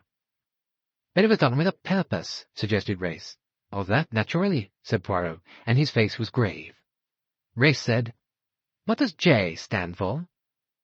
Poirot replied promptly, J stands for Jacqueline de Belfort, a young lady who declared to me less than a week ago that she would like nothing better than to... He paused, and then deliberately quoted, To put my dear little pistol close against her head, and then just press with my finger. Gott in Himmel, said Dr. Bessner. There was a moment's silence. Then Race drew a deep breath and said, Which is just what was done here. Bessner nodded. That is so, yes. It was a pistol of very small caliber, as I say, probably a .22. The bullet has got to be extracted, of course, before we can say definitely. Race nodded in swift comprehension. Then he said, What about the time of death? Bessner stroked his jaw again. His fingers made a rasping sound. I would not care to be too precise. It is now 8 o'clock. I have received your regard to the temperature last night that she has been dead certainly 6 hours, and probably no longer than 8. There, that puts it between midnight and 2 a.m. That is so. There was a pause. Race looked round. And what about her husband? I suppose he sleeps in the cabin next door. At the moment, said Dr. Bessner, he is asleep in my cabin. Both men looked very surprised. Bessner nodded his head several times. Ah, so, I see you have not been told about that. Mr. Doyle was shot last night in the saloon. Shot? By whom? By the young lady Jacqueline de Belfort. Race asked sharply. Is he badly hurt? Yes, the bone was splintered. I have done all that is possible at the moment, but it is necessary, you understand, that the fracture should be x-rayed as soon as possible, and proper treatment given, such as is impossible on this boat. Poirot murmured, Jacqueline de Belfort. His eyes went again to the J on the wall. Race said abruptly, if there's nothing more we can do here for the moment, let's go below. The management has put a smoking room at our disposal. We must get the details of what happened last night. They left the cabin. Race locked the door and took the key with him. We can come back later, he said. The first thing to do is to get all the facts clear. They went down to the deck below, where they found the manager of the Karnak waiting uneasily in the doorway of the smoking room. The poor man was terribly upset and worried over the whole business, and was eager to leave everything in Colonel Race's hands. I fear I can't do better than leave it to you, sir, seeing your official position. I'd had orders to have put myself at your disposal in the other matter. If you will take charge, I'll see that everything is done at your wish. Good man. Now to begin with, I'd like this room kept clear for me and Mr. Poirot during the inquiry. Certainly, sir. Now that's all at present. Go on with your work. I know where to find you. Looking slightly relieved, the manager left the room. Race said, Now sit down, Bessner. Let's have the whole story of what happened last night. They listened in silence to the doctor's rumbling voice. Clear enough, said Race when he'd finished. The girl worked herself up, helped by a drink or two, and finally took a pot shot at the man with a .22 pistol. Then she went along to Linnet Doyle's cabin and shot her as well. But Dr. Bessner was shaking his head. No, I do not think so. I do not think that was possible. For one thing, she would not write her own initial on the wall. It would be ridiculous, nicht wahr? No, well, she might, Race declared, if she were blind and mad and jealous as she sounds. She might want to, well, sign her name to the crime, so to speak. Poirot shook his head. No. I do not think she will be as cruel as that. Well, then there's only one reason for that, Jay. It was put there by someone else deliberately to throw suspicion on her. The doctor said, Yes, and the criminal was unlucky because, you see, it is not only unlikely that the young Fraulein did the murder, it is also, I think, impossible. But how that? Bessner explained Jacqueline's hysterics and the circumstances which had led Miss Bowers to take charge of her. And I'm sure that Miss Bowers stayed with her all night. Race said, Well, if that's so, it's going to simplify matters very much. Poirot asked, Who discovered the crime? Mrs. Doris' maid, Louise Bourget. She went to call her mistress as usual, found her dead, and came out and flopped into the steward's arms in a dead faint. He went to the manager, who came to me. I got hold of Bessner and then came for you. Poirot nodded. Race said, Doyle's got to know. You say he's asleep still? The doctor said, Yes, he is asleep in my cabin. I gave him a strong opiate last night. Race turned to Poirot. Well, he said, I don't think we need detain that doctor any longer, Thank you, doctor. Bessner rose. I will have my breakfast, yes? And then I will go back to my cabin and see if Mr. Doyle is ready to wake. Thanks. Bessner went out. The two men looked at each other. Well, what about it, Poirot? Ray said. You're the man in charge. I'll take my orders from you. You say what's to be done. Poirot bowed. Eh bien, he said, we must hold the court of inquiry. First of all, I think we must verify the story of the affair last night. That is to say, we must question Fanthorpe and Miss Robson, who were the actual witnesses of what occurred. The disappearance of the pistol is very significant. Race rang a bell and sent a message by the steward. Poirot sighed and shook his head. It is bad, this, he murmured. It is bad. Have you any ideas? Asked Race curiously.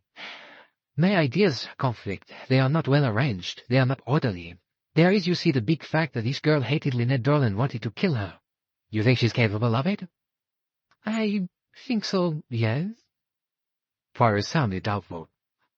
But not in this way. That's what's worrying you, isn't it? Not to creep into her cabin in the dark and shoot her while she was sleeping. It's the cold-bloodedness that strikes you as not ringing true. In a sense, yes. You think of this girl that ran the Belfort is incapable of premeditated cold-blooded murder? Poirot said slowly, I am not sure, you see. She would have the brains, yes, but I doubt physically if she could bring herself to do the act. Race nodded. Yes, I see. Well, according to Bessner's story, it would also have been physically impossible.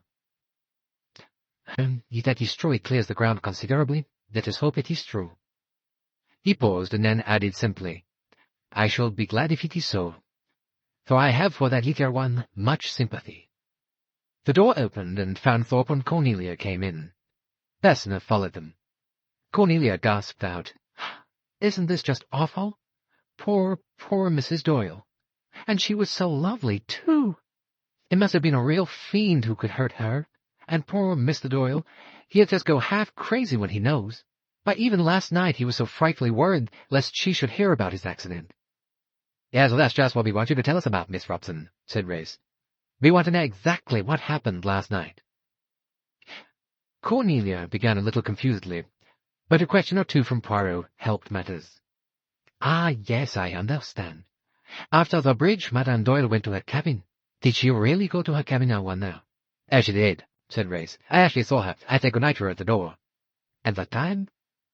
Mercy, I couldn't say, said Cornelia. It was 11:20, said Race. Bien. Then at 11:20, Madame Doyle was alive and well. At that moment there was in the saloon, who? Fanthorpe answered.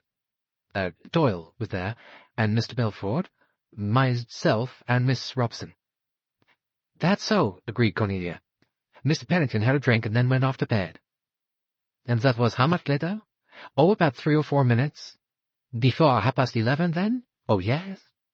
So that there were left in the saloon you, Miss Robson, Miss de Belfort, Mr. Doyle, and Mr. Fanthorpe. What were you all doing? Mr. Fanthorpe was reading a book. I'd got some embroidery. Miss de Belfort was... she was... Fanthorpe came to the rescue. She was drinking pretty heavily. Yes, agreed Cornelia. She was talking to me mostly and asking me about things at home, and she kept saying things to me mostly, but I think they were kind of meant for Mr. Doyle.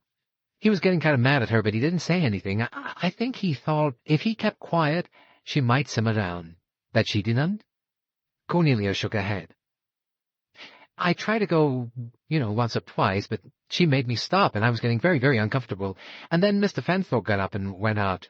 Yes, it was a little embarrassing, said Fanthorpe. I thought I'd make an unobtrusive exit. Miss de Belfort was clearly working up for a scene. And then she pulled out the pistol, went on Cornelia. And Mr. Doyle jumped up to try and get it away from her. And it went off and shot him through the leg, and then she began to sob and cry, and I was scared to death and ran out after Mr. Fanthorpe, and he came back with me. And Mr. Doyle said not to make a fuss, and one of the Nubian boys heard the noise of the shot and came along, but Mr. Fanthorpe told him it was all right, and then we got Jacqueline away to the cabin, and Mr. Fanthorpe stayed with her while I got Miss Bowers. Cornelia paused, breathless. And what time was this? Asked Race. Cornelia said again, Mercy, I don't know. But Fanthorpe answered promptly. It must have been about 20 minutes past 12. I know that it was actually 12:30 when I finally got to my cabin. Now let me be quite sure on 1 or 2 points, said Poirot. After Mrs. Doyle left the saloon, did any of you four leave it? No. You are quite certain Miss de Belfort did not leave the saloon at all? Fanthorpe answered promptly. Positive. Neither Doyle, Miss de Belfort, Miss Robson, nor myself left the saloon. Good. That establishes the fact that Mr. Belfort could not possibly have shot Mrs. Doyle before, let us say, 12:20. Now, Miss Robson, you went to fetch Miss Bowers. Was Mr. Belfort alone in her cabin during that period? No. Mr. Fanthorpe stayed with her. Good. So far, Mr. Belfort has a perfect alibi. Miss Bowers is the next person to interview. But before I send for her, I should like to have your opinion on 1 or 2 points. Mr. Doyle, you say, was very anxious that Miss de Belfort should not be left alone. Was he afraid, you think, that she was contemplating some further or rash act? Well, that is my opinion, said Fanthorpe. He was definitely afraid she might attack Mrs. Doyle? No. Fanthorpe shook his head. I don't think that was his idea at all. I think he was afraid she might do something rash to herself. Suicide? Yes. You see, she seemed completely sobered and heartbroken at what she had done. She was full of self-reproach. She kept saying she would be better dead. Cornelia said timidly, I think he was rather upset about her. He spoke quite nicely. He said it was all his fault, that he'd treated her badly, and, well, he was really very nice. Hercule Poirot nodded thoughtfully. Now about the pistol, he went on. What happened to that? She dropped it, said Cornelia. And afterwards? Fanthorpe explained how he had gone back to search for it, but had not been able to find it. Aha, said Poirot. Now we begin to arrive. Let us, I pray you, be very precise. Describe to me exactly what happened. Well, Miss de Belfort let it fall, and then she kicked it away from her with her foot. Yeah, she sort of hated it, explained Cornelia. I know just what she felt. And it went under a settee, you say? Now, be very careful. Miss de Belfort did not recover that pistol before she left the saloon? Both Fanthorpe and Cornelia were positive on that point. Précisément. I seek only to be very exact, you comprehend. Then we arrive at this point. When Miss de Belfort leaves the saloon, the pistol is under the settee. And since Miss de Belfort is not left alone, Mr. Fanthorpe, Miss Robson, or Miss Bowers being with her, she has no opportunity to get back the pistol after she left the saloon. What time was it, Mr. Fanthorpe, when you went back to look for it? It must have been just before 12:30. And how long would have elapsed between the time you and Dr. Bessner carried Mr. Doyle out of the saloon until you returned to look for the pistol? Perhaps 5 minutes, perhaps a little more. Then in that 5 minutes, someone removes that pistol from where it lay, out of sight, under the settee. That someone was not Miss de Belfort. Who was it? It seems highly probable that the person who removed it was the murderer of Mrs. Doyle. We may assume, too, that that person had overheard or seen something of the events immediately preceding. But I don't see how you make that out, objected Fanthorpe. Because, said Hercule Poirot, you have just told us that the pistol was out of sight under the settee. Therefore it was hardly credible that it was discovered by accident. No, it was taken by someone who knew it was there. Therefore that someone must have assisted at the scene. Fanthorpe shook his head. But I saw no one when I went out on the deck just before the shot was fired. Ah, but you went out by the door on the starboard side. Well, yes, the same side as my cabin. Then, if there had been anybody at the port door looking through the glass, you would not have seen them. No, admitted Fanthorpe. Did anyone hear the shot, except the Nubian boy? Not as far as I know. Fanthorpe went on. You see, the windows in here were all closed. Miss Van Schuyler felt a draught earlier in the evening. The swing doors were shut. I doubted the shot would be clearly heard. It would only sound like the pop of a cork. Race said, As far as I know, no one seems to have heard the other shot, the shot that killed Mrs. Doyle. That we will inquire into presently, said Poirot. For the moment we still concern ourselves with Mademoiselle de Belfort. We must speak to Miss Bowers. But first, before you go, he arrested Fanthorpe and Cornelia with a gesture, you will give me a little information about yourselves? Then it will not be necessary to call you again later. You first, monsieur. Your full name? James Lechdale Fanthorpe. Address? Glassmore House, Market Donington, Northamptonshire. Your profession? I'm a lawyer. And your reasons for visiting this country? There was a pause. For the first time, the impassive Mr. Fanthorpe seemed taken aback. He said at last, almost mumbling the words, pleasure. Aha, said Poirot. You take the holiday, that is it, yes? Yes. Very well, Mr. Fanthorpe. Will you just give me a brief account of your own movements last night after the events we have just been narrating? I went straight to bed, and that was at just after 12:30. Your cabin is number 22 on the starboard side, the one nearest the saloon? Yes. I will ask you one more question. Did you hear anything at all after you went to your cabin? Fanthorpe considered. Well, I turned in very quickly. I think I heard a kind of splash just as I was dropping off to sleep, but nothing else. You heard a kind of splash? Near at hand? Fanthorpe shook his head. Well, really, I couldn't say. I was half asleep. At what time would that be? It might have been about 1 o'clock. I can't really say. Thank you, Mr. Fanthorpe. That is all. Poirot turned his attention to Cornelia. And now, Miss Robson, your full name? Cornelia Ruth, and my address is the Red House, Belfield, Connecticut. What brought you to Egypt? Our cousin Marie, Miss Van Schuyler, brought me along on a trip. Had you ever met Mrs. Doyle previous to this journey? No, never. And what did you do last night? I went right to bed after helping Dr. Bessner with Mr. Doyle's leg. Your cabin is? 41 on the port side, right next door to Mr. Belfort. And did you hear anything? Cornelia shook her head. I didn't hear a thing. No splash?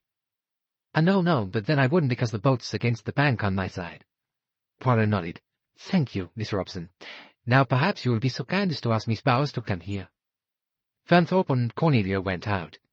Well, that seems clear enough, said Race. Unless 3 independent witnesses are lying, Jacqueline de Belfort couldn't have got hold of the pistol, but somebody did when somebody overheard the scene, and somebody was BF enough to write a big J on the wall. There was a tap on the door and Miss Bowers entered. The hospital nurse sat down in her usual composed, efficient manner. In answer to Poirot, she gave her name, address, and qualifications, adding, I've been looking after Miss Van Schuyler for over 2 years now. Is Miss Van Schuyler's health very bad? Why, no, I wouldn't say that, said Miss Bowers. She's not very young, and she's nervous about herself, and she likes to have a nurse around handy. There's nothing seriously the matter with her. She just likes plenty of attention, and she's willing to pay for it. Poirot nodded comprehendingly, and then he said, I understand that Miss Robson fetched you last night? Why, yes, that is so. Will you tell me exactly what happened? Well, Miss Robson just gave me a brief outline of what had occurred, and I came along with her. I found Miss de Belfort in a very excited, hysterical condition. Did she utter any threats against Mrs. Doyle? No, nothing of that kind. She was in a condition of morbid self-reproach. She'd taken a good deal of alcohol, I should say, and she was suffering from reaction. I didn't think she ought to be left. I gave her a shot of morphia and sat up with her. Now, Miss Bowers, I want you to answer this. Did Miss de Belfort leave her cabin at all? No, she did not. And you yourself? I stayed with her until early this morning. You are quite sure of that? Absolutely sure. Thank you, Miss Bowers. The nurse went out. The two men looked at each other.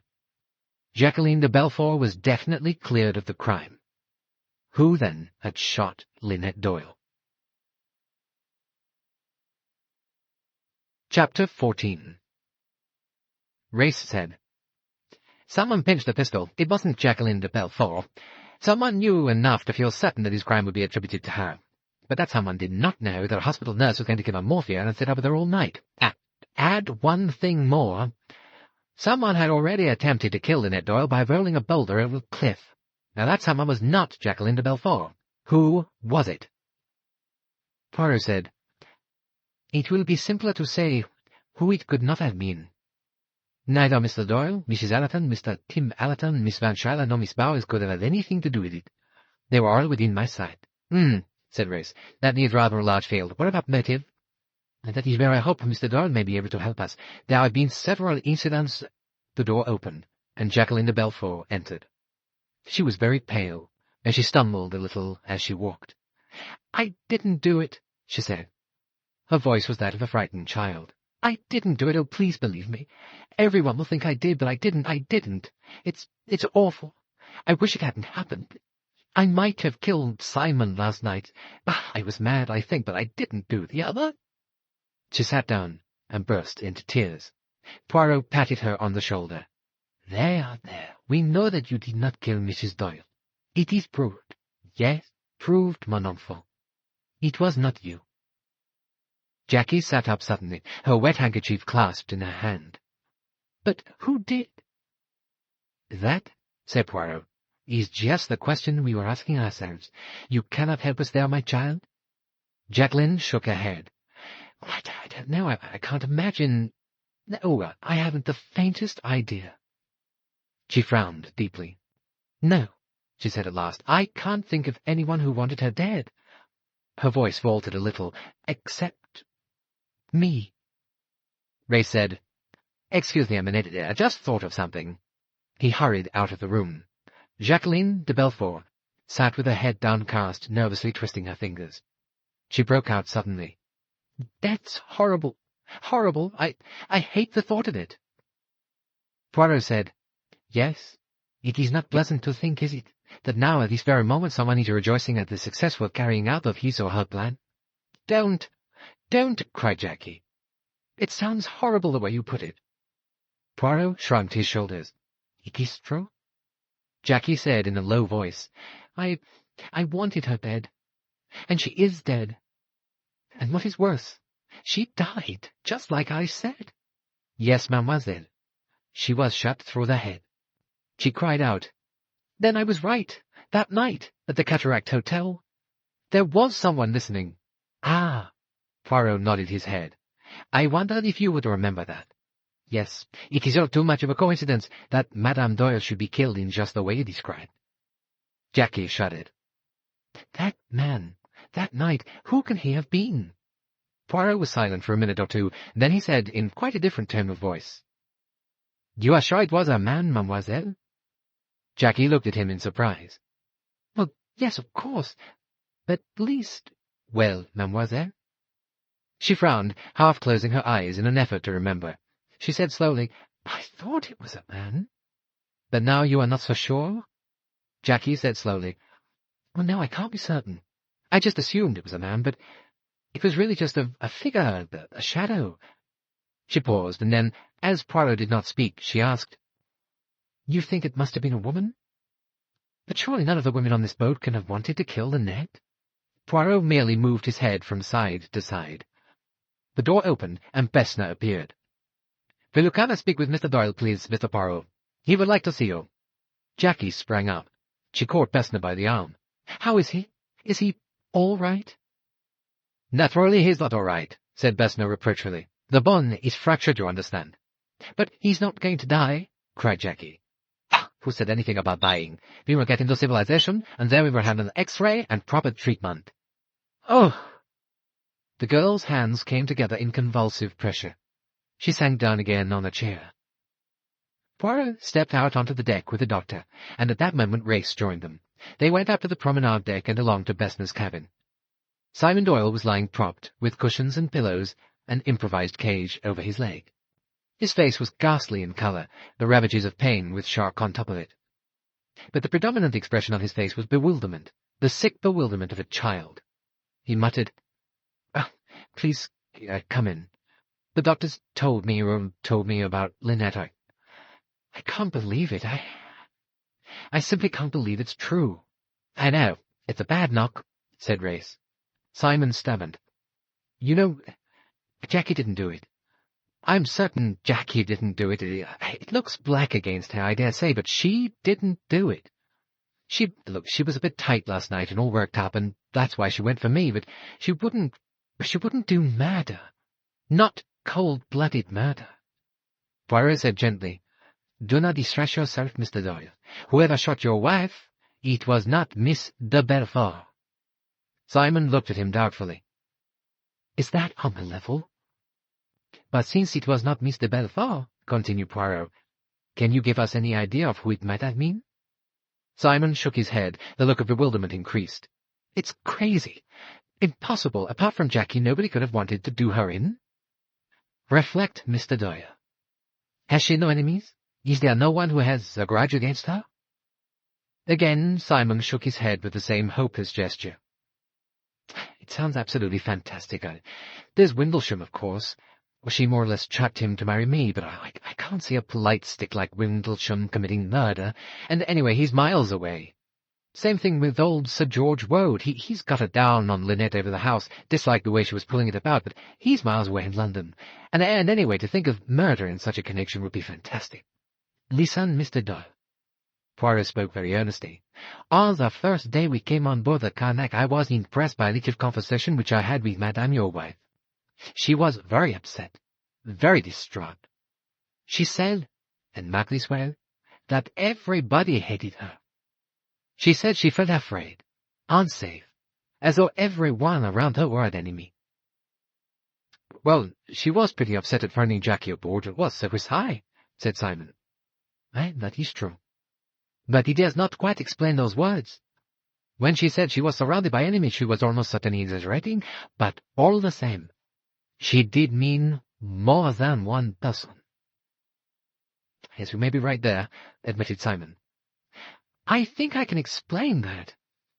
It was a name in the passenger list that upset her." "A name in the passenger list? What name?" "Well, you see, she didn't actually tell me. As a matter of fact, I wasn't even listening very carefully. I was going over the Jacqueline business in my mind. As far as I remember, Linnet said something about doing people down in business, and that it made her uncomfortable to meet anyone who had a grudge against her family. You see, although I don't really know the family history very well, I gather that Linnet's mother was a millionaire's daughter. Her father was only just ordinary plain wealthy, but after his marriage he naturally began playing the markets, or whatever you call it. Oh, and as a result of that, of course, several people got it in the neck. You know, affluence one day, the gutter the next. Well, I gather there was someone on board whose father had got up against Linnet's father and taken a pretty hard knock. I remember Linnet saying, 'It's pretty awful when people hate you without even knowing you.'" "Ah, yes?" said Poirot thoughtfully. "That would explain what she said to me. For the first time she was feeling the burden of her inheritance and not its advantages." "You are quite sure, Mr. Doyle, that she did not mention this man's name?" Simon shook his head ruefully. "Now, I didn't really pay much attention. Just said, 'Oh, nobody minds what happened to their fathers nowadays. Life goes too fast for that,' or something of that kind." Bessner said dryly, "Ah, but I can have a guess. There is certainly a young man with a grievance on board." "You mean Ferguson?" said Poirot. "Yes. He spoke against Mrs. Doyle once or twice. I myself have heard it." "Well, what can we do to find out?" asked Simon. Poirot replied, "Colonel Rice and I must interview all the passengers. Until we have got their stories, it would be unwise to form theories. Then there is the maid. We ought to interview her first of all. It would perhaps be as well if we did that here. Mr. Doyle's presence might be helpful. Yes, that's a good idea, said Simon. Had she been with Mrs. Doyle long? Just a couple of months, that's all. Only a couple of months? Exclaimed Poirot. Why, do you think... Had Madame any valuable jewellery? Well, there were her pearls, said Simon. She once told me they were worth 40 or 50,000. He shivered. Oh, my God, do you think those damned pearls? Robbery is a possible motive, said Poirot. Or the same, it seems hardly credible. Well, we shall see. Let us have them made here. Louise Bourget was that same vivacious Latin brunette whom Poirot had seen one day and noticed. But she was anything but vivacious now. She had been crying and looked frightened. Yet there was a kind of sharp cunning apparent in her face, which did not prepossess the two men favourably towards her. You are Louise Bourget? Yes, monsieur. When did you last see Madame Doyle alive? Last night, monsieur. I waited in her cabin to undress her. And what time was that? It was some time after 11, monsieur. I cannot say exactly when. I undressed Madame and put her to bed and then I leave. How long did it all take? 10 minutes, monsieur. Madame was tired. She told me to put the lights out when I left. And when you had left her, what did you do? I went to my own cabin, monsieur, on the deck below. And you heard or saw nothing more that can help us? How could I, monsieur? That, mademoiselle, is for you to say, not for us, Hercule Poirot retorted. She stole a sideways glance at him. But, monsieur, I was nowhere near. What could I have seen or heard? I was on the deck below. My cabin, it was on the other side of the boat even. It is impossible I should have heard anything. Naturally, if I had been unable to sleep, if I had mounted the stairs, then perhaps I might have seen this assassin, this monster, enter or leave Madame's cabin, but as it is, well... She threw out her hands appealingly to Simon. Monsieur, I implore you, you see how it is. What can I say? My good girl, said Simon harshly, don't be a fool. Nobody thinks you saw or heard anything. You'll be quite all right. I'll look after you. Nobody's accusing you of anything. Louise murmured, Monsieur is very good, and dropped her eyelids modestly. We take it, then, that you saw and heard nothing, said Race impatiently. That is what I said, monsieur. And you know no one who had a grudge against your mistress? To the surprise of her listeners, Louise nodded her head vigorously. Oh, yes, that I do know. To that question I can answer yes, most emphatically. Poirot said, You mean Mademoiselle de Beaufort? She certainly, but it is not of her I speak. There was someone else on this boat who disliked Madame, who was very angry because of the way Madame has injured him. Good Lord, said Simon. What's all this? Louise went on, still emphatically nodding her head with the utmost vigor. Yes, it is as I say. It concerns the former maid of Madame, my predecessor. There was a man, one of the engineers on this boat, who wanted her to marry him, and my predecessor, Marie, her name was, she would have done so, but Madame Doyle, she made inquiries, and she discovered that this Fleetwood already he had a wife of color, you understand, a wife of this country. She had gone back to her own people, but he was still married to her, you understand. So, Madame, she told all this to Mary, and Mary, she was very unhappy, and she would not see Fleetwood any more. And this Fleetwood, he was infuriated, and when he found out that this Madame Doyle had formerly been Miss Linnet Ridgeway, he tells me that he would like to kill her. Her interference ruined his life, he said. Louise paused triumphantly. This is interesting, said Race. Poirot turned to Simon. Had you any idea of this? Oh, none whatever, said Simon with patent sincerity. I doubt if Linnet even knew the man was on the boat. She'd probably forgotten all about the incident. He turned sharply to the maid. Did you say anything to Mrs. Doyle about this? No, monsieur, of course not. Poirot said, Do you know anything about your mistress's pearls? Her pearls? Louise's eyes opened very wide. She was wearing them last night. You saw them when she came to bed? Yes, monsieur. Where did she put them? On the table by the side, as always. Then that is where you last saw them? Yes, sir. Did you see them here this morning? A startled look came into the girl's face. Mon Dieu, I did not even look. I come up to the bed, I see madame, and then I cry out and rush out of the door and faint. Hercule Poirot nodded his head. You did not look. But I have the eyes which notice. And there were no pearls on the table beside the bed this morning.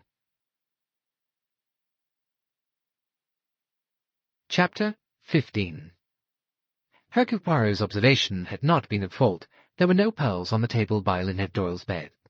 Louise Bourget was bidden to make a search among Linette's belongings. According to her, all was in order. Only the pearls had disappeared. As they emerged from the cabin, a steward was waiting to tell them that breakfast had been served in the smoking room. As they passed along the deck, Poirot paused to look over the rail. Aha, I see you have had an idea, my friend. It suddenly came to me, when Fanthorpe mentioned thinking he had heard a splash, that I, too, had been awakened some time last night by a splash. It's perfectly possible that after the murder, the murderer threw the pistol overboard. Poirot said slowly, You really think that is possible, my friend? Race shrugged his shoulders. It's a suggestion. After all, the pistol wasn't anywhere in the cabin, first thing I looked for.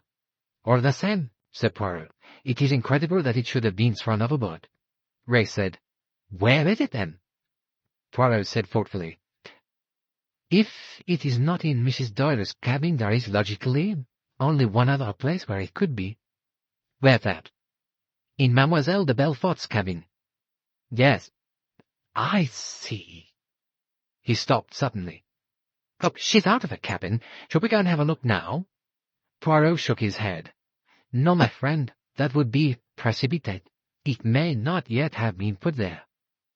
What about an immediate search of the whole boat? Huh? That way we should show our hand. We must work with great care. It is very delicate our position at the moment. Let us discuss the situation as we eat. Race agreed. They went into the smoking room. Well, said Race as he poured himself out a cup of coffee, we have got two definite leads. There's the disappearance of the pearls, and there's the man Fleetwood. As regards the pearls, robbery seems to be indicated, but I don't know whether you'll agree with me.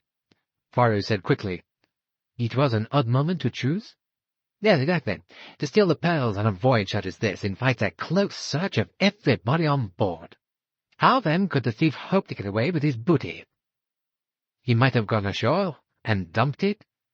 Now the company has a watchman on the bank. Now then, that is not feasible. Was the murder committed to divert attention from the robbery? No, that does not make sense. It is profoundly unsatisfactory. But supposing that Mrs. Doyle woke up and caught the thief in the act?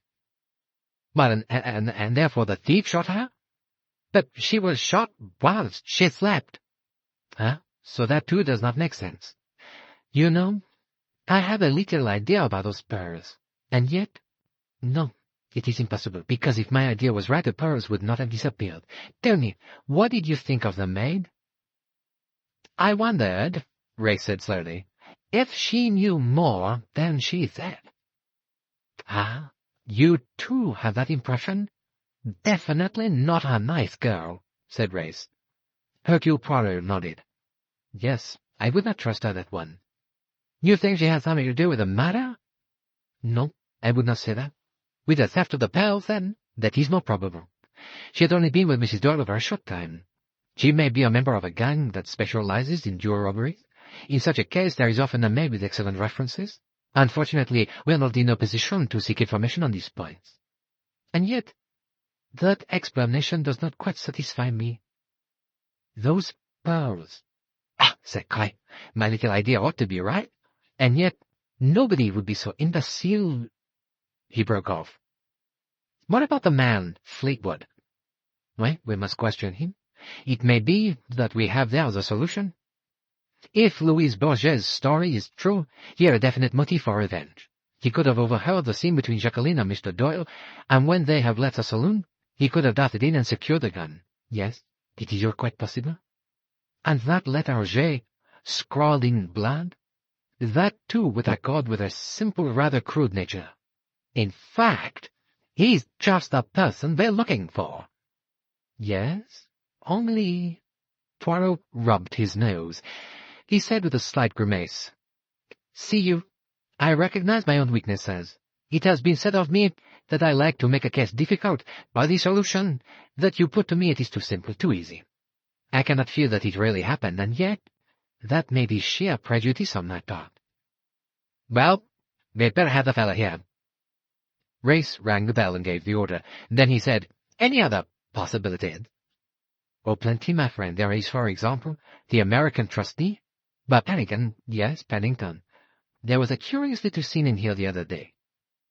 He narrated the happenings to Race. "You see, it is significant. Madame, she wanted to read all the papers before signing, so he makes the excuse of another day. And then the husband, he makes a very significant remark. What was that? He says, 'I never read anything. I sign where I am told to sign.' You perceive the significance of that?" Pennington did. I saw it in his eye. He looked at Doyle as though an entirely new idea had come into his head. Just imagine, my friend, that you have been left trustee to the daughter of an intensely wealthy man. You use perhaps that money to speculate with. I know it is so in all detective novels, but you read of it too in the newspapers. It happens, my friend. It happens."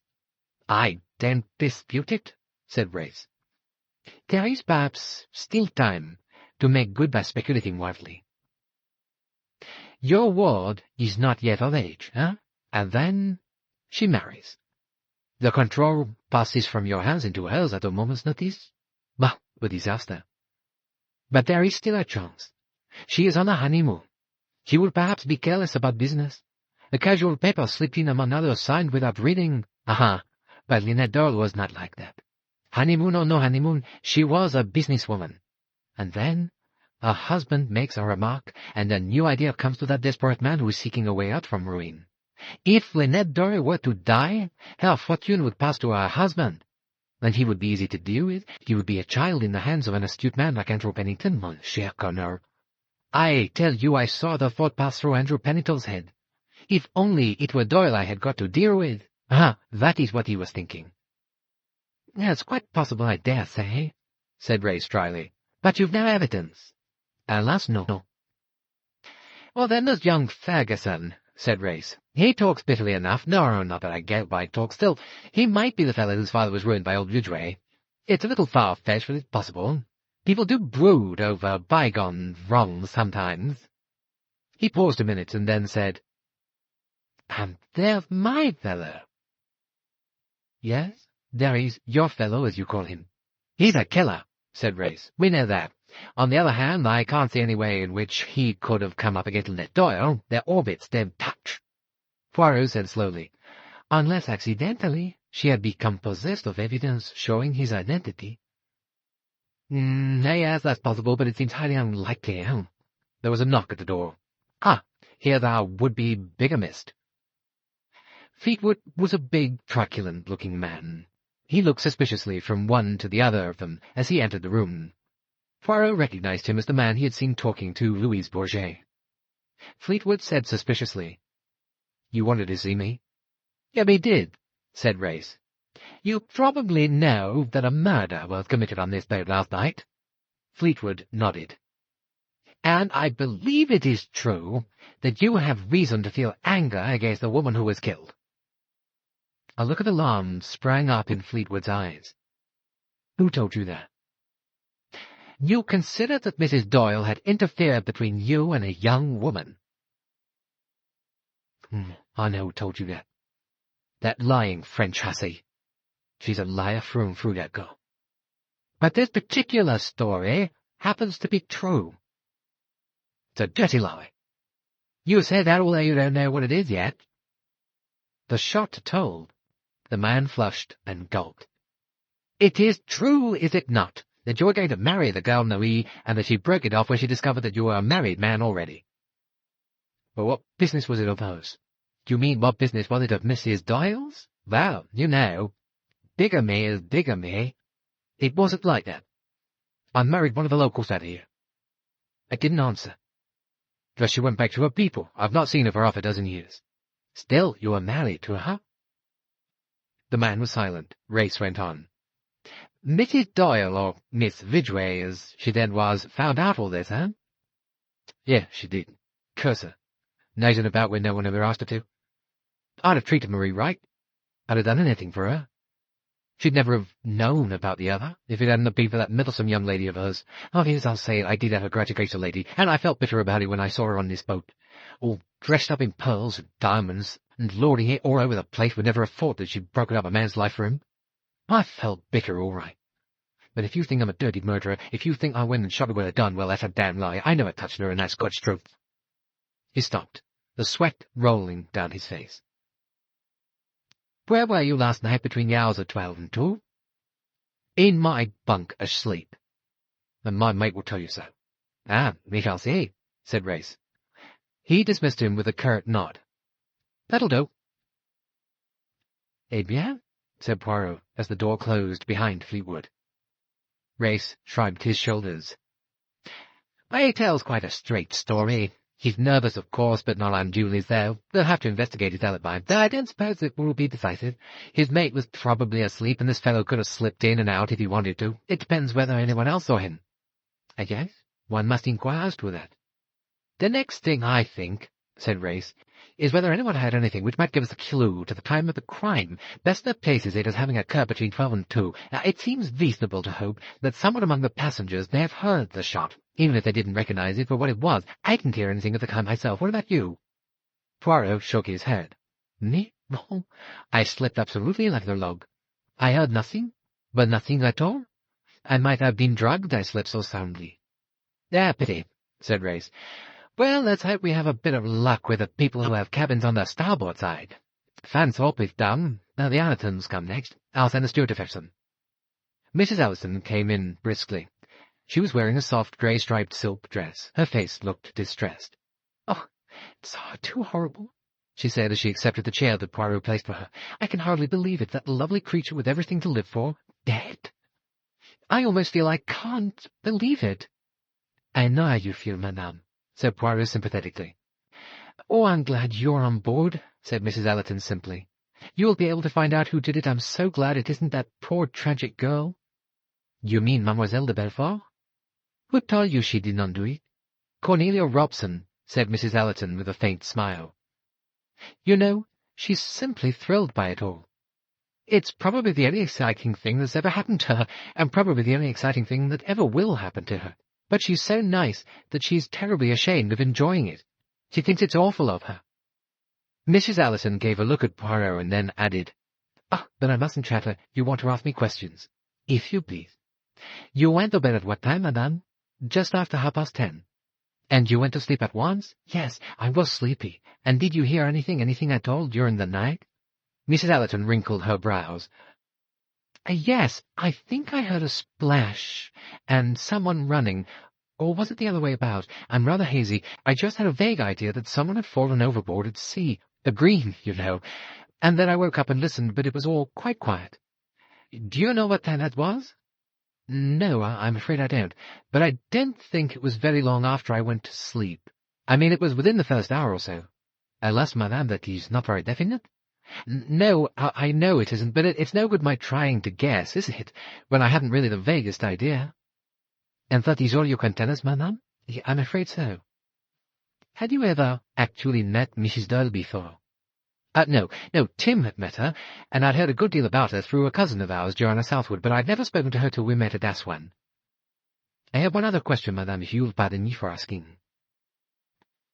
Mrs. Allerton murmured with a faint smile, I should love to be asked an indiscreet question. It is this. Did you or your family ever suffer any financial loss through the operations of Mrs. Doyle's father, Linnet Ridgeway? Mrs. Allerton looked thoroughly astonished. Oh, no.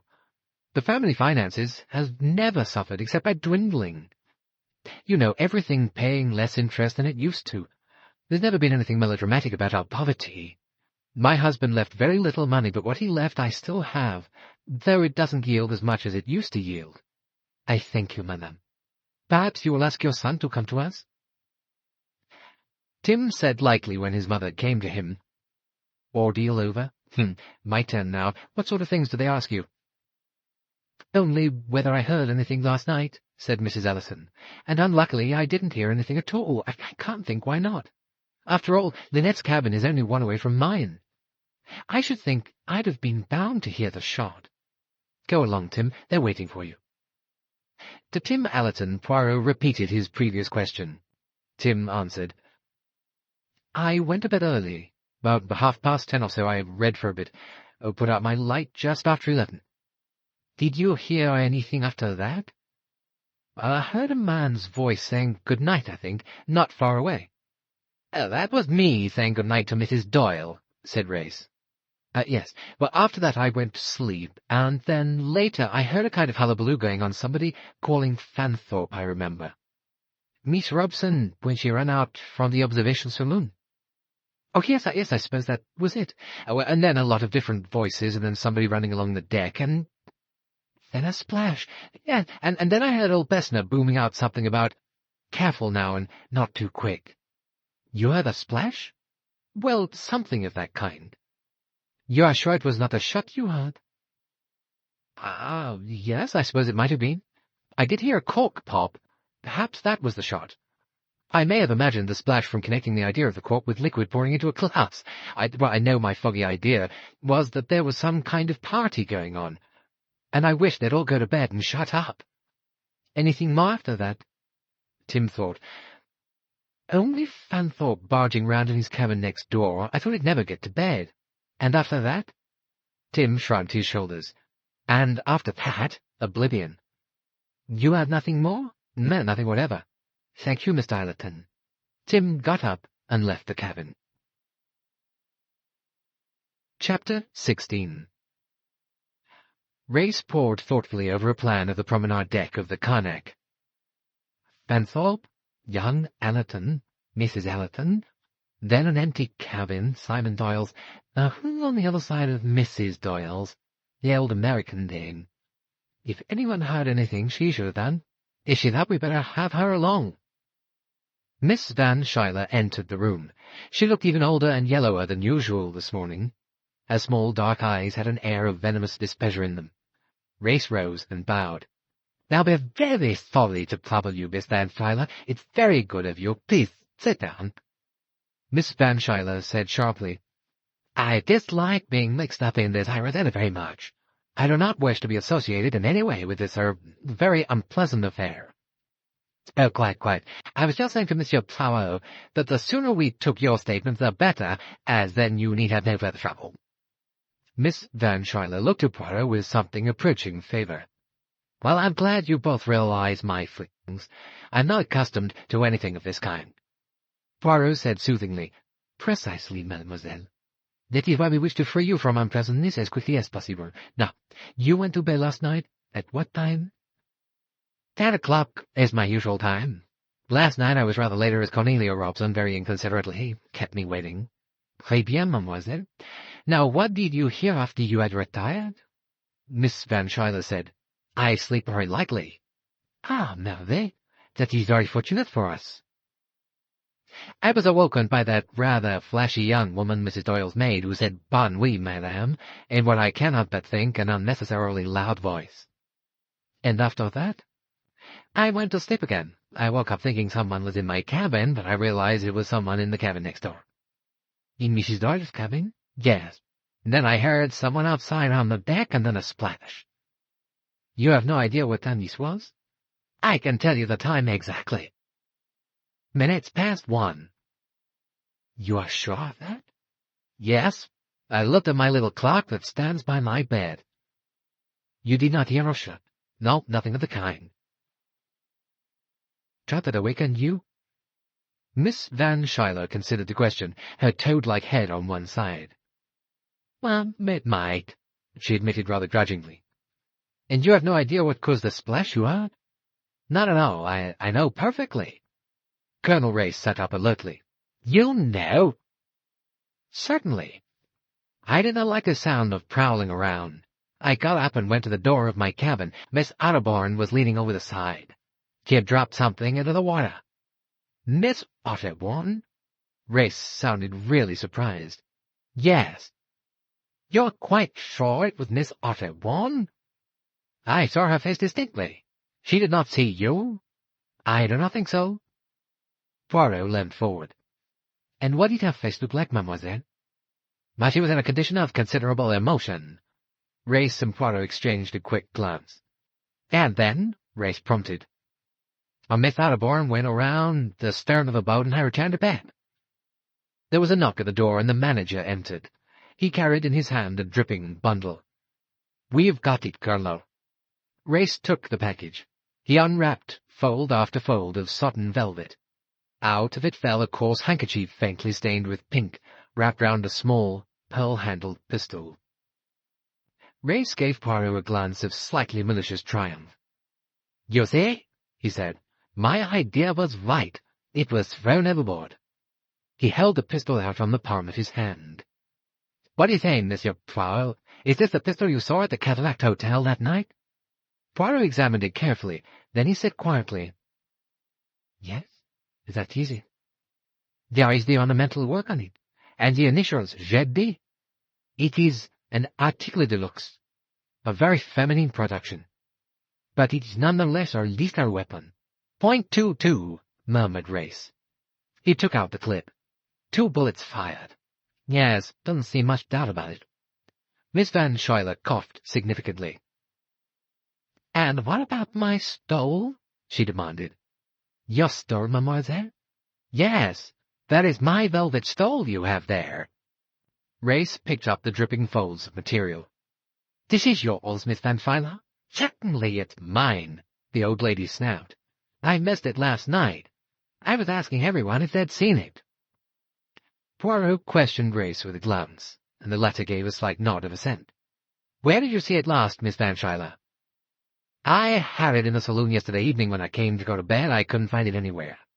Race said quietly, You realize what it's being used for? He spread it out, indicating with a finger the scorching and several small holes. The murderer wrapped it round the pistol to deaden the noise of the shot. Impertinence, snapped Miss Van Schuyler. The colour rose in her wizened cheeks. Race said, I should be glad, Miss Van Schuyler, if you would tell me the extent of your previous acquaintance with Mrs. Doyle. There was no previous acquaintance. But you knew of her? I know who she was, of course. But your families were not acquainted. As a family, we have always prided ourselves on being exclusive, Colonel Race. My dear mother would never have dreamed of calling upon any of the Hart's family, who outside their wealth were nobodies. That is all you have to say, Miss Van Schuyler? I have nothing to add to what I've told you. Linnet Ridgeway was brought up in England, and I never saw her till I came aboard this boat. She rose. Poirot opened the door for her, and she marched out. The eyes of the two men met. Ah, that's our story, said Race, and she's going to stick to it. It may be true, I don't know. But Rosalie Otterborn, I hadn't expected that. Poirot shook his head in a perplexed manner. Then he brought down his hand on the table with a sudden bang. But it does not make sense, he cried. Non, no. It does not make sense. Race looked at him. What do you mean exactly? I mean that up to a point it is all the clear sailing. Someone wished to kill Linnet Doyle. Someone overheard a scene in the saloon last night. Someone sneaked in there and retrieved a pistol. Jacqueline de Belfort's pistol, remember? Somebody shot Linnet Doyle with that pistol and wrote a letter J on the wall. All so clear, is it not? All pointing to Jacqueline de Belfort as the murderess. And then, what does the murderer do? Leave the pistol, the damning pistol, Jacqueline de Belfort's pistol for everyone to find? No. He or she throws the pistol, that particular damning bit of evidence, overboard. Why, my friend? Why? Race shook his head.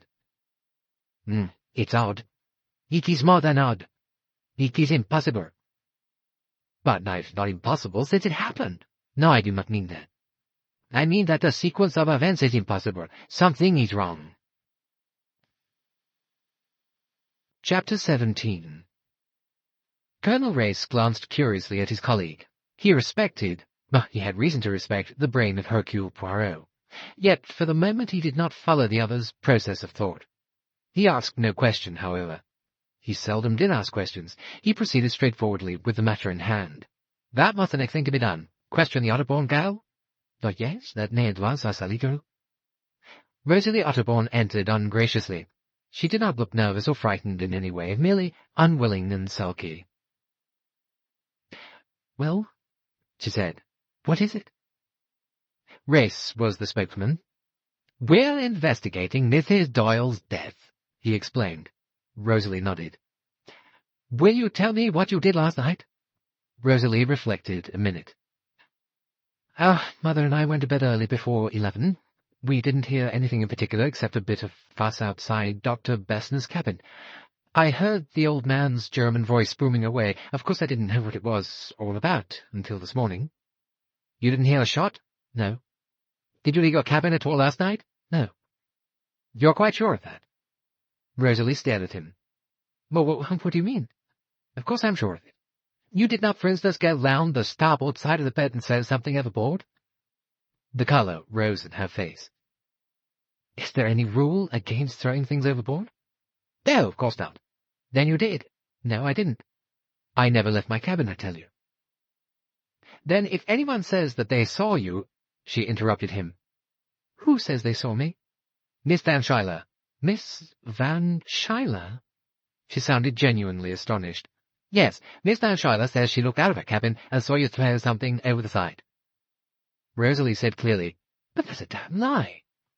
Then, as though struck by a sudden thought, she asked, "What time was this?" It was Poirot who answered. "It was 10 minutes past 1, mademoiselle." She nodded her head thoughtfully. Did she see anything else? Poirot looked at her curiously. He stroked his chin. "See? No. But she heard something." "What did she hear?" "Someone moving about in Mrs. Doyle's cabin." "I see," muttered Rosalie. She was pale now. Deadly pale. "And you persist in saying that you throw nothing overboard, mademoiselle?" "But why on earth should I run about throwing things overboard in the middle of the night?" "There might be a reason. An innocent reason." "Innocent?" said the girl sharply. "That is what I said. You see, mademoiselle, something was thrown overboard last night. Something that was not innocent." Race silently held out the bundle of stained velvet, opening it to display its contents. Rosalie Otterbourne shrank back. Was that what she was killed with?" "Yes, mademoiselle." "And you think that I did it? What utter nonsense! Why on earth should I want to kill Linnet Doyle? I don't even know her." She laughed and stood up scornfully. "The whole thing is too ridiculous." "Remember, Miss Otterbourne," said Race, "that Miss Van Schuyler is prepared to swear she saw your face quite clearly in the moonlight." Rosalie laughed again. "Ah, that old cat! She's probably half blind anyway. It wasn't me she saw." She paused. "Can I go now?"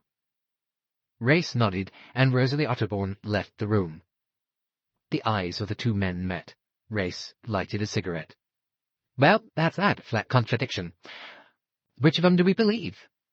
Poirot shook his head. "I have a little idea that neither of them was being quite frank." "Yes, that's the worst I had job," said Race despondently. "So many people keep back the truth for positively futile reasons.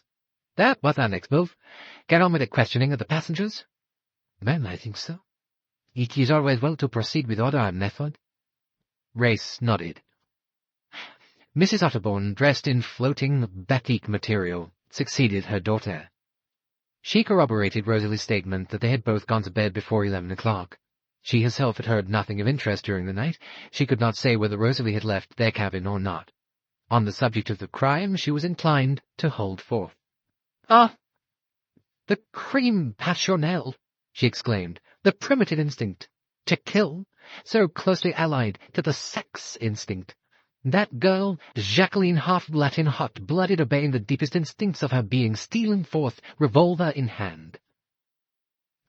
"But Jacqueline de Belfort did not shoot Mrs. Doyle. That we know for certain. It is proved," explained Poirot. "Her husband, then," said Mrs. Otterbourne, rallying from the blow. "The bloodlust, then the sex instinct, the sexual crime. There are many well-known instances."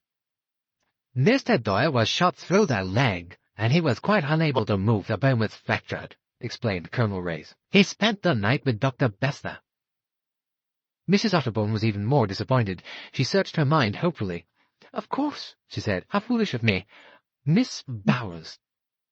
Miss Bowers? Oh, yes, naturally, it's so clear psychologically. Repressed virgin. Maddened by the sight of these two, a young husband and wife passionately in love with each other. Of course it was her. She's just the type, sexually unattractive, innately respectable. In my book, The Baron Vine, Colonel Race interposed tactfully. Your suggestions have been most helpful, Mrs. Otterbourne. We must get on with our job now. Thank you so much. He escorted her gallantly to the door and came back, wiping his brow. What a poisonous woman, sure. Why didn't somebody murder her? It may yet happen, Poirot consoled him. There might be some sense in that. Now, whom we got left? Pennington? Well, we keep him for the end, I think. Ricchetti? Ferguson. Signor Ricchetti was very voluble, very agitated. But what a horror! What an infamy! A woman so young, so beautiful, indeed an inhuman crime. Signor Ricchetti's hands flew expressively up in the air. His answers were prompt. He'd gone to bed early, very early. In fact, immediately after dinner. He'd read for a while a very interesting pamphlet lately published, Prahistorische Forschung in Kleinasien, throwing an entirely new light on the painted pottery of the Anatolian foothills. He had put out his light some time before 11. No, he had not heard any shot, not any sound like the pop of a cork. The only thing he had heard, but that was later in the middle of the night, was a splash, a big splash, just near his porthole. Your cabin is on the lower deck on the starboard side, is it not? Yes, that is so, and I hear the biggest splash. His arms flew up once more to describe the bigness of the splash. Can you tell me at all what time that was? Signor Ricchetti reflected. It was 1, 2, 3 hours after I go to sleep, perhaps 2 hours. About 10 minutes past 1, for instance? It might very well be, yes. Ah, but what a terrible crime! How inhuman so charming a woman! Exit, Signor Ricchetti, still gesticulating freely. Race looked to Poirot. Poirot raised his eyebrows expressively, then shrugged his shoulders. They passed on to Mr. Ferguson. Ferguson was difficult. He sprawled insolently in a chair. Grand to do about this business, he sneered. What it really matter? Lot of superfluous women in the world. Race said coldly, Can we have an account of your movements last night, Mr. Ferguson? No, I don't see why you should. But I don't mind. I moved around a good bit, went ashore with Miss Robson. When she went back to the boat, I moved around by myself for a while. Came back and turned in round about midnight. Your cabin is on the lower deck, starboard side? Yes, I'm not up among the knobs. Did you hear a shot? It might have only sounded like the popping of a cork. Ferguson considered. Yes, I think I did hear something like a cork. Can't remember when, before I went to sleep. But there was still a lot of people about then, commotion running about on the deck above. Oh, that was probably the shot fired by Miss de Belfort. You didn't hear another? Ferguson shook his head.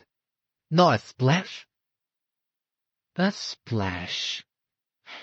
Yes, I believe I did hear a splash, but there was so much row going on I can't be sure about it. Did you leave your cabin during the night? Ferguson grinned. No, I didn't. And I didn't participate in the good work, worse luck. Come, Mr. Ferguson, don't behave childishly. The young man reacted angrily. Why shouldn't I say what I think? I believe in violence. But you don't practice what you preach, murmured Poirot. I wonder. He leaned forward.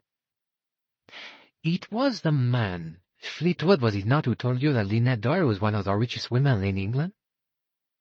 But what's Fleetwood got to do with this? Fleetwood, my friend, had an excellent motive for killing Linnet Ridgeway. He had a special grudge against her. Mr. Ferguson came up out of his seat like a jack-in-the-box. Just so that's your dirty game, is it? He demanded wrathfully. Put it on to a poor fellow like Fleetwood who can't defend himself, who's got no money to hire lawyers, and I tell you this, if you try and saddle Fleetwood with this business, you'll have me to deal with. And who exactly are you? Asked Poirot sweetly. Mr. Ferguson got rather red. I can stick by my friends anyway," he said gruffly. "Well, Mr. Ferguson, I think that's all we need for the present," said Race. As the door closed behind Ferguson, he remarked unexpectedly, "Rather a likable young cub, really." "You don't think he is the man you are after?" asked Poirot. "No, I hardly think so. I suppose he is on board, but the information was very precise. Oh well, one job at a time. Let's have a go at Pennington." Chapter 18. Andrew Pennington displayed all the conventional reactions of grief and shock. He was, as usual, carefully dressed. He had changed into a black tie. His long, clean-shaven face bore a bewildered expression. "Gentlemen," he said sadly, "this business has got me right down. Little Linnet, why, I remember her as the cutest little thing you can imagine. How proud of her mellowish Ridgeway used to be, too. Well, there's no point in going into that. Just tell me what I can do, that's all I ask." Race said, "To begin with, Mr. Pennington, did you hear anything last night?" "No, sir, I can't say I did. I had the cabin right next to Dr. Bessner's, number 38 to 39, and I heard a certain commotion going on in there round about midnight or so. Of course, I didn't know what it was at the time." "You had nothing else? No shots?" Andrew Pennington shook his head. "Nothing whatever of the kind." "And you went to bed at what time?" "Must have been some time after 11. He leaned forward. "I don't suppose it's news to you to know that there's plenty of rumors going about the boat. That half-French girl, Jacqueline de Belfort, well, there was something fishy there, you know. Linnet didn't tell me anything, but naturally I wasn't born blind and deaf. There'd been some affair between her and Simon some time, hadn't there? Now, cherchez la femme, that's a pretty good sound rule. And I should say you wouldn't have to chercher far." Poirot said, "You mean that in your belief, Jacqueline de Belfort shot Mrs. Doyle?" "Well, that's what it looks like to me. Of course, I don't know anything." "Unfortunately, we do know something." "Huh?" Mr. Pennington looked startled. "We know that it is quite impossible for Miss de Belfort to have shot Mrs. Doyle." He explained carefully the circumstances. Pennington seemed reluctant to accept them. "Well, I agree it looks all right on the face of it, but this hospital nurse woman, I'll bet she didn't stay awake all night. She dozed off, and the girl slipped out and in again. Hardly likely, Monsieur Pennington. She had administered a strong opiate, remember. And anyway, a nurse is in the habit of sleeping lightly and waking when her patient wakes." "Well, it all sounds rather fishy to me," said Pennington. Race said, in a gently authoritative manner, "I think you must take it from me, Mr. Pennington, that we have examined all the possibilities very carefully. The result is quite definite. Jacqueline de Belfort did not shoot Mr. Doyle. So we are forced to look elsewhere. That is where we hope you may be able to help us." "I?" Pennington gave a nervous start. "Yes. You were an intimate friend of the dead woman's. You know the circumstances of her life, in all probability much better than her husband does, since he only made her acquaintance a few months ago. Now, you would know, for instance, of anyone who had a grudge against her. You would know, perhaps, whether there was anyone who had a motive for desiring her death." Andrew Pennington passed his tongue over rather dry-looking lips. I assure you I have no idea. You see, Linnet was brought up in England. I know very little of her surroundings and associations." "And yet," mused Poirot, "there was someone on board who was interested in Mrs. Doyle's removal. She had a near escape before, you remember, at this very place, when that boulder crashed down. But you were not there, perhaps?"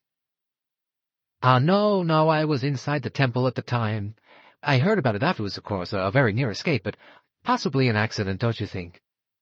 Poirot shrugged his shoulders. "Once or so at a time, now one wonders." Yes, of course." Pennington wiped his face with a fine silk handkerchief. Colonel Race went on. "Mrs. Doyle happened to mention someone being on board who bore a grudge. Not against her personally, but against her family. Do you know who that could be?" Pennington looked genuinely astonished. "No, I've no idea." "He didn't mention the matter to you?" "No." You were an intimate friend of her father's. You cannot remember any business observation of his that might have resulted in ruin for some business opponent? Pennington shook his head helplessly. No outstanding case. Such operations were frequent, of course, but I can't recall anyone who uttered threats. Well, nothing of that kind. In short, Mr. Pennington, you cannot help us? It seems so. I deplore my inadequacy, gentlemen. Race interchanged a glance with Poirot, and then he said, I'm sorry, too. We'd had helps. He got up as a sign the interview was at an end. Andrew Pennington said, as Doyle's laid up, I expect he'd like me to see to things. Pardon me, Colonel, but what exactly are the arrangements? When we leave here, we shall make a non-stop run to Chalal, arriving there tomorrow morning. And the body? Will be removed to one of the cold storage chambers. Andrew Pennington bowed his head. Then he left the room. Poirot and Race again interchanged a glance. Mr. Pennington, said Race, lighting a cigarette, was not at all comfortable. Poirot nodded. And, he said, Mr. Pennington was sufficiently perturbed to tell a rather stupid lie. He was not in the temple of Abu Simbel when that boulder fell. I, moi qui vous parle, can swear to that. I had just come from there. That's a very stupid lie, said Race, and a very revealing one. Again, Poirot nodded. But for the moment, he said and smiled, we handle him with the gloves of kid. Is it not so? Now, that was the idea, said Race.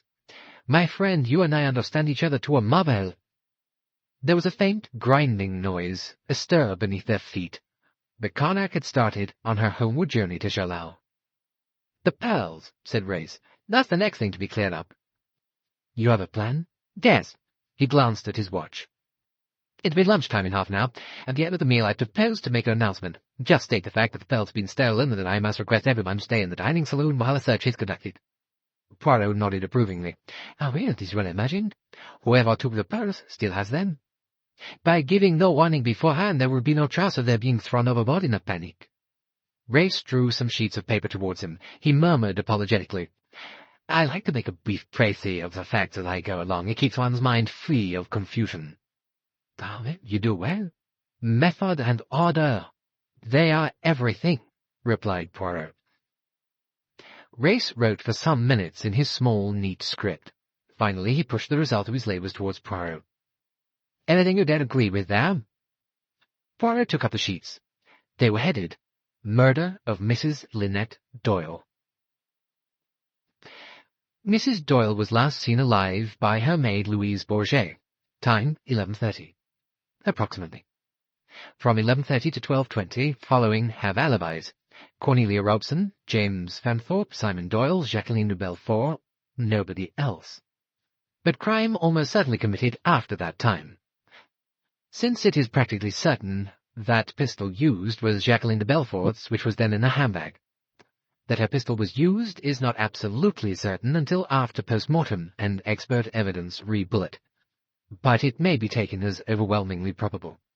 Probable course of events, X, murderer, was witness of scene between Jacqueline and Simon Doyle in observation saloon and noted where pistol went under settee. After the saloon was vacant, X procured pistol, his or her idea being that Jacqueline de Belfort would be thought guilty of crime. On this occasion, certain people are automatically cleared of suspicion. Cornelia Robson, since she had no opportunity to take pistol before James Fanthorpe returned to search for it. Miss Bowers? Same. Dr. Bessner? Same. N.B. Fanthorpe is not definitely excluded from suspicion since he could actually have pocketed pistol while declaring himself unable to find it. Any other person could have taken the pistol in that 10-minute interval. Possible motives for the murder. Andrew Pennington.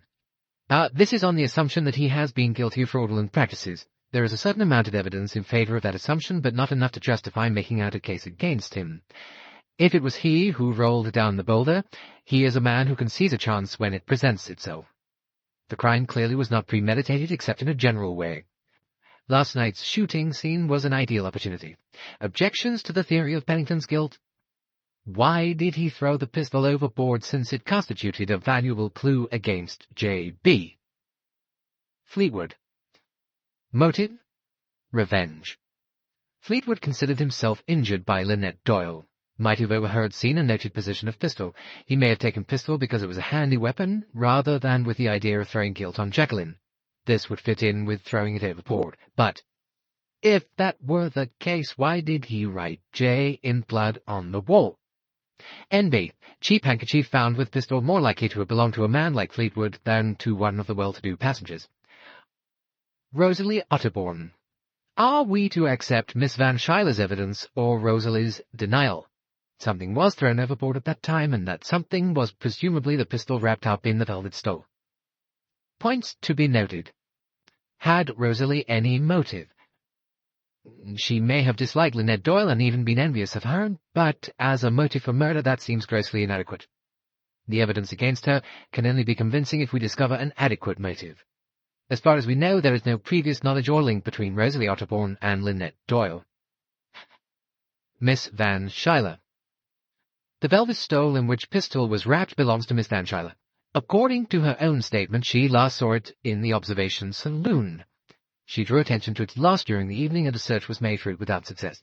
How did the stole come into the possession of X? Did X purloin it sometime early in the evening? If so, why? Nobody could tell in advance that there was going to be a scene between Jacqueline and Simon. Did X find the stole in the saloon when he went to get the pistol from under the settee? But if so, why was it not found when the search for it was made? Did it ever leave Miss Van Schuyler's possession? That is to say, did Miss Van Schuyler murder Linnet Doyle? Is her accusation of Rosalie Otterbourne a deliberate lie? If she did murder her, what was her motive? Other possibilities. Robbery as a motive. Possible, since the pearls have disappeared and Linnet Doyle was certainly wearing them last night. Someone with a grudge against the Ridgeway family. Possible, again, no evidence. We know that there is a dangerous man on board, a killer. Here we have a killer and a death. May not the two be connected? But we should have to show that Linnet Doyle possessed dangerous knowledge concerning this man. Conclusions. We can group the persons on board into two classes. Those who had a possible motive, or against whom there is definite evidence, and those who, as far as we know, are free of suspicion. Group 1. Andrew Pennington, Fleetwood, Rosalie Otterbourne, Miss Van Schuyler, Louise Bourget. Robbery? Ferguson, political. Group 2. Mrs. Allison, Tim Allison, Cornelia Robson, Miss Bowers, Dr. Bessner, Signor Ricchetti, Mrs. Otterbourne, James Fanthorpe. Poirot pushed the paper back. It is very just, very exact what you have written there. You agree with it? Yes. Now what's your contribution? Poirot drew himself up in an important manner. Me? I pose to myself one question. Why was the pistol thrown overboard? That's all. At the moment, yes. Until I can arrive at a satisfactory answer to that question, there is no sense anywhere.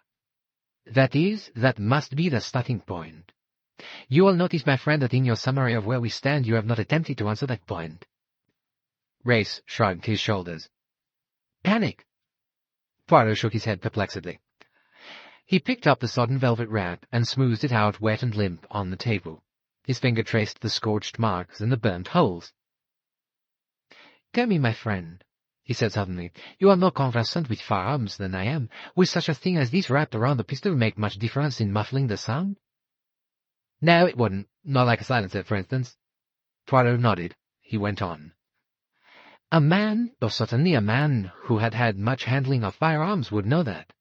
But a woman would not know. Race looked at him curiously. Probably not? No. She would have read the detective stories where they are not always very exact as to details. Race flicked the little pearl-handled pistol with his finger. This little fellow wouldn't make much noise anyway, he said. Just the pulp, that's all. With any other noise around, 10 to 1 you wouldn't notice it. Yes, I have reflected as to that. He picked up a handkerchief and examined it. A man's handkerchief, but not a gentleman's handkerchief. The shell Woolworth, I imagine. 3 pence at most. The sort of handkerchief a man like Fleetwood would own? Well, yes. Andrew Pennington, I notice, carries a very fine silk handkerchief. Ferguson? Suggested Race. Possibly, as a gesture. But then it ought to be a bandana. And means used instead of a glove, I suppose, to hold the pistol and obviate fingerprints, Race added with slight facetiousness. The clue of the blushing handkerchief, eh? Ah, yes. Quite a jeune fille colour, is it not? He laid it down and returned to the stole, once more examining the powder marks. All the same, he murmured, it is odd. What's that? Poirot said gently, Cette pauvre Madame Doyle. Lying there so peacefully, with a little hole in her head. You remember how she looked? Race looked at him curiously. You know, he said, I've got an idea you're trying to tell me something, but I haven't the faintest idea what it is. Chapter 19. There was a tap on the door. Come in, Race called. A steward entered. Excuse me, sir, he said to Poirot, but Mr. Doyle is asking for you. I will come. Poirot rose. He went out of the room and up the companionway to the promenade deck and along it to Dr. Bessner's cabin. Simon, his face flushed and feverish, was propped up with pillows. He looked embarrassed. Look, it's awfully good of you to come along, Monsieur Poirot. Look here, there's something I want to ask you. Yes? Simon got still redder in the face. It's about Jackie. I want to see her. Do you think... Well, would you mind... Well, would she mind, do you think, if you asked her to come along here? You know, I've been lying here thinking... That wretched kid, well, she is only a kid after all, and I treat her damn badly, and... He stammered to silence. Poirot looked at him with interest. You desire to see Mademoiselle Jacqueline? I will fetch her. Oh, thanks. Awfully good of you. Poirot went on his quest. He found Jacqueline de Belfort, sitting huddled up in a corner of the observation saloon. There was an open book on her lap, but she was not reading. Poirot said gently, Will you come with me, mademoiselle? Monsieur Doyle wants to see you. She started up. Her face flushed, then paled. She looked bewildered. Simon? But he wants to see me? To see me? He found her incredulity moving. Will you come, mademoiselle? Yes, of course I will. She went with him in a docile fashion like a child, but like a puzzled child. Poirot passed into the cabin. Here is mademoiselle. She stepped in after him, wavered, stood still, standing there mute and dumb, her eyes fixed on Simon's face. Hello, Jackie. He, too, was embarrassed. He went on, It's awfully good of you to come. I wanted to say, what I mean is... She interrupted him then. Her words came out in a rush, breathless, desperate. Simon, I didn't kill Linnet. You know I didn't do that. I was mad last night. Oh, can you ever forgive me? Words came more easily to him now. Of course. That's all right. Absolutely all right. Look, that's what I wanted to say. Thought you might be worrying a bit, you know. Worrying? A bit? Oh, Simon... Well, that's what I wanted to see you about. It's quite all right, see, old girl. You just got a bit rattled last night, a shade tight. It's all perfectly natural. But Simon, I might have killed you. Not you. Not with a rotten little pea-shooter like that. And your leg. Perhaps you'll never walk again. Now, look here, Jackie, don't be maudlin. As soon as we get to Aswan, they're going to put the X-rays to work and dig out that tin-pot bullet, and everything will be as right as rain. Jacqueline gulped twice. Then she rushed forward and knelt down by Simon's bed, burying her face and sobbing. Simon patted her awkwardly on the head. His eyes met Poirot's, and with a reluctant sigh the latter left the cabin. He heard broken murmurs as he went. Oh, how can I be such a devil? Oh, Simon, I'm so dreadfully sorry. Outside, Cornelia Robson was leaning over the rail. She turned her head. Oh, it's you, Monsieur Poirot. It seems so awful somehow that it should be such a lovely day. Poirot looked up at the sky. When the sun shines, you cannot see the moon, he said. But when the sun is gone... Ah, When the sun is gone. Cornelia's mouth fell open. I beg your pardon? I was saying, mademoiselle, that when the sun has gone down we shall see the moon. That is so, is it not? Why, why, yes, certainly. She looked at him doubtfully. Father laughed gently. I utter the imbecilities, he said. Take no notice. He strolled gently towards the stern of the boat.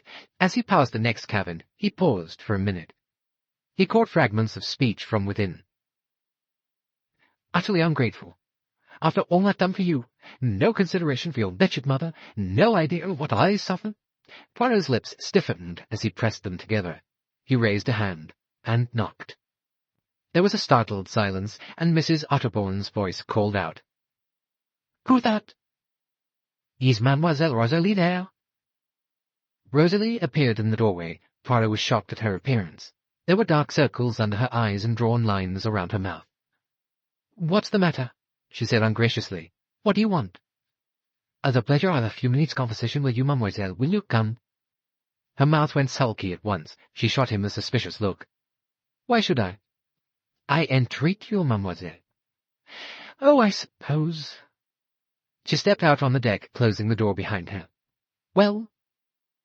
Poirot took her gently by the arm and drew her along the deck, still in the direction of the stern. They passed the bathrooms and round the corner. They had the stern part of the deck to themselves. The Nile flowed away behind them. Poirot rested his elbows on the rail. Rosalie stood up straight and stiff. Well, she said again, and her voice held the same ungracious tone. Poirot spoke slowly, choosing his words. I could ask you certain questions, mademoiselle, but I do not think for one moment that you would consent to answer them. Seems rather a waste to bring me along here, then. Poirot drew a finger slowly along the wooden rail. You are accustomed, mademoiselle, to carrying your own burdens, but you can do that too long. The strain becomes too great. For you, mademoiselle, the strain is becoming too great. I don't know what you're talking about, said Rosalie. I am talking about facts, mademoiselle. Plain, ugly facts. Let us call the spade a spade. I'll say it in one little short sentence. Your mother drinks, mademoiselle. Rosalie did not answer. Her mouth opened, then she closed it again. For once she seemed at a loss. There is no need for you to talk, mademoiselle. I will do all the talking. I was interested at Aswan in the relations existing between you.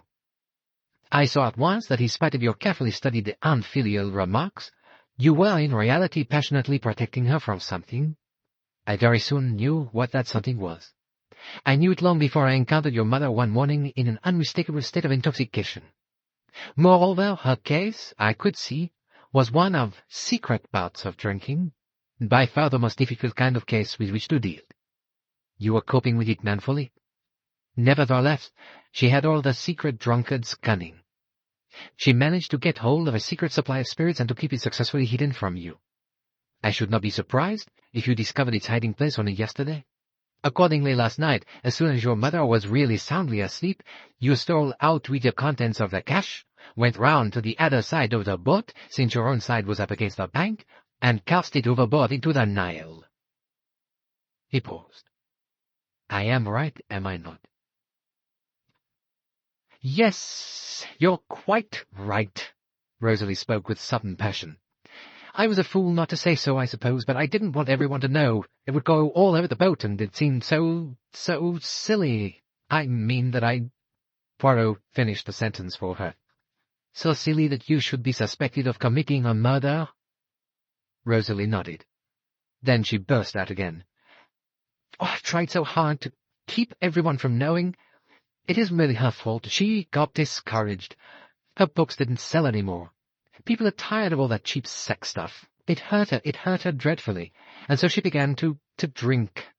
For a long time I didn't know why she was so queer. Then, when I found out, I tried to stop it. She'd be all right for a bit, and then suddenly she'd start, and there would be dreadful quarrels and rows with people. It was awful. She shuddered. I had always to be on the watch, to get her away. And then, she began to dislike me for it. She's turned right against me. I think she almost hates me sometimes. Pauvre petite, said Poirot. She turned on him vehemently. "Don't be sorry for me. Don't be kind. It's easier if you're not."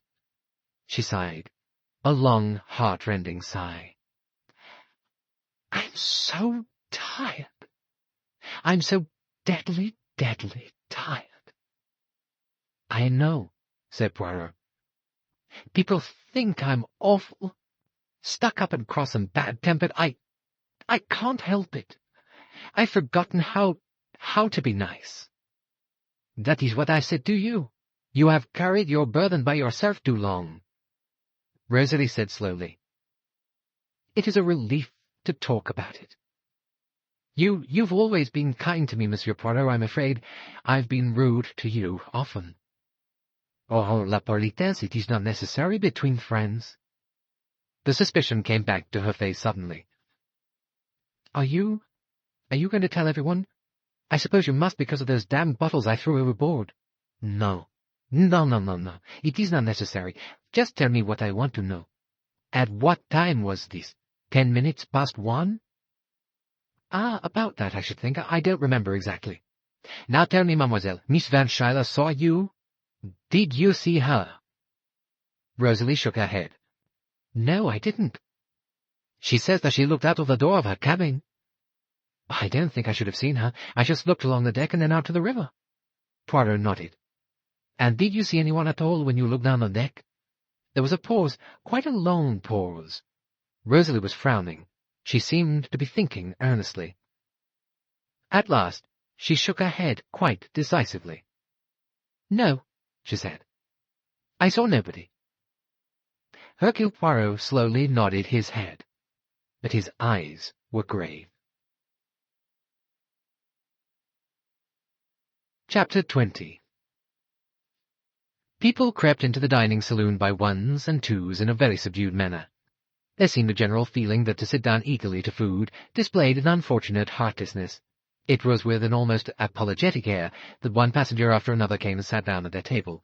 Tim Allerton arrived some few minutes after his mother had taken her seat. He was looking in a thoroughly bad temper. "I wish we'd never come on this blasted trip," he growled. Mrs. Allerton shook her head sadly. "Oh, my dear, so do I. That beautiful girl. It all seems such a waste. To think that anyone could shoot her in cold blood. It seems awful to me that anyone could do such a thing, and that other poor child—" "Jacqueline." "Yes. My heart aches for her. She looks so dreadfully unhappy." "But teach her not to go round loosing off toy firearms," said Tim unfeelingly, as he helped himself to butter. "I expect she was badly brought up." "Oh, for God's sake, Mother, don't go all maternal about it." "You're in a shocking bad temper, Tim." "Yes, I am. Who wouldn't be?" "Well, I don't see what there is to be cross about. It's just frightfully sad." Tim said crossly, "You're taking the romantic point of view. What you don't seem to realize is that it's no joke being mixed up in a murder case." Mrs. Allerton looked a little startled.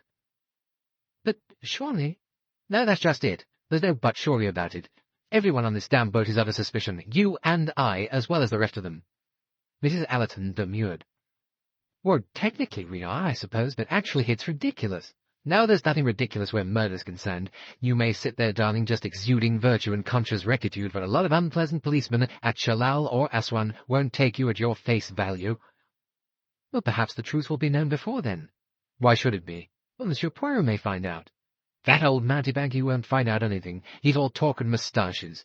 "Well, Tim," said Mrs. Allerton, "I dare say everything you say is true. But even if it is, we've got to go through with it, so we might as well make up our minds to it and go through with it as cheerfully as we can." But her son showed no abatement of gloom. "Then there's this blasted business of the pearls being missing, too." "Linnet's pearls?" "Yes. It seems somebody must have pinched them." "I suppose that was the motive for the crime," said Mrs. Allerton. "Why should it be? You're mixing up two perfectly different things." "Who told you they were missing?" "Ferguson. He got it from his tough friend in the engine room, who got it from the maid." "They were lovely pearls," said Mrs. Allerton. Poirot sat down at the table, bowing to Mrs. Allerton. "I am a little late," he said. "I expect you've been busy," said Mrs. Allerton. "Oh, yes, I have been much occupied." He ordered a fresh bottle of wine from the waiter. "We are very Catholic in our tastes," said Mrs. Allerton. "You drink wine always. Tim drinks whiskey and soda, and well, try all the different brands of mineral water in turn." "Tiens," said Poirot. He stared at her for a moment. He murmured to himself, "It is an idea, that." And then, with an impatient shrug of the shoulders, he dismissed the sudden preoccupation that had distracted him, and began to chat lightly of other matters. "Is Mr. Doyle badly hurt?" asked Mrs. Ellerton. "Yes, it is a fairly serious injury. Dr. Besna is anxious to reach a soin so that his leg can be x-rayed and the bullet removed, but he hopes that there will be no permanent lameness." "Oh, poor Simon," said Mrs. Ellerton. "Only yesterday he looked such a happy boy, with everything in the world he wanted, and now his beautiful wife killed, and he himself laid up and helpless. I do hope, though—" "What do you hope, madame?" asked Poirot as Mrs. Ellerton paused. "I hope he's not too angry with that poor child. With Mademoiselle Jacqueline, au fond, quite the contrary. He was full of anxiety on her behalf." He turned to Tim. "You know, it is a pretty little problem of psychology that. All the time that Mademoiselle Jacqueline was following them from place to place, he was absolutely furious. But now when she has actually shot him and wounded him dangerously, perhaps made him lame for life, all his anger seems to have evaporated. Can you understand that?" "Yes," said Tim thoughtfully. "I think I can. The first thing made him feel a fool." Poirot nodded. "You are right. It offended his male dignity." "Yes, but now, if you look at it a certain way, it's she who's made a fool of herself. Everyone's down on her, and so he can be generously forgiving," finished Mrs. Ellerton. "What children men are!" "A profoundly untrue statement that women always make," murmured Tim. Poirot smiled. Then he said to Tim, "Tell me, Madame Doyle's cousin, Miss Joanna Southwood, did she resemble Madame Doyle?" "You've got it a little wrong, Monsieur Poirot. She was our cousin and Linnet's friend." "Ah, pardon, I was confused. She is a young lady much in the news, that. I have been interested in her for some time." "Why?" asked Tim sharply. Poirot half rose to bow to Jacqueline de Belfort, who had just come in, and passed their table on the way to her own. Her cheeks were flushed and her eyes bright, and her breath came a little unevenly. As he resumed his seat, Poirot seemed to have forgotten Tim's question. He murmured vaguely, "I wonder if all young ladies with valuable jewels were as careless as Madame Doyle was." "It is true, then, that they were stolen?" asked Mrs. Ellerton. "Who told you so, madame?" "But Ferguson said so," said Tim. Poirot nodded gravely. "It is quite true." "I suppose," said Mrs. Ellerton nervously, "that this will mean a lot of unpleasantness for all of us. Tim says it will." Her son scowled, but Poirot had turned to him. "Ah, you have had previous experience, perhaps? You have been in a house where there was a robbery?" "Never," said Tim. "Oh, yes, darling. You were at the Port Arlingtons that time, when that awful woman's diamonds were stolen." "Oh, you always get things hopelessly wrong, Mother. I was there when it was discovered that the diamonds she was wearing round her fat neck were only paste. The actual substitution was probably done months earlier. As a matter of fact, a lot of people said she'd done it herself." "Oh, Joanna said so, I expect." "That Joanna wasn't there. No, but she knew them quite well, and it's very like her to make that kind of suggestion." "You're always down on Joanna, Mother." Poirot hastily changed the subject. He had it in mind to make a really big purchase at one of the Aswan shops, some very attractive purple and gold material at one of the Indian merchants. There would, of course, be the duty to pay, but— "They tell me that they can, how do you say, expedite it for me, and that the charges will not be too high. How think you, will it arrive all right?" Mrs. Ellerton said that many people, well, so she had had things sent straight to England from the shops in question, and that everything had arrived safely. "Oh, bien. Then I will do that. But the trouble one has when one is abroad, if a parcel comes out from England— Have you had experience of that? Have you had any parcels arrive since you have been on your travels?" "I don't think we have we, Tim? You get books sometimes, but of course there's never any trouble about them." "Ah, no. Books are different." Dessert had been served. Now, without any previous warning, Colonel Race stood up and made his speech. He touched on the circumstances of the crime and announced the theft of the pearls. A search of the boat was about to be instituted, and he would be obliged if all the passengers would remain in the saloon until this was completed.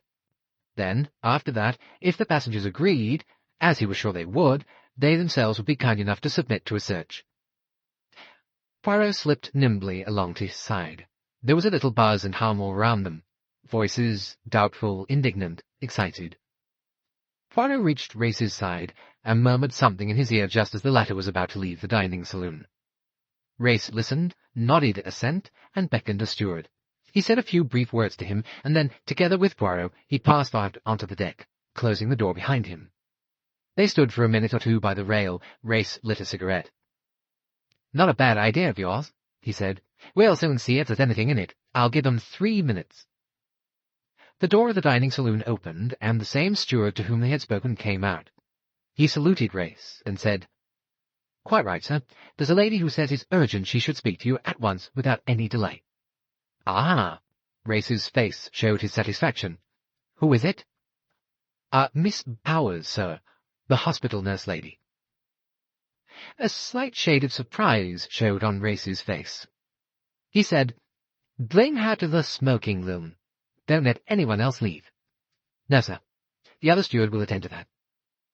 He went back into the dining room. Poirot and Race went to the smoking room. "Bowers, eh?" murmured Race. They had hardly got inside the smoking room before the steward reappeared with Miss Bowers. He ushered her in and left, shutting the door behind him. "Well, Miss Bowers?" Colonel Race looked at her inquiringly. "What's all this?" Miss Bowers looked her usual composed, unhurried self. She displayed no particular emotion. "You'll excuse me, Colonel Race," she said, "but under the circumstances I thought the best thing to do would be to speak to you at once." She opened her neat black handbag. "And to return you these." She took out a string of pearls and laid them on the table. Chapter 21. If Miss Bowers had been the kind of woman who enjoyed creating a sensation, she would have been richly repaid by the result of her action. A look of utter astonishment passed over Colonel Race's face as he picked up the pearls from the table. "This is most extraordinary," he said. "Will you kindly explain, Miss Bowers?" "Of course. That's what I've come to do." Miss Bowers settled herself comfortably in a chair. "Naturally, it was a little difficult for me to decide what was, best for me to do. The family would naturally be averse to scandal of any kind, and they trust my discretion. But the circumstances are so very unusual that it really leaves me no choice. Of course, when you didn't find anything in the cabins, your next move would be a search of the passengers, and if the pearls were then found in my possession, it would be rather an awkward situation, and the truth would come out just the same." "And just what is the truth? Did you take these pearls from Mrs. Doyle's cabin?" "Oh, no, Colonel Race, of course not. Miss Van Schuyler did." "Miss Van Schuyler?" "Yes, she can't help it, you know, but she does take things, especially jewelry. That's really why I'm always with her. It's not her health at all. It's this little idiosyncrasy. I keep on the alert, and fortunately there's never been any trouble since I've been with her. It just means being watchful, you know. And she always hides the things she takes in the same place, rolled up in a pair of stockings, so that makes it very simple. I look each morning. Of course, I'm a light sleeper, and I always sleep next door to her, and with the communicating door open, and it's in a hotel so that I can usually hear. Then I go after her and persuade her to go back to bed. Of course, it's been rather more difficult on a boat, but she doesn't usually do it at night, so it's more just picking up things that she sees left about. Of course, pearls have a great attraction for her, always." Miss Bowers ceased speaking. Race asked, "But how did you discover they'd been taken?" "They were in her stockings this morning. I knew whose they were, of course. I've often noticed them. I went along to put them back, hoping that Mrs. Doyle wasn't up yet and hadn't discovered her loss. But there was a steward standing there, and he told me about the murder and that no one could go in, so then, you see, I was in a regular quandary. But I still hoped to slip them back in the cabin later before their absence had been noticed. I can assure you I've passed a very unpleasant morning wondering what was the best thing to do. You see, the Van Schuyler family is so very particular and exclusive. It would never do if this got into the newspapers. But that won't be necessary, will it?" Miss Bowers looked really worried. "That depends on circumstances," said Colonel Race cautiously. "But we shall do our best for you, of course. What does Miss Van Schuyler say to this?" "Oh, she'll deny it, of course. She always does. Says some wicked person has put it there. She never admits taking anything. That's why if you catch her in time, she goes back to bed like a lamb. Says she just went out to look at the moon, something like that." "Does Miss Robson know about this, failing?" "No, she doesn't. Her mother knows, but she's a very simple kind of girl, and her mother thought it best she should know nothing about it. I was quite equal to dealing with Miss Van Schuyler, added the competent Miss Bowers. We have to thank you, mademoiselle, for coming to us so promptly, said Poirot. Miss Bowers stood up. I'm sure I hope I've acted for the best. Be assured that you have. You see, what with there being a murder as well— Colonel Race interrupted her. His voice was grave. Miss Bowers, I'm going to ask you a question, and I want to impress upon you that it has got to be answered truthfully. Miss Van Schuyler is unhinged mentally to the extent of being a kleptomaniac. Has she also a tendency to homicidal mania? Miss Bowers' answer came immediately. Oh, dear me, no. Nothing of the kind. You can take my word for it absolutely. The old lady wouldn't hurt a fly. The reply came with such positive assurance that there seemed nothing more to be said. Nevertheless, Poirot did interpolate one mild inquiry. Does Miss Van Schuyler suffer at all from deafness? Well, as a matter of fact, she does, Monsieur Poirot. Not so that you'd notice it anyway, well, not if you were speaking to her, I mean, but quite often she doesn't hear you come into a room, things like that. Do you think she would have heard anyone moving about in Mrs. Doyle's cabin, which is next door to her own? Oh, I shouldn't think so, not for a minute. You see, the bunk is the other side of the cabin, not even against the partition wall. No, I don't think she would have heard anything. Thank you, Miss Bowers. Race said, Well, perhaps you will now go back to the dining saloon and wait for the others. He opened the door for her and watched her go down the staircase and enter the saloon. Then he shut the door and came back to the table. Poirot had picked up the pearls. Well, said Race grimly. That reaction came pretty quickly.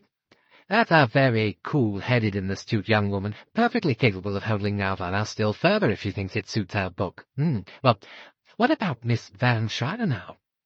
I don't know we can eliminate her from the possible suspects. You know, she might have committed murder to get hold of those jewels. We can't take the nurse's word for it. She's all out to do the best for the family. Poirot nodded in agreement. He was very busy with the pearls, running them through his fingers, holding them up to his eyes. He said, We may take it, I think, that part of the old lady's story to us was true. She did look out of her cabin, and she did see Rosalie Audubon. But I don't think she heard anything or anyone in Linnet Ridgeway's cabin. I think she was just peering out from her cabin, preparatory to slipping along and purloining the pearl. But the Audubon girl was there, then? Yes, throwing her mother a secret cache of drink overboard. Colonel Race shook his head sympathetically. So that's it. Tough on a young un. Yes? Her life has not been very gay, said pauvre petite Rosalie. Well, after that being cleared up, she didn't see or hear anything. I asked her that. She responded after a lapse of quite 20 seconds. Thus she saw nobody. Oh? Race looked alert. Yes, it is suggestive that.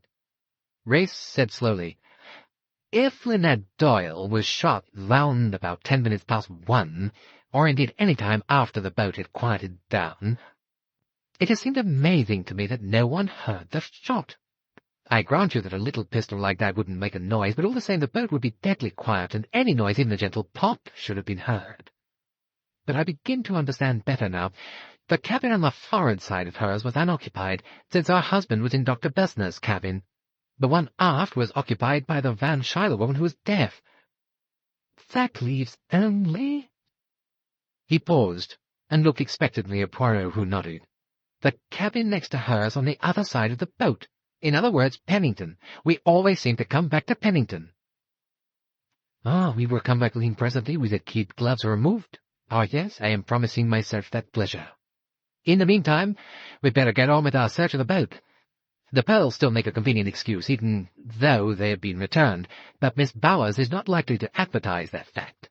The pearls, yes. Poirot held them up against the light once more. He stuck out his tongue and licked them. He even gingerly tried one of them between his teeth. Then, with a sigh, he threw them down onto the table. Here are more complications, my friend, he said. I am not an expert on precious stones, but I have had a good deal to do with them in my time, and I am fairly certain of what I say. These pearls, are only a clever imitation. Chapter 22.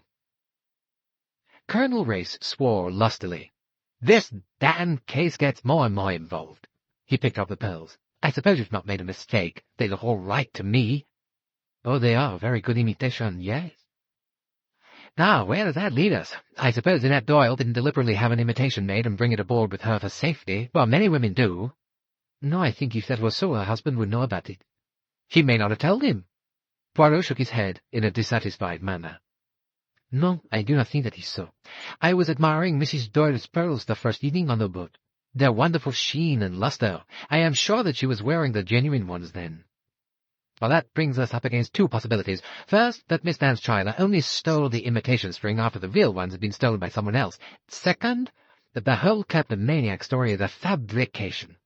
Either Miss Bowers is a thief and quickly invented the story and allayed suspicion by handing over the false pearls, or else that whole party is in it together.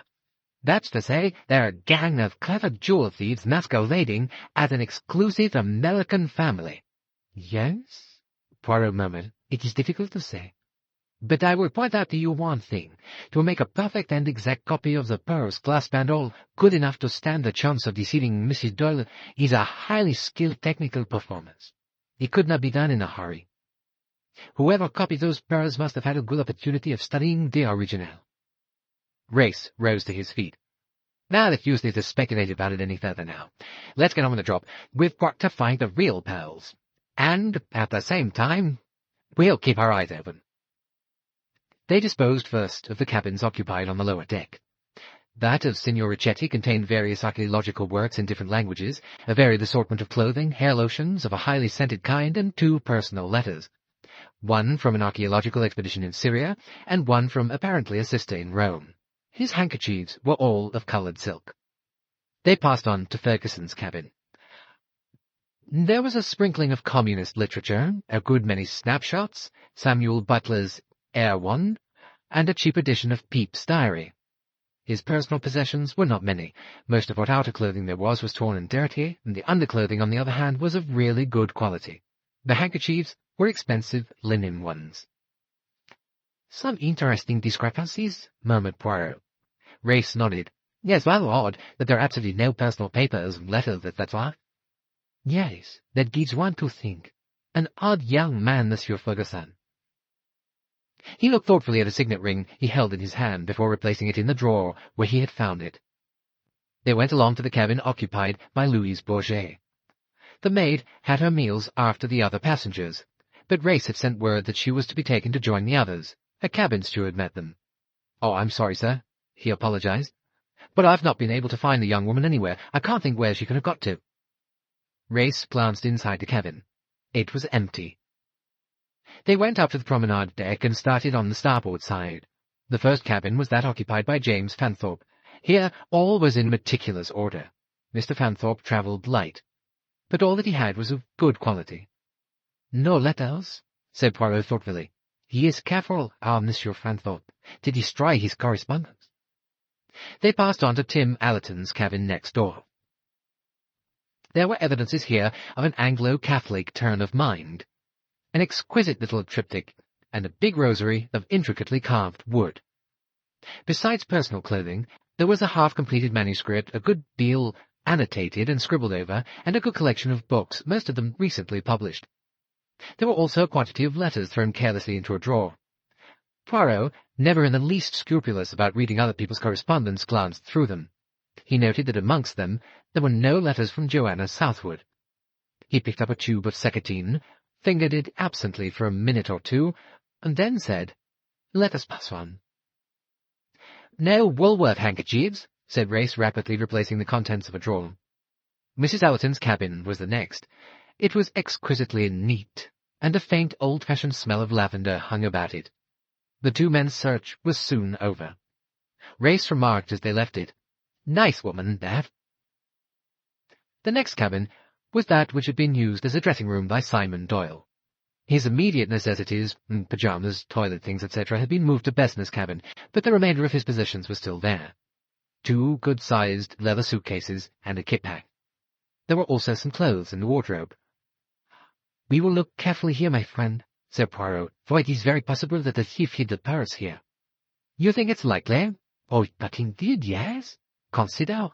The thief, whoever he or she may be, must know that sooner or later a search will be made, and therefore a hiding-place in his or her own cabin would be injudicious in the extreme. The public rooms present other difficulties. But here is a cabin belonging to a man who cannot possibly visit it himself. So that if the pearls are found here, it tells us nothing at all." But the most meticulous search failed to reveal any trace of the missing necklace. Poirot murmured, "Zut," to himself, and they emerged once more on the deck. Linnet Doyle's cabin had been locked after the body was removed, but Race had the key with him. He unlocked the door, and the two men stepped inside. Except for the removal of the girl's body, the cabin was exactly as it had been that morning. "Poirot," said Race, "if there's anything to be found here, for God's sake go ahead and find it. You can if anyone can, I know that." "This time you do not mean the pearls, mon ami."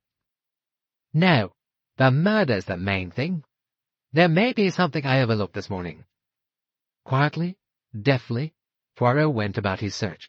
He went down on his knees and scrutinized the floor, inch by inch. He examined the bed. He went rapidly through the wardrobe and chest of drawers. He went through the wardrobe trunk and the two costly cases.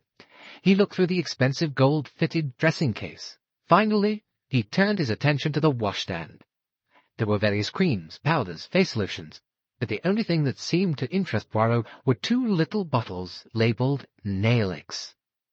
He picked them up at last and brought them to the dressing-table. One, which bore the inscription Nailex Rose, was empty, but for a drop or two of dark red fluid at the bottom. The other, the same size, but labelled Nailex Cardinal, was nearly full. Poirot uncorked first the empty, then the full one, and sniffed them both delicately. An odour of pear drops billowed into the room. With a slight grimace, he recorked them. "Get anything?" asked Race. Poirot replied by a French proverb, "On ne prend pas les mouches avec le vinaigre." Then he said with a sigh, "My friend, we have not been fortunate. The murderer has not been obliging. He has not dropped for us the cuff-link, the cigarette end, the cigar ash, or in the case of a woman, the handkerchief, the lipstick, or the hair slide. Only a bottle of nail polish." Poirot shrugged his shoulders. "I must ask the maid. There is something, yes, a little curious there." "I wonder where the devil the girl's got to," said Race. They left the cabin, locking the door behind them, and passed on to that of Miss Van Truyler. Here again were all the appurtenances of wealth. Expensive toilet fittings, good luggage, and a certain number of private letters and papers, all perfectly in order. The next cabin was the double one occupied by Poirot, and beyond it that of Race. "Not hardly likely to hide him in either of these," said the Colonel. Poirot demurred. "It might be. Once on the Orient Express I investigated a murder. There was a little matter of a scarlet kimono. It had disappeared, and yet it must be on the train. I found it, where do you think, huh?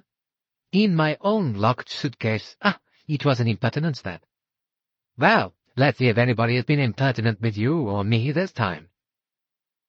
But the thief of the pearls had not been impertinent with Hercule Poirot or with Colonel Race. Rounding the stern, they made a very careful search of Miss Bowers's cabin, but could find nothing of a suspicious nature. Her handkerchiefs were of plain linen, with an initial. The Otterbourne's cabin came next. Here again, Poirot made a very meticulous search, but with no result. The next cabin was Bessemer's. Simon Doyle lay with an untasted tray of food beside him. "Off my feed," he said apologetically. He was looking feverish and very much worse than earlier in the day. Poirot appreciated Bessemer's anxiety to get him as swiftly as possible to hospital and skilled appliances. The little Belgian explained what the two of them were doing, and Simon nodded approval. On learning that the pearls had been restored by Miss Bowers but proved to be merely imitation, he expressed the most complete astonishment. "You are quite sure, Monsieur Doyle, that your wife did not have an imitation string which she brought aboard with her instead of the real ones?" Simon shook his head decisively. "Oh, no. No, I'm quite sure of that. Linnet loved those pearls, and she wore them everywhere. They were insured against every possible risk, so I think that made her a bit careless." "Then we must continue our search." He started opening drawers. Race attacked a suitcase. Simon stared. "Look here, you surely don't suspect old Bessemer pinched them?" Poirot shrugged his shoulders. It might be so. After all, what do we know of Dr. Besnard? Only what he himself gives out. Yeah, but he couldn't have hidden them in here without my seeing him. He could not have hidden anything today without your having seen him. But we do not know when the substitution took place. He may have effected the exchange some days ago. Well, I never thought of that. But the search was unavailing. The next cabin was Pennington's. The two men spent some time in their search. In particular, Poirot and Race examined carefully a case of legal and business documents, most of them requiring Linnet's signature. He shook his head gloomily. These seem all square and above board, you agree? Oh, absolutely. Still, the man isn't a born fool. If there had been a compromising document here, a power of attorney or something of that kind, he'd be pretty sure to have destroyed it first thing. Now that is so, yes. Poirot lifted a heavy Colt revolver out of the top drawer of the chest of drawers, looked at it and put it back. So it seems there are still some people who travel with revolvers? He murmured. Yes, a little suggestive perhaps. Still, Linnet Doyle wasn't shot with a thing that size. Race paused and then said, You know, I thought of a possible answer to your point about the pistol being thrown overboard. Supposing that the actual murderer did leave it in Linnet Doyle's cabin, and that someone else, some second person, took it away and threw it into the river. Yes, that is possible. I have thought of it, but it opens up a whole string of questions. Who was that second person? What interest had they in endeavoring to shield Jacqueline de Belfort by taking away the pistol? What was that second person doing there? The only other person we know of who went into the cabin was Miss Van Schuyler. Was it conceivably Miss Van Schuyler who removed it? Why should she wish to shield Jacqueline de Belfort? And yet, what other reason can there be for the removal of the pistol? Race suggested, Well, she may have recognized the stole as hers, got the wind up and thrown the whole bag of tricks over on that account. The stole, perhaps. But would she have got rid of the pistol, too? Still, I agree that it is a possible solution. But it is clumsy. Mon Dieu, it is clumsy. And you still have not appreciated one point about the stole. As they emerged from Pennington's cabin, Poirot suggested that Race should search the remaining cabins, those occupied by Jacqueline, Cornelia, and two empty ones at the end, while he himself had a few words with Simon Doyle. Accordingly, he retraced his steps along the deck, and re-entered Besnard's cabin.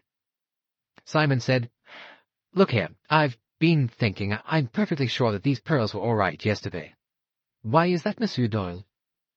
Because Linnet, he winced as he uttered his wife's name, was passing them through her hands just before dinner and talking about them. She knew something about pearls. I feel she'd have known if they were a fake. Well, they were a very good imitation, though. Tell me, was Mrs. Doyle in the habit of letting those pearls out of her hands? Did she ever lend them to a friend, for instance? Simon flushed with slight embarrassment. You see, Monsieur Poirot, it's difficult for me to say. Well, you see, I hadn't known Linnet very long. Ah, no? It was a quick romance, yours. Simon went on. And so really I should know a thing like that, but Linnet was awfully generous with her things. I should think she might have done. She never, for instance... Poirot's voice was very smooth. She never, for instance, lent them to Mademoiselle de Belfort? Oh, what do you mean? Simon flushed, brick red, tried to sit up, and wincing, fell back. What are you getting at? That Jackie stole the pearls? Well, she didn't. I swear she didn't. Jackie's as straight as a die. The mere idea of her being a thief is ridiculous, absolutely ridiculous. Poirot looked at him with gently twinkling eyes. Oh, la, he said unexpectedly. The suggestion of mine, it has indeed stirred up the nest of hornets. Simon repeated doggedly, unmoved by Poirot's lighter note, Jackie's straight. Poirot remembered a girl's voice by the Nile in Aswan saying, I love Simon, and he loves me. He had wondered which of the three statements he had heard that night was the true one. It seemed to him that it had turned out to be Jacqueline who had come closest to the truth. The door opened and Race came in. Nothing, he said briskly. Well, we didn't expect it. I see the stewards coming along with their report as to the searching of the passengers. A steward and stewardess appeared in the doorway. The former spoke first. Nothing, sir. Any of the gentlemen make any fuss? Only the Italian gentleman, sir. He carried on a good deal, said it was a dishonour, something of that kind. He got a gun on him, too. What kind of gun? A Mauser, automatic, .25, sir. God, Italians are pretty hot-tempered, said Simon. Richetti got in no end of a stew at Wadi Halfa just because of a mistake over a telegram. He was darned rude to Linnet over it. Race turned towards the stewardess. She was a big, handsome-looking woman. "Nothing on any of the ladies, sir. They made a good deal of fuss, except for Mrs. Ellison, who was as nice as a lady could be, but no sign of pearls. By the way, the young lady, Miss Rosalie Otterbourne, had a little pistol in her handbag." "What kind?" "It was a very small one, sir, with a pearl handle, a kind of toy." Race stared. "Devil take this case," he muttered. "I thought we got her clear of suspicion, and now, does every girl on this blinking boat carry around pearl-handled toy pistols?" He shot a question at the stewardess. "Did she show any feeling over your finding it?" The woman shook her head. "I don't think she noticed. I had my back turned whilst I was going through the handbags." "Still, she must have known you'd come across it. Oh, well, it beats me. What about the maid?" "We've looked all over the boat, sir. We can't find her anywhere." "Well, what's this?" asked Simon. "Mrs. Doyle's maid, Louise Bourget. She disappeared." "Disappeared?" Race said thoughtfully. "She might have stolen the pearls. She's the one person who had ample opportunity to get a replica made." "And then, when she found a search was being instituted, she threw herself overboard?" suggested Simon. "Oh, nonsense," said Race irritably. "A woman can't throw herself overboard in broad daylight from a boat like this without somebody realizing the fact. She's bound to be somewhere on board." He addressed the stewardess once more. "When was she last seen?" "About half an hour before the bell went for lunch, sir." "Now we'll have a look at that cabin anyway," said Race. "That may tell us something." He led the way to the deck below. Poirot followed him. They unlocked the door of the cabin and passed inside. Louise Bourget, whose trade it was to keep other people's belongings in order, had taken a holiday where her own were concerned. Odds and ends littered the top of the chest of drawers, the suitcase gaped open with clothes hanging out of the side of it and preventing its shutting. Underclothing hung limply over the sides of the chairs. As Poirot with swift, neat fingers opened the drawers of the dressing chest, Race examined the suitcase. Louise's shoes were lined along by the bed. One of them, a black patent leather, seemed to be resting at an extraordinary angle, almost unsupported. The appearance of it was so odd that it attracted Race's attention. He closed the suitcase and bent over the line of shoes. Then he uttered a sharp exclamation. Poirot whirled round. "Qu'est-ce qu'il y a?" Race said grimly. "She hasn't disappeared. She's here, under the bed." Chapter 23. The body of a dead woman who in life had been Louise Bourget lay on the floor of her cabin. The two men bent over it. Race straightened himself first. "Been dead close on an hour, I should say. We'll get Besser onto it. Stabbed to the heart. Death pretty well instantaneous, I should imagine. She doesn't look pretty, does she?" "No." Poirot shook his head with a slight shudder. The dark feline face was convulsed as though with surprise and fury, the lips drawn back from the teeth. Poirot bent again gently and picked up the right hand. Something just showed within the fingers. He detached it and held it out to Race. A little sliver of flimsy paper, coloured a pale mauvish pink. "You see what it is?" "Money," said Race. "The corner of a 1,000-franc note, I fancy." "Well, it's clear what happened," said Race. "She knew something, and she was blackmailing the murderer with her knowledge. We thought she wasn't being quite straight this morning." Poirot cried out. "We have been idiots, fools. We should have known. Then. What did she say?" "What could I have seen or heard? I was on the deck below. Naturally, if I had been unable to sleep, if I had mounted the stairs, then perhaps I might have seen this assassin, this monster, enter or leave Madame's cabin. But as it is—" "Of course, that is what did happen. She did come up. She did see someone going into Linnet Doyle's cabin or coming out of it. And because of her greed, her insensate greed, she lies here. And we're now nearer to knowing who killed her," finished Race disgustedly. Poirot shook his head. No. We know much more now. We know almost everything. Only what we know seems incredible, yet it must be so. Only I do not see. What a fool I was this morning. We felt, both of us felt, that she was keeping something back, and yet we never realized the logical reason. Blackmail. Well, she must have demanded hush money straight away, said Race. Demanded it with threats. The murderer was forced to accede to that request, and paid her in French nibs. Anything there? Poirot shook his head thoughtfully. No, I hardly think so. Many people take a reserve of money with them when travelling, sometimes £5 notes, sometimes dollars, but very often French notes as well. Possibly the murderer paid her all he had in a mixture of currencies. Well, let us continue our reconstruction. The murderer comes to her cabin, gives her the money, and then, said Poirot, she counts it.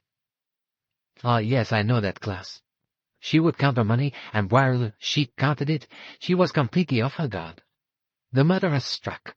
Having done so successfully, he gathered up the money and fled, not noticing that the corner of one of the notes was torn. Oh, we may get him that way, said Race doubtfully. I doubt it, said Poirot. He will examine those notes, and will probably notice the tear. Of course, if he was of a parsimonious disposition, he would not be able to bring himself to destroy a meal note. But I very much fear that his temperament is just the opposite. But how do you make that out? Both this crime and the murder of Mrs. Doyle demanded certain qualities. Courage, audacity, bold execution, lightning action. Those qualities do not accord with a saving, prudent disposition. Race shook his head sadly. I'd better get Dessner down, he said.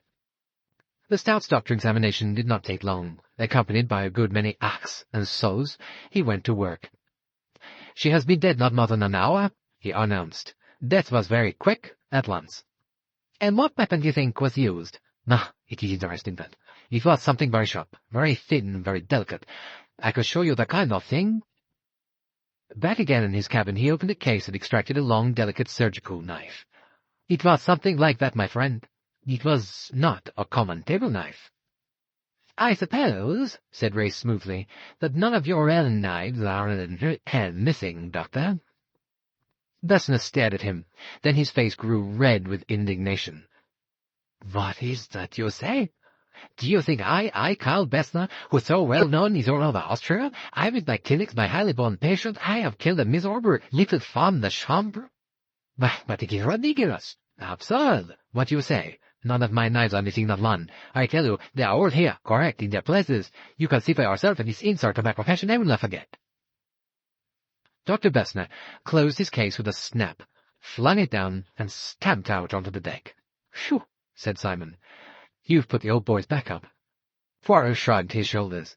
It is regrettable. You're on the wrong tack. Old Dessner's one of the best, even though he's a kind of Boche. Dr. Dessner reappeared suddenly. Will you be so kind as to leave me now, my cabin? I have to do the dressing of my patient's leg. Miss Bowers had entered with him and stood brisk and professional, waiting for the others to go. Race and Poirot crept out meekly. Race muttered something and went off. Poirot turned to his left. He heard scraps of girlish conversation, a little laugh. Jacqueline and Rosalie were together in the latter's cabin. The door was open and the two girls were standing near it. As his shadow fell on them, they looked up. He saw Rosalie Otterbourne smile at him for the first time, a shy, welcoming smile, a little uncertain in its lines, as of one who does a new and unfamiliar thing. "Ah, you talk the scandal, mademoiselle, huh?" he accused them. "No, indeed," said Rosalie. "As a matter of fact, we were just comparing lipsticks." Poirot smiled. "Ah, les chiffons d'aujourd'hui," he murmured. But there was something a little mechanical about his smile, and Jacqueline de Belfort, quicker and more observant than Rosalie, saw it. She dropped the lipstick she was holding and came out upon the deck. What has happened now?" "It is as you guessed, mademoiselle, something has happened." "What?"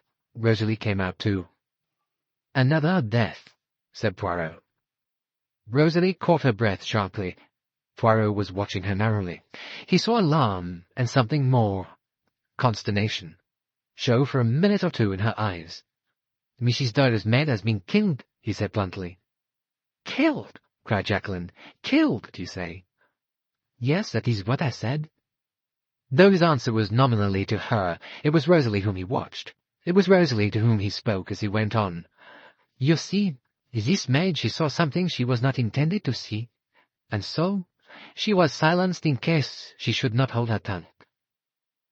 "What was it she saw?" Again it was Jacqueline who asked, and again Poirot's answer was to Rosalie. It was an odd little three-cornered scene. "There is, I think, very little doubt what it was she saw," said Poirot. "She saw someone enter and leave Linnet Ridgeway's cabin on that fateful night." His ears were quick. He heard the sharp intake of breath and saw the eyelids flicker. Rosalie Otterbourne had reacted just as he had intended she should. "Did she say who it was she saw?" Rosalie asked. Gently, regretfully. Poirot shook his head. Footsteps pattered up the deck. It was Cornelia Robson, her eyes wide and startled. "Oh, Jacqueline," she cried, "something awful has happened. Another dreadful thing." Jacqueline turned to her. The two moved a few steps forward. Almost unconsciously, Poirot and Rosalie Otterbourne moved in the other direction.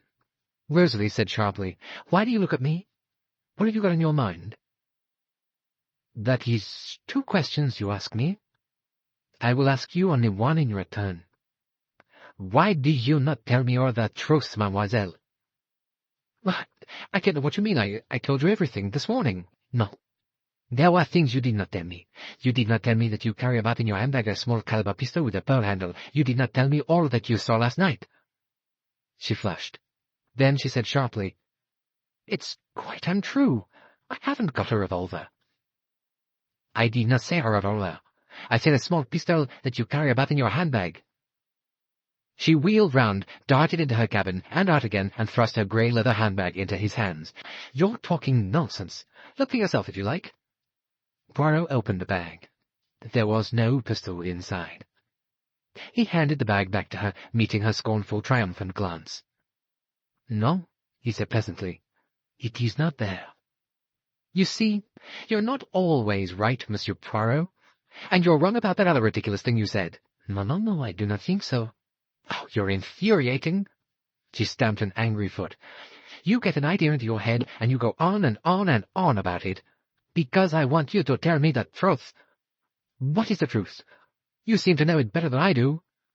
Poirot said, "You want me to tell you what it was you saw? If I am right, will you admit that I am right?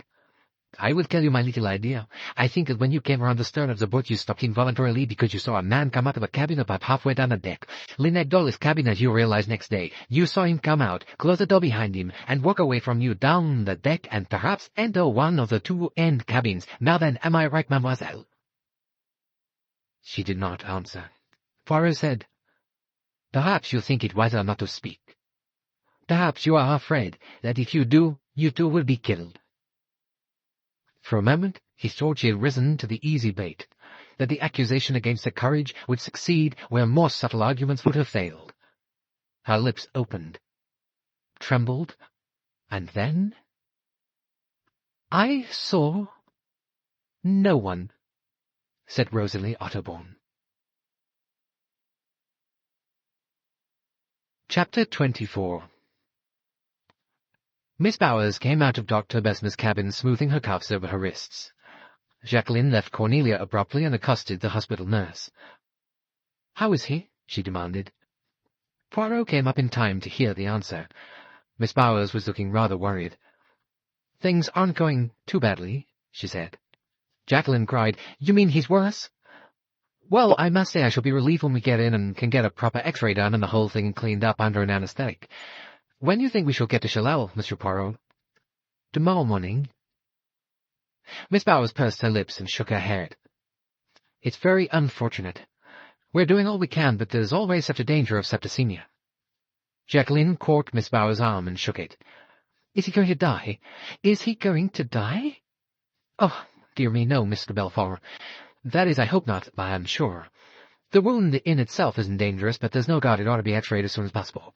And then, of course, poor Mr. Doyle ought to have been kept absolutely quiet today. He's had far too much worry and excitement.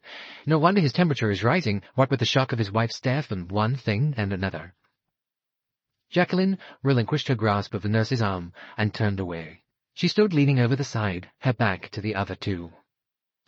"What I say is, we've got to hope for the best always," said Miss Bowers. Of course, Mr. Doyle has a very strong constitution, one can see that, probably never had a day's illness in his life, so that's in his favor. But there's no denying that his rise in temperature is a nasty sign, and... She shook her head, adjusted her cuffs once more, and moved briskly away. Jacqueline turned and walked gropingly, blinded by tears, towards her cabin. A hand below her elbow steadied and guided her.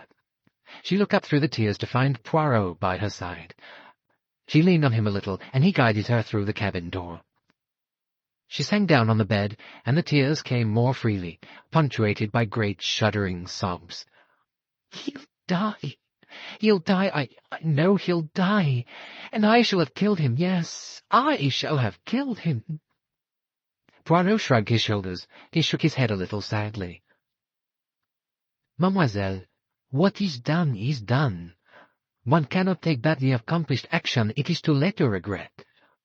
She cried out even more vehemently, "But I shall have killed him, and I love him so. I love him so." Poirot sighed. "Too much." It had been his thought long ago in the restaurant of Monsieur Blondin. It was his thought again now. He said, hesitating a little, "Do not at all events go by what Miss Bowers says.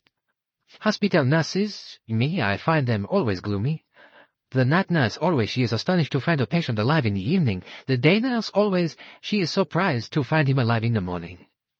They know too much, you see, of the possibilities that may arise. When one is motoring, one might easily say to oneself, if a car came out from that crossroad, or if that lorry backed suddenly, or if the wheel came off the car that is approaching me, or if a dog jumped off the hedge onto my driving arm, eh bien, I should probably be killed. But one assumes, and usually rightly, that none of these things will happen, and that one will get to one's journey's end. But if, of course, one has been in an accident, or seen one or more accidents, then one is inclined to take the opposite point of view." Jacqueline said, half smiling through her tears, "Are you trying to console me, Monsieur Poirot?" "The bon Dieu knows what I am trying to do. You should not have come on this journey. No, I wish I hadn't. It's been so awful. But it will soon be over now. Mary? Mary. And Simon will go into hospital, and they'll give the proper treatment, and everything will be all right." "How you speak like the child. Ah, when they lived happily ever afterwards. That is it not?" She flushed suddenly scarlet. "Oh, Monsieur Poirot, I never meant... never... It is too soon to think of such a thing. That is the proper hypocritical thing to say, is it not? But you are partly a Latin, Mademoiselle Jacqueline. You should be able to admit facts even if they do not sound very decorous. Le roi est mort. Vive le roi. The sun has gone and the moon rises. That is so, is it not?" "But you don't understand. He's just sorry for me, awfully sorry for me, because he knows how terrible it is for me to know I've hurt him so badly." "Ah, well," said Poirot. "The pure pity, it is a very lofty sentiment." He looked at her half mockingly, half with some other emotion. He murmured softly under his breath words in French. "La vie est vaine, un peu d'amour, un peu de haine, et puis bonjour. La vie est brève, un peu d'espoir, un peu de rêve, et puis bonsoir." He went out again onto the deck. Colonel Race was striding along the deck and hailed him at once. "Poirot, good man, I want you, I've got an idea." Thrusting his arm through Poirot's, he walked him up the deck. "Just a challenge remark of Doyle's. I hardly noticed it at the time. There's something about a telegram." "Tiens, c'est vrai? There's nothing in it, perhaps, but one can't leave any avenue unexplored. Can't make old man do murders and we're still in the dark." Poirot shook his head. "No, not in the dark. In the light." Race looked at him curiously. "You have an idea? It is more than an idea now, I am sure." "Since when?" "Since the death of the maid, Louise Bourget. Well, damned if I see it. Oh, my friend, it is so clear, so clear. Only there are difficulties, embarrassments, impediments. See you, around a person like Linnet Ridgeway there is so much, so many conflicting hates, and jealousies, and envies, and meannesses. It is like a cloud of flies, buzzing, buzzing." "But you think you know?" The other looked at him curiously. Well, you wouldn't say so unless you were sure, but can't say I've any real light myself. I've suspicions, of course, but—" Poirot stopped. He laid an impressive hand on Race's arm. "You are a great man, mon colonel. You do not say? Tell me, what is it that you think? No. You know that if I could speak now I would, but there is so much to be cleared away first. But think for a moment along the lines that I shall indicate. There are certain points. There is a statement of Mademoiselle de Belfort that someone overheard that conversation that night in the garden at Assoin. There is a statement of Mr. Tim Allerton as to what he heard and did on the night of the crime. There are Louise Bourget's significant answers to our questions this morning. There is the fact that Mrs. Allerton drinks water, that her son drinks whiskey and soda, and that I drink wine. Add to that the fact of 2 bottles of nail polish and the proverb I quoted. And finally we come to the crux of the whole business. The fact that the pistol was wrapped up in a cheap handkerchief and a velvet stole and thrown overboard." Race was silent a minute or two, and then he shook his head. "No," he said, "I don't see it. Mind, I've got a faint idea what you're driving at, but as far as I can see it doesn't work. Ah, but yes. You are seeing only half the truth.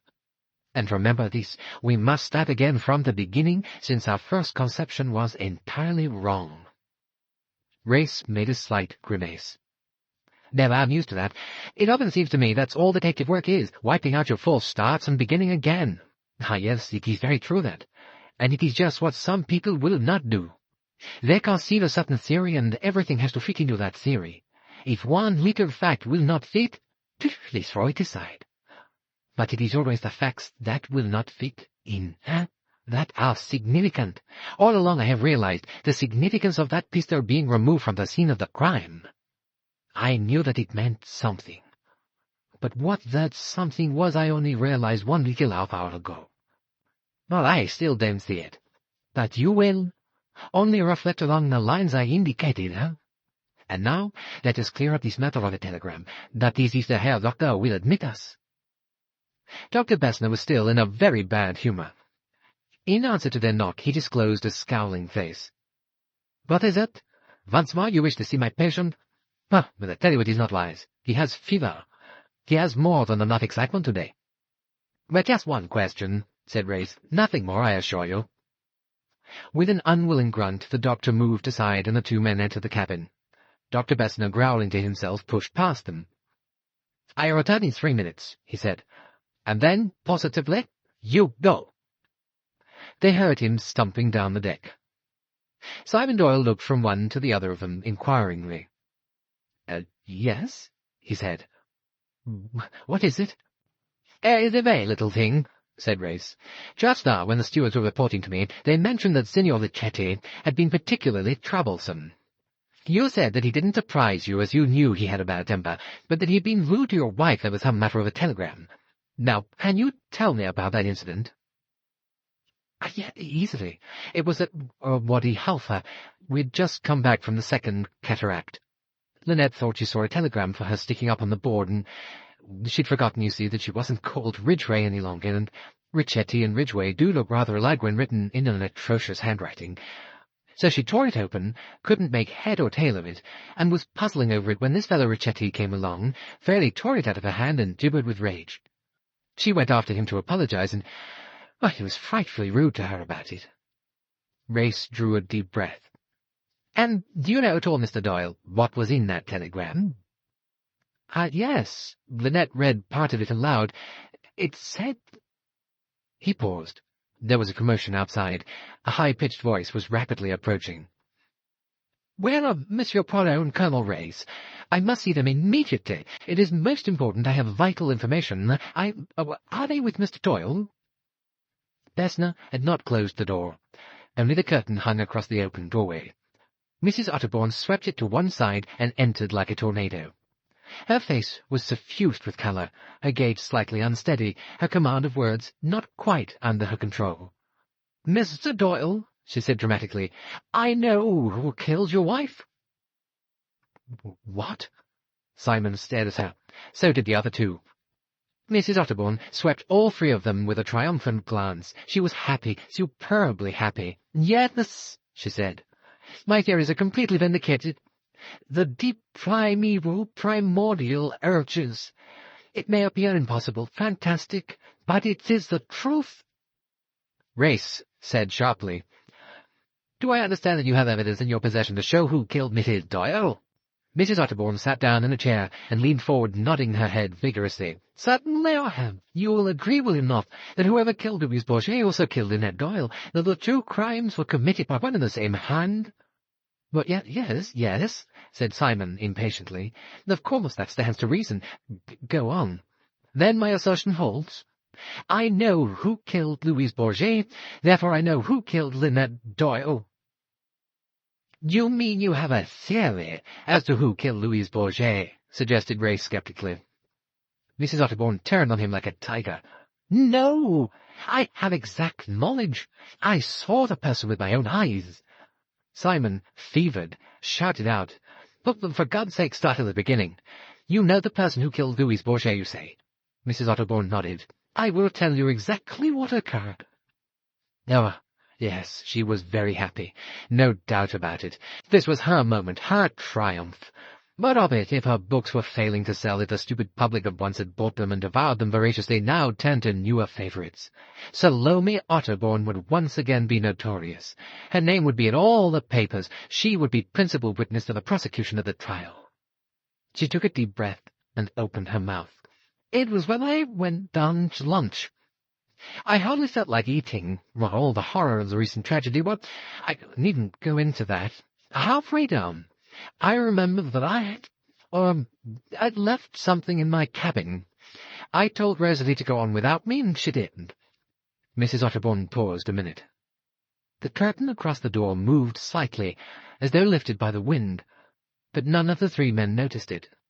Mrs. Otterbourne paused. "Thin ice to skate over here, but it must be done somehow.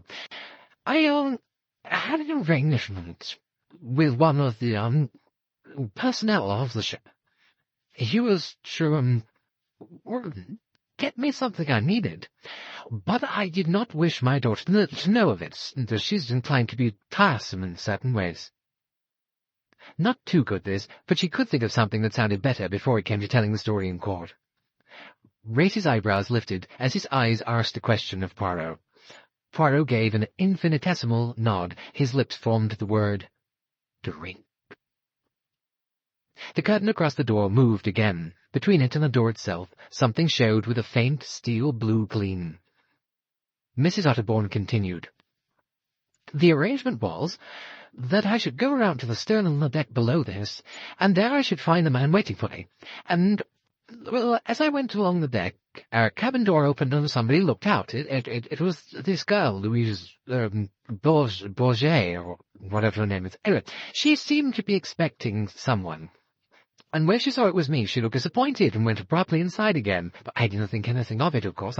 I went along just as I had said I would and got the stuff from the man. I paid him and just had a word with him, and then I started back. Just as I came around the corner, I saw someone knock on the maid's door and go into the cabin," Ray said. "And that person was—" Bang! The noise of the explosion filled the cabin. There was an acrid, sour smell of smoke. Mrs. Otterbourne turned slowly sideways as though in supreme inquiry. Then her body slumped forward, and she fell to the ground with a crash. From just behind her ear, the blood flowed from a round, neat hole. There was a moment's stupefied silence. Then both the able-bodied men jumped to their feet. The woman's body hindered their movements a little. Race bent over her while Poirot made a cat-like jump for the door and the deck. The deck was empty. On the ground just in front of the sill lay a big Colt revolver. Poirot glanced in both directions. The deck was empty. He then sprinted towards the stern. As he rounded the corner, he ran into Tim Allerton, who was coming full tilt from the opposite direction. "Well, what the devil was that?" cried Tim breathlessly. Poirot said sharply, "Did you meet anyone on your way here?" "Meet anyone? No." "Then come with me." He took the young man by the arm and retraced his steps. A little crowd had assembled by now. Rosalie, Jacqueline, and Cornelia had rushed out of their cabins. More people were coming along the deck from the saloon. Ferguson, Jim Fanthorpe, and Mrs. Allerton. Race stood by the revolver. Poirot turned his head and said sharply to Tim Allerton, "Got any gloves in your pocket?" Tim fumbled. Yes, I have." Poirot seized them from him, put them on, and bent to examine the revolver. Race did the same. The others watched breathlessly. Race said, "He didn't get the other way. Fanthorpe and Ferguson were sitting on this deck lounge. They'd have seen him." Poirot responded, "And Mr. Allerton would have met him if he'd gone aft?" Race said, pointing to the revolver, "Rather fancy we've seen this not so very long ago. Must make sure, though." He knocked on the door of Pennington's cabin. There was no answer. The cabin was empty. Race strode to the right-hand drawer of the chest and jerked it open. The revolver was gone. "That settles that," said Race. "Now then, where's Pennington himself?" They went out again on deck. Mrs. Allerton had joined the group. Poirot moved swiftly over to her. "Madame, take Miss Otterborn with you and look after her. Her mother has been—" He consulted Race with an eye, and Race nodded. "Killed." Dr. Bessner came bustling along. "Gott in Himmel! What is there now?" They made way for him. Race indicated the cabin. Bessner went inside. "Find Pennington," said Race. "Any fingerprints on that revolver?" "No, none," said Poirot. They found Pennington on the deck below. He was sitting in the little drawing-room writing letters. He lifted a handsome, clean-shaven face. "Anything new?" he asked. "Didn't you hear a shot?" "Why, now you mention it, I believe I did hear a kind of a bang, but I never dreamed. But who's been shot?" "Mrs. Otterborn." "Mrs. Otterborn?" Pennington sounded quite astounded. "Well, you do surprise me. Mrs. Otterborn." He shook his head. "I can't see that at all." He lowered his voice. "Well, strikes me, gentlemen, we've got a homicidal maniac aboard. We ought to organize a defense system." "Mr. Pennington," said Race, "how long have you been in this room?" "Why, let me see." Mr. Pennington gently rubbed his chin. "I should say a matter of 20 minutes or so." "And you haven't left it?" "Why, no, certainly not." He looked inquiringly at the two men. "You see, Mr. Pennington," said Race, "Mrs. Otterborn was shot with your revolver." Chapter 25. Mr. Pennington was shocked. Mr. Pennington could hardly believe it. "My gentleman," he said, "this is a very serious matter. Very serious indeed." "Extremely serious for you, Mr. Pennington." "For me?" Pennington's eyebrows rose in startled surprise. "But, my dear sir, I was sitting quietly writing it here when that shot was fired." "You have perhaps a witness to prove that?" Pennington shook his head. "Why, no, I wouldn't say that, but it's clearly impossible that I should have gone on to the deck above, shot this poor woman, and, well, why should I shoot her anyway? And come down again with no one seeing me. There are always plenty of people on the deck lounge this time of day." "How do you account for your pistol being used?" "Well, I am afraid I may be to blame there. Quite soon after getting aboard there was a conversation in the saloon one evening, I remember, about firearms, and I mentioned then that I always carried a revolver with me when I travel. Who was there? Well, I can't remember exactly. Most people, I think. Quite a crowd, anyway." He shook his head gently. "Why, yes," he said. "I am certainly to blame there." He went on. "First Linnet, then Linnet's maid, and now Mrs. Otterborn. There seems no reason in it all." "But there was reason," said Race. "There was?" "Yes. Mrs. Otterborn was on the point of telling us that she had seen a certain person go into Louise's cabin. Before she could name that person, she was shot dead." Andrew Pennington passed a fine silk handkerchief over his brow. "All this is terrible," he murmured. Poirot said, "Monsieur Pennington, I would like to discuss certain aspects of the case with you. Will you come to my cabin in half an hour's time?" I should be delighted." Pennington did not sound delighted. He did not look delighted either. Race and Poirot exchanged glances and then abruptly left the room. "Cunning old devil," said Race. "But he's afraid, eh?" Poirot nodded. "Yes, he is not happy, Mr. Pennington." As they reached the promenade deck again, Mrs. Ellerton came out of her cabin, and seeing Poirot, beckoned him imperiously. "Madame?" "That poor child! Tell me, Monsieur Poirot, is there a double cabin somewhere that I could share with her? She oughtn't to go back to the one shared with her mother, and mine is only a single one." "Oh, that can be arranged, madame. It is very good of you." "But it's mere decency. Besides, I'm very fond of the girl. I've always liked her." "Is she very upset?" "Terribly. She seems to have been absolutely devoted to that odious woman. That's what's so pathetic about it all. Tim says he believes she drank. Is that true?" Poirot nodded. "Oh, well, poor woman. One mustn't judge her, I suppose, but the girl must have had a terrible life." "She did, madame. She is very proud, as she was very loyal." "Yes, I like that. Loyalty, I mean. It's out of fashion nowadays. She's an odd character, that girl. Proud, reserved, stubborn, and terribly warm-hearted underneath, I fancy." "I see that I have given her into good hands, madame." "Oh, yes, don't worry, I'll look after her. She's inclined to cling to me in the most pathetic fashion." Mrs. Ellerton went back into the cabin. Poirot returned to the scene of the tragedy. Cornelia was still standing on the deck, her eyes wide.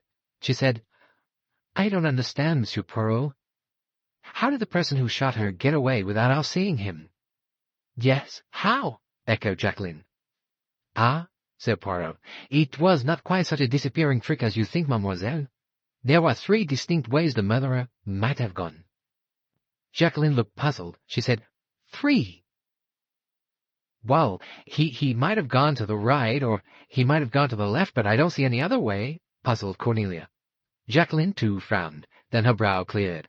She said, "Oh, of course. He could move in 2 directions on one plane, but he could go at right angles to that plane, too.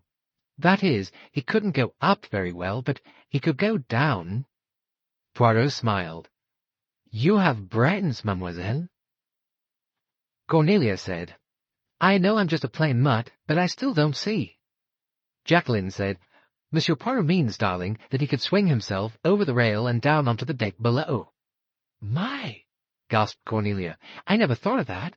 He'd have to be mighty quick about it, though. I suppose he could just do it." "Oh, he could do it easily enough," said Tim Ellerton. "Remember, there's always a minute of shock after a thing like this. One hears a shot, and one's too paralyzed to move for a second or 2. "That was your experience, Mr. Ellerton?" "Oh, yes, it was. I just stood like a dummy for quite 5 seconds, and then I fairly sprinted round the deck." Race came out of Bessner's cabin and said authoritatively, "Would you mind all clearing off? We want to bring out the body." Everyone moved away obediently. Poirot went with them. Cornelia said to him with sad earnestness, "I'll never forget this trip as long as I live. 3 deaths. It's just like living in a nightmare." Ferguson overheard her. He said aggressively, "That's because you're over-civilized. You should look on death as the Oriental does. It's a mere incident, hardly noticeable." Cornelia said, "Well, that's all very well. They're not educated, poor creatures." "No, and a good thing, too. Education has devitalized the white races. Look at America, goes in for an orgy of culture, simply disgusting." "Well, I think you're talking nonsense," said Cornelia, flushing. "I attend lectures every winter on Greek art and the Renaissance, and I went to some on famous women of history." Mr. Ferguson groaned in agony. "Oh, Greek art, Renaissance, famous women of history. Oh, God, it makes me quite sick to hear you. It's the future that matters, woman, not the past. 3 women are dead on this boat. Oh, well, what of it? They're no loss. Linnet Doyle and her money, the French maid, just a domestic parasite. Mrs. Otterbourne, a useless fool of a woman. Do you think anyone really cares whether they're dead or not? I don't. I think it's a damn good thing." "Then you're wrong," Cornelia blazed out at him, "and it makes me sick to hear you talk, and talk, as though nobody mattered but you. I didn't like Mrs. Otterbourne much, but her daughter was ever so fond of her, and she's all broken up over her mother's death. I don't know much about the French maid, but I expect somebody was fond of her somewhere. And as for Linnet Doyle, well, apart from everything else, she was just lovely. She was so beautiful when she came into a room that it made a lump come into your throat. I'm homely myself, and that makes me appreciate beauty a lot more. She was as beautiful just as a woman as anything in Greek art. And when anything beautiful's dead, it's a loss to the world. So there." Mr. Ferguson stepped back a pace. He caught hold of his hair with both hands and tugged at it vehemently. "I give it up," he said. "You're unbelievable. You haven't got a bit of natural female spite in you anywhere." He turned to Poirot. "Do you know, sir, that Cornelia's father was practically ruined by Linnet Ridgeway's old man? But does the girl gnash her teeth when she sees the heiress sailing about in pearls and Paris muddles? No, she just bleats out, 'Isn't she beautiful?' like a blessed barn lamb. I don't believe she even felt sore at her." Cornelia flushed. "Well, I did, just for a minute. Papa kind of died of discouragement, you know, because he hadn't made good." "Felt sore for a minute, I ask you." Cornelia flashed round on him. "Well, didn't you say just now it was the future that mattered, not the past? All that was in the past, wasn't it? It's over." "No, well, got me there," said Ferguson. "Cornelia Robson, you're the only nice woman I've ever come across. Will you marry me?" "Don't be absurd." "No, it's a genuine proposal, even if it is made in the presence of old man Sleuth. Anyway, you're a witness, Monsieur Poirot. I've deliberately offered marriage to this female against all my principles because I don't believe in legal contracts between the sexes. But I don't think she'd stand for anything else, so marriage it should be. Come on, Cornelia, say yes." "I think you're utterly ridiculous," said Cornelia, flushing. "But why won't you marry me?" "You're not serious," said Cornelia. "Well, do you mean not serious in proposing, or do you mean not serious in character?" "Both, but I really meant character. You laugh at all sorts of serious things. Education, and culture, and death. You wouldn't be reliable." She broke off, flushed again, and hurried along into her cabin. Ferguson stared after her. "Oh, damn the girl. I believe she really means it. She wants a man to be reliable, ye gods." He paused and then said curiously, "Well, what's the matter with you, Monsieur Poirot? You seem very deep in thought." Poirot roused himself with a start. "I reflect, that is all. I reflect." There, meditation on death. Death, the Recurring Decimal, by Hercule Poirot, one of his well-known monographs. "Mr. Ferguson," said Poirot, "you are a very impertinent young man." "Now, you must excuse me. I like attacking established institutions." "And I am an established institution?" "Precisely. What do you think of that girl?" "Of Miss Robson? Yes. I think she has a great deal of character." "You're right. Yeah, she's got spirit. She looks meek, but she isn't. She's got guts. She's... damn it, I want that girl. It mightn't be a bad move if I tackled the old lady. If I could once get her thoroughly against me, it might cut some ice with Cornelia." He wheeled round and went into the observation saloon. Miss Van Shuyler was seated in her usual corner. She looked even more arrogant than usual. She was knitting. Ferguson strode up to her. Hercule Poirot, entering unobtrusively, took a seat a discreet distance away and appeared to be absorbed in a magazine. "Good afternoon, Miss Van Shuyler." Miss Van Shuyler raised her eyes for a bare second, dropped them again, and murmured frigidly, "Good afternoon." "Look here, Miss Van Shuyler, I want to talk to you about something pretty important. It's just this. I want to marry your cousin." Miss Van Shuyler's ball of wool dropped onto the ground and ran wildly across the saloon. She said in a venomous tone, "You must be out of your senses, young man." "Not at all. I'm determined to marry her. I've asked her to marry me." Miss Van Shuyler surveyed him coldly with the kind of speculative interest she might have accorded to an odd sort of beetle. "Indeed? And I presume she sent you about your business?" "She refused me." "Naturally." "Not naturally at all." "I'm going to go on asking till she agrees." "I can assure you, sir, I shall take steps to see that my young cousin is not subjected to any such persecution," said Miss Van Shuyler in a biting tone. "Well, what have you got against me?" Miss Van Shuyler merely raised her eyebrows and gave a vehement tug to her wool, preparatory to regaining it and closing the interval. "Oh, come now. persisted Mr. Ferguson. "What have you got against me?" "I should think that was quite obvious, Mr. I don't know your name." "Ferguson." "Ah, Mr. Ferguson." Miss Van Schuyler uttered the name with definite distaste. "Any such idea is quite out of the question."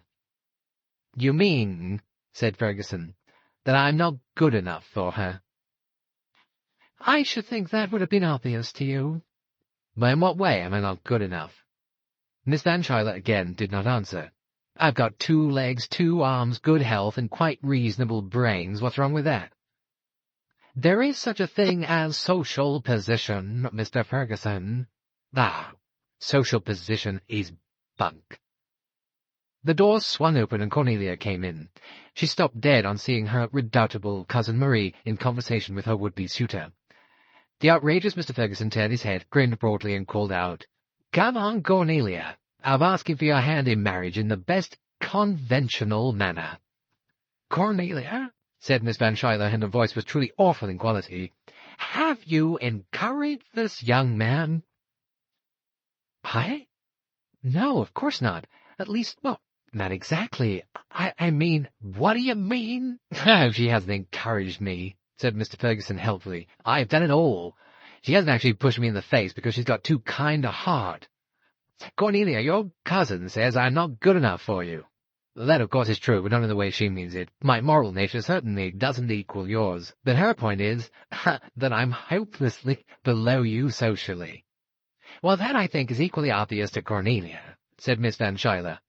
"Is it?" Mr. Ferguson looked at her searchingly. "Is that why you won't marry me?" "No, it isn't." Cornelia flushed. If I liked you, I'd marry you no matter who you were. But you don't like me. I think you're just outrageous. The way you say things, the things you say, I've never met anyone the least like you. Tears threatened to overcome her. She rushed from the room. "Out on the whole," said Mr. Ferguson, "that's not too bad for a start." He leaned back in his chair, gazed at the ceiling, whistled, crossed his disreputable knees, and remarked, "I'll be calling you cousin yet." Miss Van Schuyler trembled with rage. "Leave this room at once, sir, or I'll ring for the steward." "I've paid for my ticket," said Mr. Ferguson. "They can't possibly turn me out of the public lounge, but I'll humour you." He sang softly, "Yo-ho-ho, and a bottle of rum." Rising, he sauntered nonchalantly to the door and passed out. Choking with anger, Miss Van Schuyler struggled to her feet. Poirot, discreetly emerging from retirement behind his magazine, sprang up and retrieved the ball of wool. "Thank you, Monsieur Poirot. If you would send Miss Bowers to me, I feel quite upset. That insolent young man." "Rather eccentric, I'm afraid," said Poirot. "Most of that family are. Spoilt, of course, are always inclined to tilt at windmills," he said carelessly. "You recognized him, I suppose?" "Recognized him? Calls himself Ferguson and would use his title because of his advanced ideas." "His title?" Miss Van Schuyler's tone was sharp. "Oh, yes? That is young Lord Dawlish. Rolling in money, of course, but he became a communist when he was at Oxford." Miss Van Schuyler, her face a battleground of contradictory emotions, said, "How long have you known this, Monsieur Poirot?" Poirot shrugged his shoulders. "There was a picture in one of these papers. I noticed a resemblance. Then I found the signet ring with a coat of arms on it. Oh, there's no doubt about it, I assure you." He quite enjoyed reading the conflicting expressions that succeeded each other on Miss Van Schuyler's face. Finally, with a gracious inclination of the head, she said, "I'm very much obliged to you, Monsieur Poirot." Poirot looked after her as she went out of the saloon and smiled. Then he sat down, and his face grew grave once more. He was following out a train of thought in his mind. From time to time he nodded his head. "Anyway," he said at last, "it all fits in." Chapter 26. Race found him still sitting there. "Well, Poirot, what about it? Pennington's due in 10 minutes. I'm leaving this in your hands." Poirot rose quickly to his feet. "First, Get hold of young Fanthorpe. Fanthorpe? Race looked surprised. Yes, bring him to my cabin. Race nodded and went off. Poirot went along to his cabin. Race arrived with young Fanthorpe a minute or two afterwards. Poirot indicated chairs and offered cigarettes. Now, Monsieur Fanthorpe, he said, to our business. I perceive that you wear the same tie that my friend Hastings wears. Jim Fanthorpe looked down at his neckwear with some bewilderment. It's an O.E. tie, he said. Exactly. You must understand that though I am a foreigner, I know something of the English point of view. I know, for instance, that there are things which are done, and things which are not done. Jim Fanthorpe grinned. We don't say that sort of thing much nowadays, sir. Perhaps not, but the custom, it still remains. The old-school tie is the old-school tie, and there are certain things, I know this from experience, that the old-school tie does not do. One of those things, Monsieur Fanthorpe, is to butt into a private conversation unasked when one does not know the people who are conducting it. Fanthorpe stared. Poirot went on. But the other day, Monsieur Fanthorpe, that is exactly what you did do. Certain persons were quietly transacting some private business in the observation saloon. You strolled near them, obviously in order to overhear what it was that was in progress, and presently you actually turned around and congratulated a lady, Mrs. Simon Doyle, on the soundness of her business methods. Jim Fanthorpe's face got very red. Poirot swept on, not waiting for a comment. Now that, Monsieur Fanthorpe, was not at all the behavior of one who wears a tie similar to that worn by my friend Hastings. Hastings is all delicacy, would die of shame before he did such a thing. Therefore, taking that action of yours in conjunction with the fact that you are a very young man to be able to afford an expensive holiday, that you are a member of a country solicitor's firm, and therefore probably not extravagantly well off, and that you show no sign of recent illness, such as might necessitate a prolonged visit abroad, I ask myself, and am now asking you, what is our reason for your presence on this boat? Jim Fanthorpe jerked his head back. I decline to give you any information whatever, Monsieur Poirot. I really think you must be mad. No, I am not mad. I am very sane. Where is your firm? In Northampton? That is not very far from World Hall. What conversation did you try to overhear? One concerning legal documents. What was the object of your remark? A remark which you uttered with obvious embarrassment and malaise? Your object was to prevent Mrs. Doyle from signing any documents unread. He paused. On this boat we have had a murder, and following that murder, 2 other murders in rapid succession. If I further give you the information that the weapon which killed Mrs. Otterbourne was a revolver owned by Mr. Andrew Pennington, then perhaps you will realize that it is exactly your duty to tell us all you can. Jim Fanthorpe was silent for some minutes. At last he said, You have rather an odd way of going about things, Monsieur Poirot, but I appreciate the points you have made. The trouble is that I have no exact information to lay before you. You mean that it is a case merely of suspicion? Yes. And therefore you think it injudicious to speak? That may be true, legally speaking, but this is not a court of law. Colonel Race and myself are endeavoring to track down a murderer. Anything that can help us to do so may be valuable. Again, Jim Fanthorpe reflected. Then he said, Very well. What is it you want to know? Why did you come on this trip? My uncle, Mr. Carmichael, Mrs. Doyle's English solicitor, sent me. He handled a good many of her affairs. In this way, he was often in correspondence with Mr. Andrew Pennington, who was Mrs. Doyle's American trustee. Several small incidents, I cannot enumerate them all, made my uncle suspicious that all was not quite as it should be. In plain language, said Race, your uncle suspected that Pennington was a crook? Jim Fanthorpe nodded, a faint smile on his face. You put it rather more bluntly than I should, but the main idea is correct. Various excuses made by Pennington, certain plausible explanations of the disposal of funds, aroused my uncle's distrust.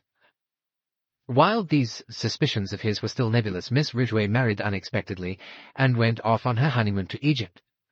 Her marriage relieved my uncle's mind, as he knew that on her return to England the estate would have to be formally settled and handed over. However, in a letter she wrote him from Cairo, she mentioned casually that she had unexpectedly run across Andrew Pennington. My uncle's suspicions became acute. He felt sure that Pennington, perhaps by now in a desperate position, was going to try and obtain signatures from her which would cover his own defalcations. Since my uncle had no definite evidence to lay before her, he was in a most difficult position. The only thing he could think of was to send me out here travelling by air, with instructions to discover what was in the wind. I was to keep my eyes open and act summarily if necessary. A most unpleasant mission, I can assure you. As a matter of fact, on the occasion you mention, I had to behave more or less as a cad. It was awkward, but on the whole I was satisfied with the result. "You mean you put Mrs. Doyle on her guard?" asked Grace. "No, not so much that. But I think I put the wind up Pennington. I felt convinced he wouldn't try any more funny business for some time, and by then I hoped to have got intimate enough with Mr. and Mrs. Doyle to convey some kind of a warning. As a matter of fact, I hoped to do so through Doyle. Mrs. Doyle was so attached to Mr. Pennington that it would have been a bit awkward to suggest things to her about him. It would have been easier for me to approach the husband." Grace nodded. Poirot asked, "Will you give me a candid opinion on one point, Monsieur Fanthorpe? If you were engaged in putting a swindle over, would you choose Mrs. Doyle or Mr. Doyle as a victim?" Fanthorpe smiled faintly. Mr. Doyle, every time. Linnet Doyle was very shrewd in business matters. Her husband, I should fancy, is one of those trustful fellows who know nothing of business and are always ready to sign on the dotted line, as he himself put it. "I agree," said Poirot. He looked at Race. "And there's your motive." Jim Fanthorpe said, "But this is all pure conjecture. It isn't evidence." Poirot said easily, we will get evidence." "How? Possibly from Mr. Pennington himself?" Fanthorpe looked doubtful. "I wonder. I very much wonder." Race glanced at his watch. "He's about due now." Jim Fanthorpe was quick to take the hint. He left them. 2 minutes later Andrew Pennington made his appearance. His manner was all smiling urbanity. Only the taut line of his jaw and the wariness of his eyes betrayed the fact that a thoroughly experienced fighter was on his guard. "Well, gentlemen," he said, "here I am." He sat down and looked at them inquiringly. "We asked you to come here, Mr. Pennington," began Poirot, "because it is fairly obvious that you have a very special and immediate interest in the case." Pennington raised his eyebrows slightly. "Is that so?" Poirot said gently, "Oh, surely. You have known Linnet Ridgeway, I understand, since she was quite a child." "Oh, that." His face altered, became less alert. "I beg pardon, I didn't quite get you." Yes, as I told you this morning, I've known Linnet since she was a cute little thing in pinafores." "You are on terms of close intimacy with her father?" "That's so. Malois Ridgeway and I were very close. Very, very close." "You were so intimately associated that on his death he appointed you business guardian to his daughter and trustee to the vast fortune she inherited?" "Why, roughly, yes, that is so." The wariness was back again. The note was more cautious. "I was not the only trustee, naturally. Others were associated with me." "Who have since died?" "Well, 2 of them are dead. The other, Mr. Sterndale Rockford, is alive." "Your partner?" "Yes." "Miss Ridgeway, I understand, was not yet of age when she married?" She would have been 21 next July." "And in a normal course of events she would have come into control of her fortune then?" "Yes. But her marriage precipitated matters." Pennington's jaw hardened. He shot out his chin at them aggressively. "You'll pardon me, gentlemen, but what exact business is all this of yours?" "If you dislike answering the question—" Look, there's no dislike about it. I don't mind what you ask me, but I don't see the relevance of all this." "Oh, but surely, Mr. Pennington—" Poirot leaned forward, his eyes green and cat-like. "There is the question of motive. In considering that, financial considerations must always be taken into account." Pennington said sullenly, "By Ridgeway's will, Linnet got control of her dough when she was 21, or when she married. No conditions of any kind? No conditions. And it is a matter, I am credibly assured, of millions?" "Millions it is." Poirot said softly, "But your responsibility, Monsieur Pennington, and that of your partner has been a very grave one." Pennington said curtly, "We're used to our responsibility. It doesn't worry us any." "I wonder—" Something in his tone flicked the other man on the raw. He said angrily, "What the devil do you mean?" Poirot replied with an air of engaging frankness, "I was wondering, Mr. Pennington, whether Linnet Ridgeway's sudden marriage caused any consternation in your office?" "Consternation? That was the word I used? Or what the hell are you driving at? Something quite simple. Are Linnet Doyle's affairs in the perfect order they should be?" Pennington rose to his feet. "That's enough. I'm through." He made for the door. "But you will answer my question first." Pennington snapped. "They're in perfect order." You were not so alarmed when the news of Linnet Ridgeway's marriage reached you that you rushed over to Europe by the first boat and staged an apparently fortuitous meeting in Egypt?" Pennington came back towards them. He had himself under control once more. "What you are saying is absolute balderdash. I didn't even know that Linnet was married till I met her in Cairo. I was utterly astonished. Her letter must have missed me by a day in New York. It was forwarded and I got it about a week later." "You came over by the Carmanique, I think you said?" "That's right. And the letter reached New York after the Carmanique sailed?" "How many times have I got to repeat it?" "It is strange," said Poirot. "What's strange?" "That on your luggage there are no labels of the Carmanique. The only recent labels of transatlantic sailing are the Normandy." "The Normandy, I remember, sailed 2 days after the Carmanique." For a moment, the other was at a loss. His eyes wavered. Colonel Race weighed in with telling effect. "Come now, Mr. Pennington," he said. "We had several reasons for believing that you came over on the Normandy and not by the Carmanique, as you said. In that case, you received Mrs. Doyle's letter before you left New York. No good deny it. It's the easiest thing in the world to check up the steamship companies." Andrew Pennington felt absent-mindedly for a chair and sat down. His face was impassive, a poker face. Behind that mask, his agile brain looked ahead to the next move. "I'll have to hand it to you, gentlemen. You've been too smart for me. But I had my reasons for acting as I did. No doubt." Race's tone was curt. "If I give them to you, it must be understood. I do so in confidence. I think you can trust us to behave fittingly. Naturally, I cannot give assurances blindly." "Well," Pennington sighed, "I'll come clean. There was some monkey business going on in England. It worried me. I couldn't do much about it by letter. The only thing was to come over and see for myself." "What do you mean by monkey business?" "I had good reason to believe that Linnet was being swindled." "By whom?" "Her British lawyer." Now that's not the kind of accusation you go fooling around anyhow. I made up my mind to come over right away and see into matters myself. That does great credit to your vigilance, I'm sure, but why the little deception about not having received a letter?" "Well, I ask you," Pennington spread out his hands, "you can't butt in on a honeymoon couple without more or less coming down to brass tacks and giving your reasons. I thought it best to make the meeting, well, accidental. Besides, I didn't know anything about the husband. He might have been mixed up in the racket for all I knew." "In fact, all your actions were actuated by pure disinterestedness," said Colonel Race dryly. "You've said it, Colonel." There was a pause. Race glanced at Poirot. The little man leant forward. "Monsieur Pennington, we do not believe a word of your story." "The hell you don't? Or what the hell do you believe?" "We believe that Linnet Ridgeway's unexpected marriage put you in a financial quandary. That you came over post-haste to try and find some way out of the mess you are in. That is to say, some way of gaining time. That, with that end in view, you endeavored to obtain Mrs. Doyle's signature to certain documents and failed. That, on the journey at the Nile, when walking along the cliff-top at Abu Simbel, you dislodged a boulder which fell and only very narrowly missed its object."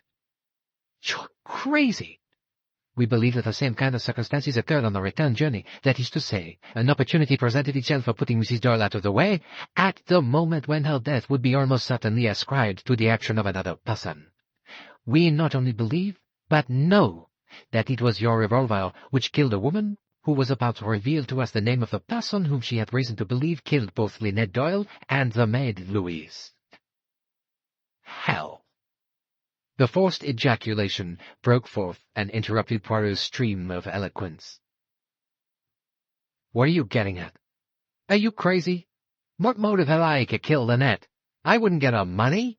That goes to her husband. Why don't you pick on him? He's the one to benefit, not me. Race said coldly. Doyle never left the lounge on the night of the tragedy till he was shot at and wounded in the leg. The impossibility of his walking a step after that is attested to by a doctor and a nurse, both independent and reliable witnesses. Simon Doyle could not have killed his wife. He could not have killed Louise Bourget. He most definitely did not kill Mrs. Otterbourne. You know that as well as we do. I know he didn't kill her. Pennington sounded a little calmer. All I say is, why pick on me when I don't benefit by her death? But my dear sir, Poirot's voice came soft as a purring cat, that is rather a matter of opinion. Mrs. Doyle was a keen woman of business, fully conversant of her own affairs, and very quick to spot any irregularity. As soon as she took out the control of her property, which she would have done on her return to England, her suspicions were bound to be aroused. But now that she is dead, and that her husband, as you have just pointed out, inherits, the whole thing is different. Simon Doyle knows nothing whatever of his wife's affairs, except that she was a rich woman. He is of a simple, trusting disposition. You will find it easy to place complicated statements before him, to involve the real issue in a net of figures, and to delay settlement with pleas of legal formalities and a recent depression. I think that it makes a very considerable difference to you whether you deal with the husband or the wife. Pennington shrugged his shoulders. Your ideas are fantastic. Time will show. What did you say? I said time will show. This is a matter of 3 deaths, 3 murders. The law will demand almost such an investigation into the condition of Mrs. Doyle's estate. He saw the sudden sag in the other's shoulders and knew that he had won. Jim Fanthorpe's suspicions were well-founded. Poirot went on. You have played and lost. Useless to go on bluffing. Pennington muttered, You don't understand. It's all square enough, really. It's been this damn slump. Wall Street's been crazy. But I'd staged a comeback. With luck, everything will be okay by the middle of June. With shaking hands, he took a cigarette, tried to light it. Failed. I suppose, mused Poirot, that Obolda was a sudden temptation, huh? You thought nobody saw you. No, look, that was an accident, I swear. It was an accident. The man leaned forward, his face working, his eyes terrified. I stumbled and fell against it. I swear it was an accident.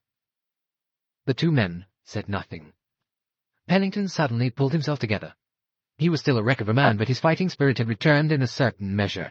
He moved towards the door. You can't pin that on me, gentlemen. It was an accident, and it wasn't I who shot her, do you hear?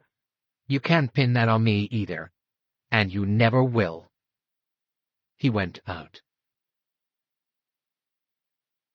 Chapter 27. As the door closed behind him, Race gave a deep sigh. Yeah, we got more than I thought we would. Admission of a fraud. Admission of attempted murder. Further than that, it's impossible to go. A man will confess, more or less, to attempted murder, but you won't get him to confess to the real thing. Sometimes it can be done, said Poirot. His eyes were dreamy, cat-like. Race looked at him curiously. Got a plan? Poirot nodded. Then he said, ticking off the items on his fingers. The garden at Assois. Mr. Anaton Stedman. The 2 bottles of nail polish. My bottle of wine. The velvet stole. The stained handkerchief. The pistol that was left on the scene of the crime. The death of Louise. The death of Mrs. Otterbourne. Yes. It's all there. Pennington didn't do it, Race. What? Race was startled. No, Pennington didn't do it. He had a motive, yes. He had a will to do it, yes. He got as far as attempting to do it, mais c'est tout. Something was wanted for this crime that Pennington hasn't got. This is a crime that needed audacity, swift and forceless execution, courage, indifference to danger, and a resourceful, calculating brain. Pennington hasn't got those attributes. He couldn't do a crime unless he knew it to be safe. This crime was not safe. It hung on a razor edge. It needed a boldness. Pennington isn't bold. He's only astute. Race looked at him with the respect one able man gives to another. "Ah, you've got it all well taped," he said. "I think so, yes. There are one or two things. That telegram, for instance, that Linnet Doyle read. I should like to get that cleared up. Well, by Jove, we've got to ask Doyle. He was telling us when poor old Ma Otterbourne came along. We'll ask him again. No, presently. First, I have someone else to whom I wish to speak." "Who's that?" "Tim Allerton." Race raised his eyebrows. "Allerton? Oh, we'll get in here." He pressed a bell and sent the steward with a message. Tim Allerton entered with a questioning look. "Steward said you wanted to see me." "That's right, Mr. Allerton. Sit down." Tim sat. His face was attentive, but very slightly bored. "Anything I can do?" His tone was polite, but not enthusiastic. Poirot said, "In a sense, perhaps. What I really require is for you to listen." Tim's eyebrows rose in polite surprise. "Oh, certainly. I'm the world's best listener. Can be relied upon to say ooh at the right moments." "That is very satisfactory." "Well, will be very expressive. Eh bien, let us commence. When I met you and your mother at Assoin, Mr. Allerton, I was attracted to your company very strongly. To begin with, I thought your mother was one of the most charming people I had ever met." The weary face flickered for a moment. A shade of expression came into it. "She is unique," he said. "But the second thing that interested me was your mention of a certain lady." "Really?" "Yes. A Miss Joanna Southwood. You see, I had recently been hearing that name." He paused and went on. "For the last 3 years, there have been certain jewel robberies that have been worrying Scotland Yard a good deal. They are what may be described as society robberies. The method is usually the same: the substitution of an imitation piece of jewelry for an original. My friend, Chief Inspector Japp, came to the conclusion that the robberies were not the work of one person, but of 2 people working in with each other very cleverly. He was convinced, from the considerable inside knowledge displayed, that the robberies were the work of people in good social position. And finally, his attention became riveted on Miss Joanna Southwood. Every one of the victims had been either a friend or acquaintance of hers, and in each case she had either handled or been lent the piece of jewelry in question. Also, her style of living was far in excess of her income. On the other hand, it was quite clear that the actual robbery, that is to say the substitution, had not been accomplished by her. In some cases, she had even been out of England during the period when the jewelry must have been replaced. So gradually, a liquor picture grew up in Chief Inspector Japp's mind. Miss Southwood was at one time associated with the Guild of Modern Jewellery. He suspected that she handled the jewels in question, made accurate drawings of them, got them copied by some humble but dishonest working jeweller, and that the third part of the operation was a successful substitution by another person, somebody who could have been proved never to have handled the jewels and never to have had anything to do with copies or imitations of precious stones. Of the identity of this other person, Japp was ignorant. Now, certain things that fell from you in conversation interested me. A ring that had disappeared when you were in Majorca. The fact that you had been in a house party where one of these fake substitutions had occurred. Your close association with Miss Southwood. There was also the fact that you obviously resented my presence and tried to get your mother to be less friendly towards me. That might, of course, have been just personal dislike, but I thought not. You were too anxious to try and hide your distaste under a genial manner. Eh bien, after the murder of Linnet Doyle, it is discovered that her pearls are missing. You comprehend at once I think of you, but I am not quite satisfied. For if you are working as I suspect with Miss Southwood, who was an intimate friend of Mrs. Doyle's, then substitution would be the method employed, not barefaced theft. But then, the pearls quite unexpectedly are returned. And what do I discover? That they are not genuine, but imitation. I know then who the real thief is. It was the imitation string which was stolen and returned, an imitation which you had previously substituted for the real necklace. He looked at the young man in front of him. Tim was white under his tan. He was not so good a fighter as Pennington. His stamina was bad. He said with an effort to sustain his mocking manner, "Indeed? And if so, what did I do with them?" "That I also know." The young man's face changed, broke up. Poirot went on slowly. "There is only one place where they can be. I have reflected, and my reason tells me that that is so. Those pearls, Mr. Allerton, are concealed in a rosary that hangs in your cabin. The beads of it are very elaborately carved. I think you had it made specially. Those beads unscrew, though you would never think so to look at them. Inside each is a pearl, stuck with seccotine. Most police searchers respect religious symbols unless there is something obviously queer about them, and you can't on that. I endeavored to find out how Miss Southwood sent the imitation necklace out to you. She must have done so since you came here from Mallorca on hearing that Mrs. Doyle would be here for our honeymoon. My theory is that it was sent in a book, a square hole being cut out of the pages in the middle. A book goes with the ends open, and is practically never opened in the post." There was a pause. A long pause. Then Tim said quietly, "You win. It's been a good game, but it's over at last. There's nothing for it now, I suppose, but to take my medicine." Poirot nodded gently. "Do you realize that you were seen that night?" "Seen?" Tim started. "Yes. On the night that Linnet Doyle died, someone saw you leave her cabin just after 1 in the morning." Tim said, "Look here, you aren't thinking that—" "But it wasn't I who killed her. I'll swear that. I've been in the most awful stew. To have chosen that night of all others, God, it's been awful." Poirot said, "Oh, yes? You must have had uneasy moments. But now that the truth has come out, you may be able to help us.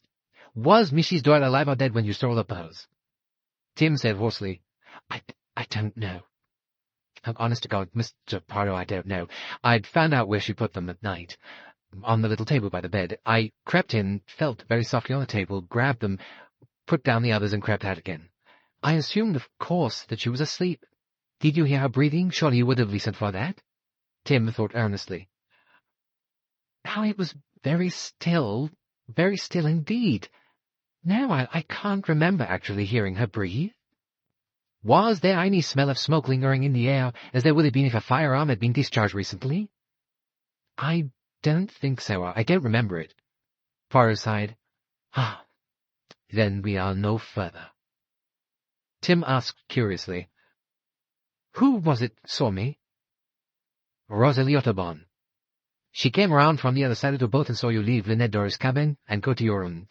So it was she who told you." Poirot said gently, "Excuse me? She did not tell me." "But then, how do you know?" "Because I am Hercule Poirot.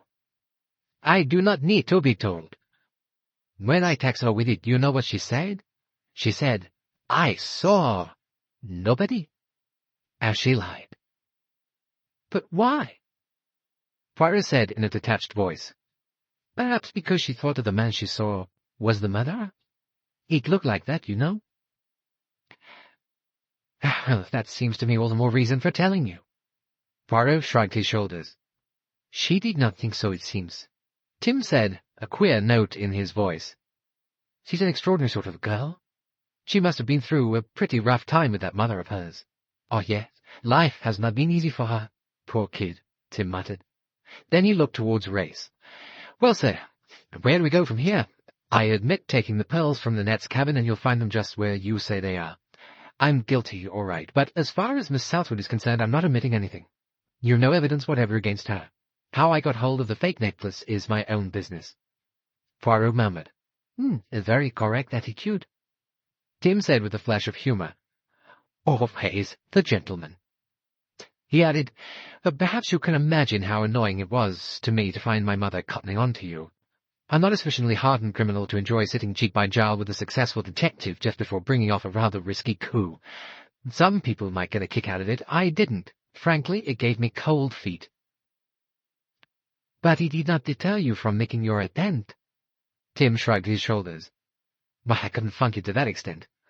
The exchange had to be made sometime, and I'd got a unique opportunity on this boat. A cabin only 2 doors off, and Linnet herself so preoccupied with her own troubles that she wasn't likely to take the change. I wonder if that was so. Tim looked up sharply. What do you mean? Poirot pressed the bell. I am going to ask Miss Otterbourne if she will come here for a minute. Tim frowned, but said nothing. A steward came, received the order, and went away with the message. Rosalie came after a few minutes. Her eyes reddened with recent weeping, whitened a little at seeing Tim, but her old attitude of suspicion and defiance seemed entirely absent. She sat down, and with a new docility, looked from Race to Poirot. "I'll be very sorry to bother you, Miss Otterbourne," said Race gently. He was slightly annoyed with Poirot. The girl said in a low voice, "It doesn't matter." Poirot said, "It is necessary to clear up 1 or 2 points. When I asked you whether you saw anyone on the starboard deck at 1:10 this morning, your answer was that you saw nobody. Fortunately, I have been able to arrive at the truth without your help. Mr. Allerton has admitted that he was in Linnet Doyle's cabin last night." She flashed a swift glance at Tim. Tim, his face grim and set, gave a curt nod. "The time is correct, Mr. Allerton?" Allerton replied, "Quite correct." Rosalie was staring at him. Her lips trembled and fell apart. "But you didn't—" "You didn't—" he said quickly. "No, I didn't kill her. I am a thief, not a murderer. It's all going to come out, so you might as well know I was after her pearls." Poirot said, "Mr. Allerton's story is that he went to a cabin last night and exchanged a string of fake pearls for the real ones." "Did you?" said Rosalie. Her eyes, grave, sad, childlike, questioned his. "Yes," said Tim. There was a pause. Colonel Race shifted restlessly. Poirot said in a curious voice, "That, as I say, is Mr. Allerton's story, partially confirmed by your evidence. That is to say, there is evidence that he did visit Linnet Doyle's cabin last night, but there is no evidence to show why he did so." Tim stared at him. "But you know." "What do I know?" "Well, you know I've got the pearls." "Oh, mais oui, mais oui. I know you have the pearls, but I do not know when you got them." "It may have been before last night. You said just now that Linnet Doyle would not have noticed the substitution." "I'm not so sure of that." "Supposing she did notice it. Supposing even she knew who did it. Supposing that last night she threatened to expose the whole business, and that you knew she meant to do so.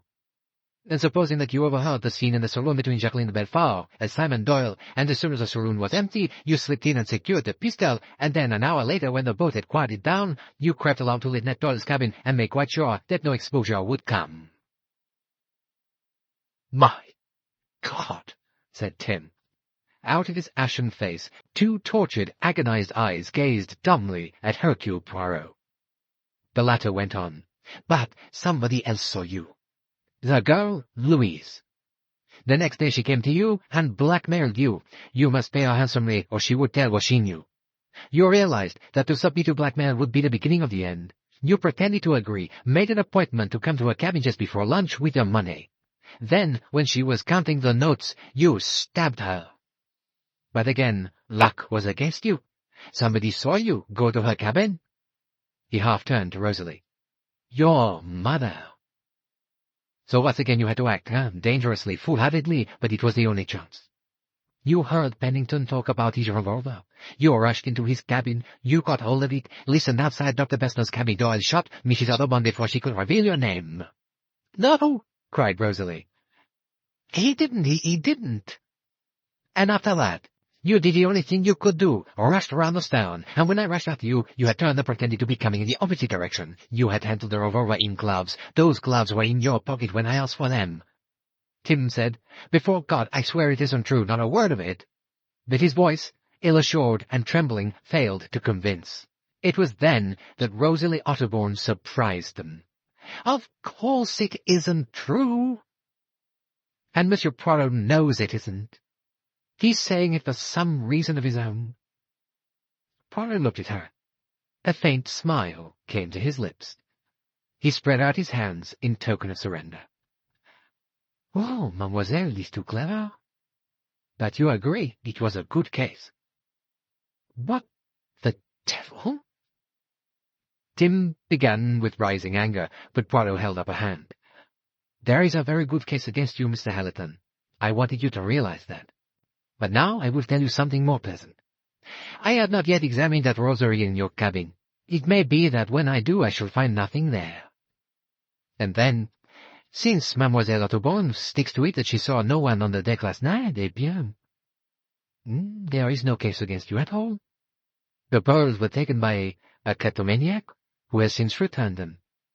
They are in a little box on the table by the door, if you would care to examine them with Mademoiselle." Tim got up. He stood for a moment unable to speak.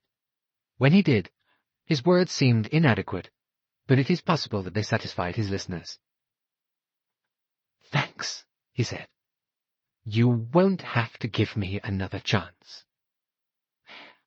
He held the door open for the girl. She passed out, and picking up the little cardboard box, he followed her. Side by side they went. Tim opened the box, took out the sham string of pearls, and hurled it far from him into the Nile. "There," he said. "That's gone. When I return the box to Poirot, the real string will be in it. What a damned fool I've been." Rosalie said in a low voice, "Why did you come to do it in the first place?" "How did I come to start, do you mean? Oh, I don't know. Boredom, laziness. The fun of the thing. Such a more attractive way of earning a living than just pegging away at a job. Sounds pretty sordid to you, I expect, but you know there was an attraction about it, mainly the risk, I suppose." "I think I understand." "Oh, yes, but you would never do it." Rosalie considered for a moment or two, her grave young head bent. "No," she said simply. "I wouldn't." He said, "Oh, my dear, you're so lovely, so utterly lovely." "Why wouldn't you say you'd seen me last night?" Rosalie said, "I thought they might suspect you." "Did you suspect me?"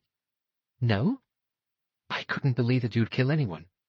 No, I am not the strong stuff murderers are made of. I'm only a miserable sneak thief." She put out a timid hand and touched his arm. "Don't say that." He caught her hand in his. "Rosalie, would you... You know what I mean, though? Or would you always despise me and throw it in my teeth?" She smiled faintly. "Well, there are things you could throw in my teeth, too." "Rosalie, darling." But she held back a minute longer. "This Joanna?" Tim gave a sudden shout. "Oh, Joanna! You're as bad as Mother. I don't care a damn about Joanna. She's got a face like a horse and a predatory eye. A most unattractive female." Presently Rosalie said, "Your mother need never know about you." Tim said thoughtfully, "I'm not sure. I think I shall tell her. Mother's got plenty of stuffing, you know. She can stand up to things. Yes, I think I shall shatter her maternal illusions about me. She'll be so relieved to know that my relations with Joanna were purely of a business nature that she'll forgive me everything else." They had come to Mrs. Allerton's cabin, and Tim knocked firmly on the door. It opened, and Mrs. Allerton stood on the threshold. "Rosalie and I," said Tim. He paused. "Oh, my dears," said Mrs. Allerton. She folded Rosalie in her arms. "Oh, my dear, dear child. I'd always hoped, but Tim was so tiresome and pretended he didn't like you. But of course I saw through that." Rosalie said in a broken voice, "You've been so sweet to me, always. I used to wish... She broke off and sobbed happily on Mrs. Allerton's shoulder. Chapter 28. As the door closed behind Tim and Rosalie, Poirot looked somewhat apologetically at Colonel Race. The Colonel was looking rather grim. "You will consent to my little arrangement, yes?" Poirot pleaded. "It is irregular, I know it is irregular, yes. but I have a high regard for human happiness." "You have none for mine," said Race. "That jeune fille, I have a tenderness towards her. She loves that man. It will be an excellent match. She has the stiffening he needs. The mother likes her. Everything is thoroughly suitable. In fact, the marriage has been arranged by Heaven and Hercule Poirot. All I have to do is to compound a felony. Oh, but mon ami, I told you it was all conjecture on my part." Race grinned suddenly. "It's all right by me," he said. "I'm not a damn policeman, thank God. I dare say the young fool goes straight enough now. Well, the girl's straight, all right. Now, what I'm complaining of is your treatment of me. I'm a patient man, but there are limits to my patience. Do you know who committed the 3 murders on this boat, or don't you?" "I do." "Then why all this beating about the bush?" "Huh, you think that I am just amusing myself with sad issues? And it annoys you? But it is not that. Once I went professionally to an archaeological expedition, and I learned something there. In the course of an excavation, when something comes up out of the ground, everything is cleared away very carefully around it. You take away the loose earth, and you scrape here and there with a knife, until finally your object is there, all alone, ready to be drawn and photographed, with no extraneous matter confusing it. That is what I have been seeking to do. Clear away the extraneous matter so that we can see the truth, the naked, shining truth." "Good," said Race. "Let's have this naked, shining truth. It wasn't Pennington, it wasn't young Allerton, I presume it wasn't Fleetwood. Let's hear who it was for a change." "My friend, I am just about to tell you." There was a knock on the door. Race uttered a muffled curse. It was Dr. Bessner and Cornelia. The latter was looking upset. "Oh, Colonel Race," she exclaimed, "Miss Bowers had just told me about Cousin Marie. It's been the most dreadful shock. She said she couldn't bear the responsibility all by herself any longer, and that I'd better know, as I was one of the family. I just couldn't believe it at first, but Dr. Bessner here has been just wonderful." "Oh, no, no," protested the doctor modestly. "No, he's been so kind, explaining it all, and how people really can't help it. He's had kleptomaniacs in his clinic, and he's explained to me how it's very often due to a deep-seated neurosis." Cornelia repeated the words with awe. "It's planted very deeply in the subconscious. Sometimes it's just some little thing that happened when you were a child, and he's cured people by getting them to think back and remember what that little thing was." Cornelia paused, drew a deep breath, and started off again. "But it's worrying me dreadfully in case it all gets out. It would be too terrible in New York. Why, all the tabloids would have it. Cousin Marie and Mother and everybody, they'd never hold up their heads again." Race sighed. "That's all right," he said. "This is hush-hush house." "I beg your pardon, Colonel Race?" "No, what I was endeavoring to say was that anything short of murder is being hushed up." "Oh!" Cornelia clasped her hands. "I'm so relieved. I've just been worrying and worrying." "You have the heart too tender," said Dr. Bessner, and patted her benevolently on the shoulder. He said to the others, "She has a very sensitive and beautiful nature." "Oh, I haven't really. You're too kind." Poirot murmured. "Have you seen any more of Mr. Ferguson?" Cornelia blushed. "No, but Cousin Marie's been talking about him." It seems the young man is highly born," said Dr. Bessner. "I must confess it does not look like it. His clothes are terrible. Not for a moment does he appear a well-bred man." "And what do you think, mademoiselle?" "Oh, I think he must be just plain crazy," said Cornelia. Poirot turned to the doctor. "How is your patient?" "Ah, he's going on splendidly. I have just reassured the little Fraulein de Belfort. Would you believe it? I found her in despair. Just because a fellow had to beat him a temperature this afternoon, what could be more natural? It is amazing that he is not in a high fever now. But no, he is like some of our peasants. He has a magnificent constitution, the constitution of an ox. I have seen them with deep wounds that they hardly notice. It is the same with Mr. Dwyer. His pulse is steady, his temperature only slightly above normal. I was able to pooh-pooh the little lady's fears. All the same, it is ridiculous, nicht wahr? 1 minute you shoot a man, the next you are in hysterics in case he may not be doing well." Cornelia said, "She loves him terribly, you see." "Ah, but that is not sensible, Dad.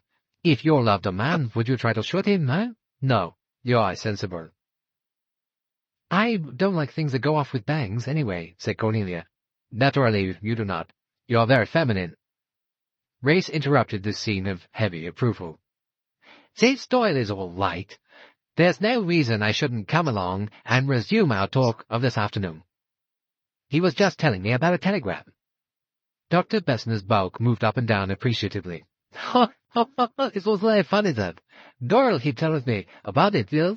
He found the telegram all about the vegetables. Potatoes, artichokes, leeks. The button? With a stifled exclamation, Race had sat up in his chair. My God, he said. So that's it. Richetti. He looked around on three uncomprehending faces. A new code. It was used in the South African Rebellion. Potatoes mean machine guns, artichokes are high explosives, and so on. Richetti is no more an archaeologist than I am. He's a very dangerous agitator. A man who's killed more than once, and I'll swear that he's killed once again. Mrs. Doyle opened that telegram by mistake, you see. If he were ever to repeat what was in it before me, he knew his goose would be cooked. He turned to Poirot. Am I right? He said. Is Richetti the man? He is your man, said Poirot. I always thought there was something wrong about him. He was almost too word-perfect in his role. He was all archaeologist, not enough human being. He paused and then said, But it was not Richetti who killed Linnet Ridgeway. For some time now I have known what I may express as the first half of the matter. Now I know the second half also. The picture is complete. But you understand that although I know what must have happened, I have no proof that it happened. Intellectually, the case is satisfying. Actually, it is profoundly unsatisfactory. There is only one hope, a confession from the murderer. Dr. Bessener raised his shoulders skeptically. But that, it would be a miracle. I think not. Not under the circumstances. Cornelia cried out. But who is it? Aren't you going to tell us? Poirot's eyes ranged quietly over the three of them. Race, smiling sardonically, Bessener, still looking skeptical, Cornelia, her mouth hanging a little open, gazing at him with eager eyes. Only we, he said. I like an audience, I must confess. I am vain, you see. I am puffed up with conceit. I like to say, see how clever is Hercule Poirot. Race shifted a little in his chair. Well, he said gently, just how clever is Hercule Poirot? Shaking his head sadly from side to side, Poirot said, Well, to begin with, I was stupid, incredibly stupid. To me the stumbling block was the pistol, Jacqueline de Belfort's pistol. Why had that pistol not been left at the scene of the crime? The idea of the murderer was quite plainly to incriminate her. Why, then, did the murderer take it away? I was so stupid that I thought of all sorts of fantastic reasons. The real one was very simple. The murderer took it away because he had to take it away, because he had no choice in the matter. Chapter 29. You and I, my friend, Poirot leaned towards Race, started our investigation with a preconceived idea. That idea was that a crime was committed on the spur of the moment without any preliminary planning. Somebody wished to remove Linnet Doyle, and had seized their opportunity to do so at a moment when the crime would almost certainly be attributed to Jacqueline de Belfort.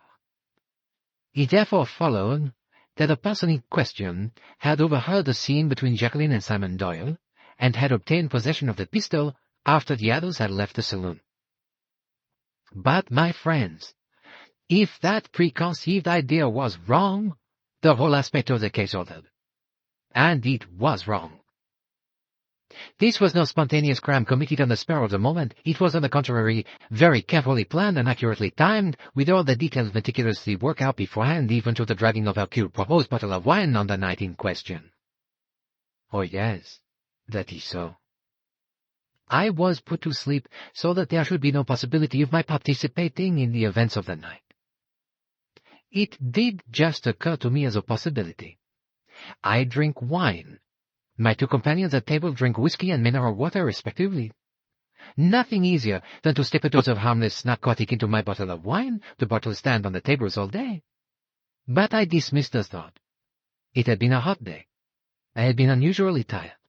It was not really extraordinary that I should for once have slept heavily instead of lightly, as I usually do. You see, I was still in the grip of the preconceived idea. If I had been drugged, that would have implied premeditation. It would mean that before 7:30, when dinner is served, the crime had already been decided upon.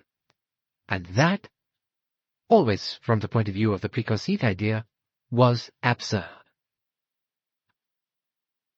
The first blow to the preconceived idea was when the pistol was recovered from the Nile. To begin with, if we were right in our assumptions, the pistol ought never to have been thrown overboard at all. And there was more to follow. Poirot turned to Dr. Bessner. You, Dr. Bessner, examined Linnet Doyle's body. You will remember that the wound showed signs of scorching. That is to say that the pistol had been placed close against the head before being fired? Bessner nodded. So, that is exact. But when the pistol was found, it was wrapped in a velvet stole, and that velvet showed definite signs that the pistol had been fired through its folds, presumably under the impression that that would deaden the sound of the shot. But if the pistol had been fired through the velvet, there would have been no signs of burning on the victim's skin. Therefore, the shot fired through the stole could not have been the shot that killed Linnet Doyle. Could it have been the other shot, the one fired by Jacqueline de Belfort at Simon Doyle? Again, no, for there had been 2 witnesses of that shooting, and we knew all about it. It appeared, therefore, as though a third shot had been fired. One we knew nothing about. But only 2 shots had been fired from the pistol, so there was no hint or suggestion of another shot. Here we were, face to face, with a very curious, unexplained circumstance. The next interesting point was the fact that in Linnet Doyle's cabin I found 2 bottles of colored nail polish. Now, ladies very often vary the color of their nails, but so far, Linnet Doyle's nails had always been the shade called cardinal, a deep dark red. The other bottle was labeled rose, which is a shade of pale pink, but the few drops remaining in the bottle were not pale pink but a bright red. I was sufficiently curious to take out a stopper and sniff. Instead of the usual strong odor of pear drops, the bottle smelt of vinegar. That is to say, it suggested that a drop or 2 of fluid in it was red ink. Now there is no reason why Mrs. Doyle should not have had a bottle of red ink, but it would have been more natural if she had had red ink in a red ink bottle and not in a nail polish bottle. It suggested a link with a faintly stained handkerchief, which had been wrapped around the pistol. Red ink washes out quickly, but it always leaves a pale pink stain. I should perhaps have arrived at the truth with these slender indications, but an event occurred which rendered all doubt superfluous. Louise Bourget was killed in circumstances which pointed unmistakably to the fact that she had been blackmailing the murderer. Not only was a fragment of a 1,000-franc note still clasped in her hand, but I remembered some very significant words she had used this morning. Listen carefully, for here is the crux of the whole matter. When I asked her if she had seen anything the previous night, she gave this very curious answer. Naturally, if I had been unable to sleep, if I had mounted the stairs, then perhaps I might have seen this assassin, this monster, enter or leave Madame's cabin. Now, what exactly did that tell us? Bessner, his nose wrinkling with intellectual interest, replied promptly. He told you that she had mounted us there. No, you fail to see the point. Why should she have said that to us? To convey a hint. But why hint to us? If she knows who the murderer is, there are 2 courses open to her. To tell us the truth, or to hold her tongue and demand magnified silence from the person concerned. But she does neither. She neither says promptly, I saw nobody, I was asleep. Nor does she say, oh yes, I saw someone, and it was so-and-so. Why use that significant indeterminate rigmarole of words? Parbleu, there can be only one reason. She is hinting to the murderer. Therefore the murderer must have been present at the time. But besides myself and Colonel Reyes, Only two people were present: Simon Doyle and Dr. Bessner. The doctor sprang up with a roar. "Ah, what is it that you say? You accuse me? Again? That is ridiculous. Beneath contempt." Poirot said sharply, "Be quiet. I am telling you what I thought at the time. Let us remain impersonal." "He doesn't mean he thinks it's you now," said Cornelia soothingly.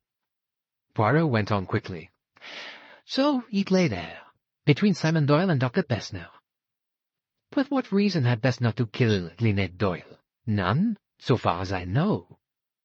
Simon Doyle, then? No, but that was impossible. There were plenty of witnesses who could swear that Doyle never left the saloon that evening until the quarrel broke out. After that he was wounded, and it would then have been physically impossible for him to have done so. Had I good evidence on both these points? Yes, I had the evidence of Miss Robson, of Jim Fanthorpe, of Jacqueline de Belfort as to the first, and I had the skilled testimony of Dr. Bessner and of Miss Bowers as to the other. No doubt was possible. So, Dr. Bessner must be the guilty one. In favor of this theory, there was the fact that the maid had been stabbed with a surgical knife. On the other hand, Bessner had deliberately called attention to this fact. And then, my friends, a second, perfectly indisputable fact became apparent to me. Louise Bourget's hint could not have been intended for Dr. Bessner, because she could perfectly well have spoken to him in private at any time she liked. There was one person, and one person only, who corresponded to her necessity: Simon Doyle. Simon Doyle was wounded, was constantly attended by a doctor, was in that doctor's cabin. It was to him, therefore, that she risked saying those ambiguous words in case she might not get another chance. And I remember how she had gone on, turning to him. "Monsieur, I implore you, you see how it is. What can I say?" And his answer: "Oh, my good girl, don't be a fool. Nobody thinks you saw or heard anything. You'll be quite all right. I'll look after you. Nobody's accusing you of anything." That was the assurance she wanted, and she got it. Bessner uttered a colossal snort. "Ah, it is foolish, that. Do you think a man with a fractured bone and a splint on his leg could go walking about a boat and stabbing people? I tell you it was impossible for Simon Doyle to leave his cabin." Poirot said gently, "I know, that is quite true. The whole thing was impossible. It was impossible, but it was also true. There could be only one logical meaning behind Louise Bourget's words. So I returned to the beginning and reviewed the crime in the light of this new knowledge. Was it possible that in the period preceding the quarrel, Simon Doyle had left the saloon and the others had forgotten or not noticed it? I could not see that that was possible. Could the skilled testimony of Dr. Bessner and Miss Bowers be disregarded? Again, I felt sure it could not. But I remembered there was a gap between the two. Simon Doyle had been alone in the saloon for a period of 5 minutes, and the skilled testimony of Dr. Bessner only applied to the time after that period. For that period, we had only the evidence of visual appearance. And though, apparently, that was perfectly sound, it was no longer certain. What had actually been seen? Leaving assumption out of the question. Miss Robson had seen Miss de Belfort fire her pistol, had seen Simon Doyle collapse onto a chair, had seen him clasp a handkerchief to his leg, and seen that handkerchief gradually soaked through red. What had Mr. Fanthorpe heard and seen? He had the shot. He found Doyle with a red-stained handkerchief clasped to his leg. What had happened then? Doyle had been very insistent that Miss de Belfort should be cut away, that she should not be left alone. After that, he suggested that Fanthorpe should get hold of the doctor. Accordingly, Miss Robson and Mr. Fanthorpe go out with Mr. Belfort, and for the next 5 minutes they are busy on the port side of the deck. Miss Bowers's, Dr. Bessner's, and Mr. Belfort's cabins are all on the port side. 2 minutes are all that Simon Doyle needs. He picks up the pistol from under the sofa, slips out of his shoes, runs like a hare silently along the starboard deck, enters his wife's cabin, creeps up to her as she lies asleep, shoots her through the head, puts the bottle that has contained the red ink on a washstand, it mustn't be found on him, runs back, gets hold of Miss Van Schuyler's velvet stole, which he has quietly stuffed down the side of a chair in readiness, muffles it round the pistol, and fires a bullet into his leg. His chair, into which he falls, in genuine agony this time, is by a window. He lifts the window and throws the pistol, wrapped up with a telltale handkerchief in the velvet stole, into the Nile. "Impossible," said Race. "No, my friend, not impossible. Remember the evidence of Tim Allerton? Hear the pop, followed by a splash? And he heard something else, the footsteps of a man running past his door? But nobody could have been running along the starboard side of the deck. What he heard was the stockinged feet of Simon Doyle running past his cabin." Race said, "I still say it's impossible. No man could work out the whole caboodle like that in a flash, especially a chap like Doyle who's slow in his mental processes. But very quick and deft in his physical actions." "Well, that, yes, but he wouldn't be capable of thinking the whole thing out." "But he did not think it out himself, my friend. Long. That is where we were wrong. It looked like a crime committed on the spur of the moment, but it was not a crime committed on the spur of the moment. As I say, it was a very cleverly planned and well thought-out piece of work. It could not be chance that Simon Doyle had a bottle of red ink in his pocket. No, it must be design. It was not chance that he had a plain, unmarked handkerchief with him. It was not chance that Jacqueline de Belfort's foot kicked the pistol under the settee, where it would be out of sight and unremembered until later. Jacqueline, certainly. The two halves of the murderer. What gave Simon his alibi? The shot fired by Jacqueline. What gave Jacqueline her alibi? The insistence of Simon, which resulted in a hospital nurse remaining with her all night. There. Between the two of them, you get all the qualities you require. The cool, resourceful planning brain, Jacqueline de Belfort's brain, and a man of action to carry it out with incredible swiftness and timing. Look at it your right way, and it answers every question. Simon Doyle and Jacqueline had been lovers. Realize that they are still lovers, and it is all clear. Simon does away with his rich wife, inherits her money, and in due course will marry his old love. It was all very ingenious. The persecution of Mrs. Doyle by Jacqueline, all part of the plan. Simon's pretended rage, and yet there were lapses. He held forth to me once about possessive women, held forth with real bitterness. It ought to have been clear to me that it was his wife he was thinking about, not Jacqueline. Then his manner to his wife in public. An ordinary, inarticulate Englishman such as Simon Doyle is very embarrassed of showing any affection. Simon was not a really good actor. He overdid a devoted manner. That conversation I had with Mademoiselle Jacqueline, too, when she pretended that somebody had overheard. I saw no one, and there was no one. But it was to be a useful red herring later. Then, one night, on this boat, I thought I heard Simon and Linnet outside my cabin. He was saying, "We've got to go through with it now." It was Doyle, all right, but it was to Jacqueline he was speaking. The final drama was perfectly planned and timed. There was a sleeping draft for me in case I might put an inconvenient finger in the pie. There was a selection of Miss Robson as a witness, the working up of the scene, Mr. Belfort's exaggerated remorse and hysterics. She made a good deal of noise in case the shot should be heard. En vérité, it was an extraordinary clever idea.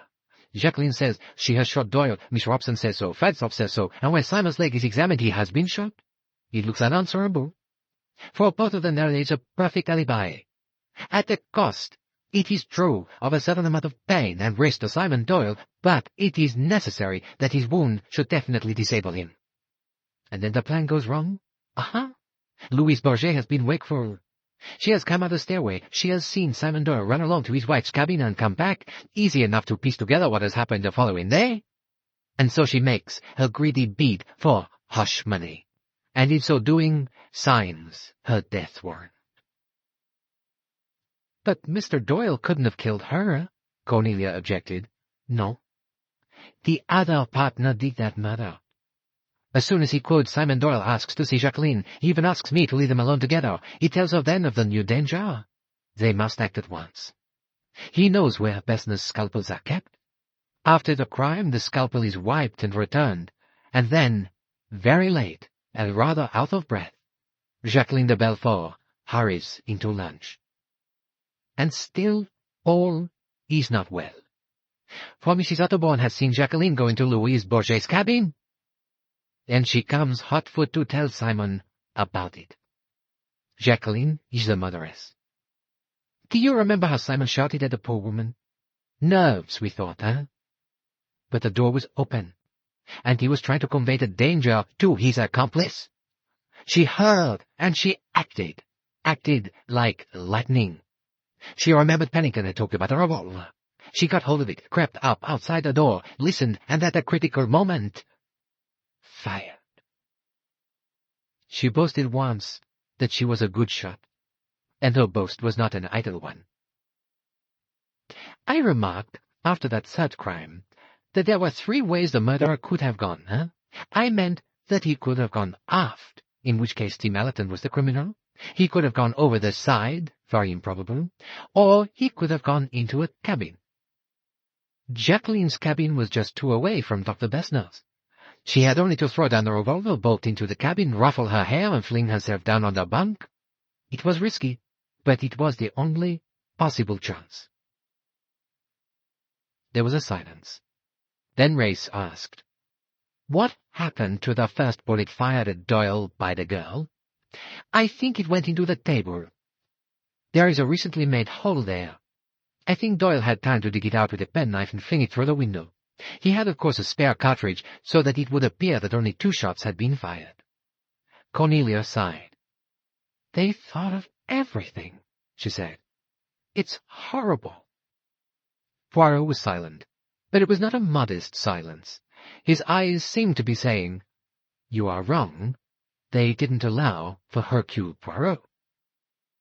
Aloud he said, "And now, Doctor, we will go and have a word with your patient." Chapter 30. It was very much later that evening that Hercule Poirot came and knocked on the door of the cabin. A voice said, "Come in," and he entered. Jacqueline de Belfort was sitting in a chair.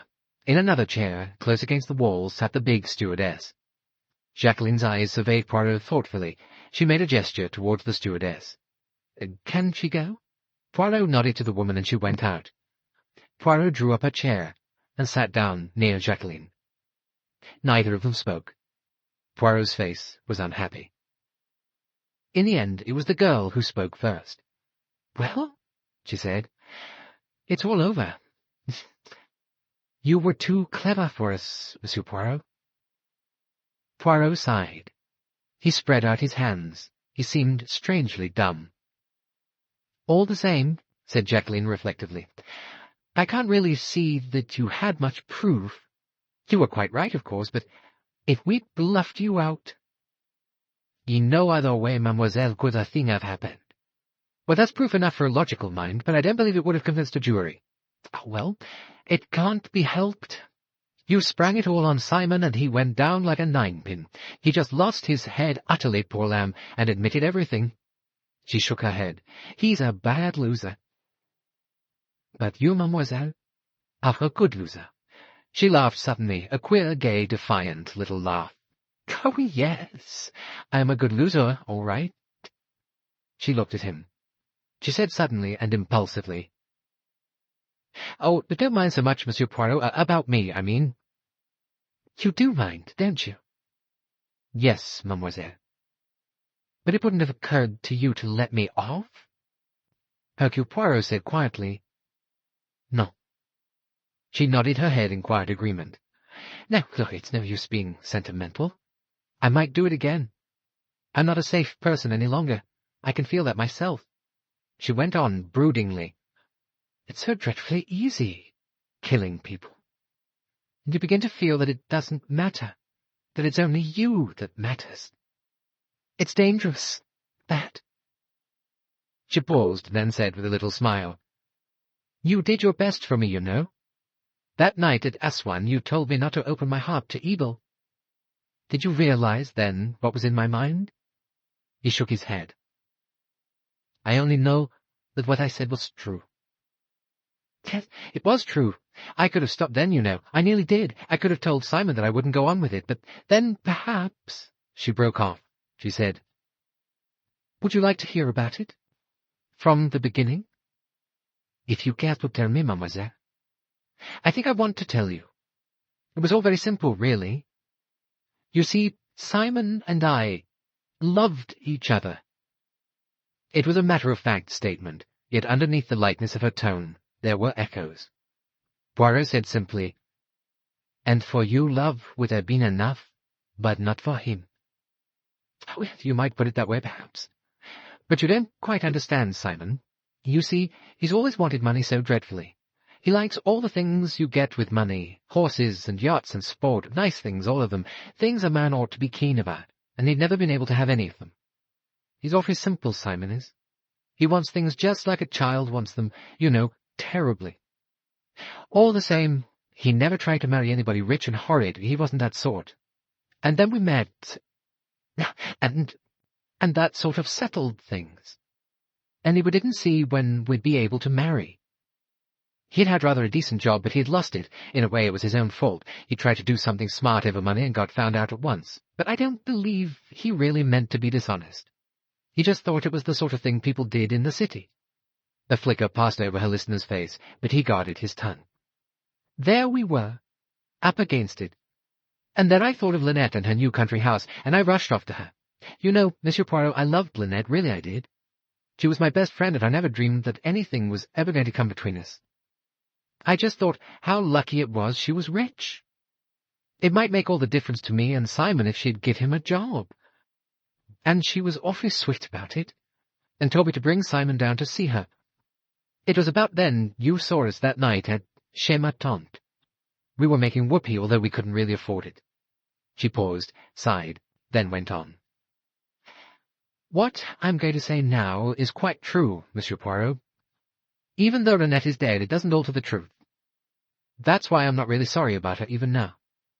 She went all out to get Simon away from me. That's the absolute truth. I don't think she even hesitated for more than about a minute. I was her friend, but she didn't care. She just went bald-headed for Simon. And Simon didn't care a damn about her. I talked a lot to you about glamour, but of course that wasn't true. He didn't want Linnet. He thought her good-looking, but terribly bossy, and he hated bossy women. The whole thing embarrassed him frightfully. But he did like the thought of her money. Of course, I saw that. And at last I suggested to him that it might be a good thing if he got rid of me and married Linnet. But he scouted the idea. He said money or no money, it would be hell to be married to her. He said his idea of having money was to have it himself, not to have a rich wife holding the purse strings. I'd be a kind of damn prince consort, he said to me. He said, too, he didn't want anyone but me. I think I know when the idea came into his head. He said one day, if I'd any luck, I'd marry her, and she'd die in about a year and leave me all the boodle. And then a queer, startled look came into his eyes. That was when he first thought of it. He talked about it a good deal one way and another, about how convenient it would be if Linnet died. I said it was an awful idea, and then he shut up about it. Then one day I found him reading up all about arsenic. I taxed him with it. Then, and he laughed and said, nothing venture, nothing have. It's about the only time in my life I shall be near to touching a fat lot of money. After a bit, I saw that he'd made up his mind, and I was terrified. Simply terrified. Because, you see, I realized that he'd never pull it off. He's so childishly simple. He'd have no kind of subtlety about it, and he's got no imagination. He would probably have just bunned arsenic into her and assumed the doctor would say she'd died of gastritis. He always thought things would go right. So I had to come into it, too, to look after him. She said it very simply, but in complete good faith. Poirot had no doubt whatever that her motive had been exactly what she said it was. She herself had not coveted Linnet Ridgeway's money, But she had loved Simon Doyle, had loved him beyond reason and beyond rectitude and beyond pity. I thought, trying to work out a plan. It seemed to me that the basis of the idea ought to be a kind of two-handed alibi. You know, if Simon and I could somehow or other give evidence against each other. But actually, that evidence would clear us of everything. It would be easy enough for me to pretend to hate Simon. It was quite a likely thing to happen under the circumstances. Then if Linnet was killed, I should probably be suspected, so it would be better if I was suspected right away. We worked out details little by little. I wanted it to be so that if anything went wrong, they'd get me and not Simon. But Simon was worried about me. The only thing I was glad about was that I hadn't got to do it. I simply couldn't have. Not go along in cold blood and kill her when she was asleep. You see, I hadn't forgiven her. I think I could have killed her face to face, but not the other way. We worked out everything carefully. Even then, Simon went and wrote a J in blood, which was a silly melodramatic thing to do. It's just the sort of thing he would think of.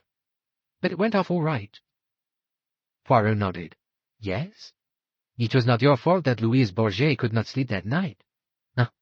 And afterwards, mademoiselle? She met his eyes squarely. Yes, she said. It's rather horrible, isn't it? I can't believe that I did that. I know now what you meant by opening your heart to evil. You know pretty well how it happened. Louise made it clear to Simon that she knew. Simon got you to bring me to him.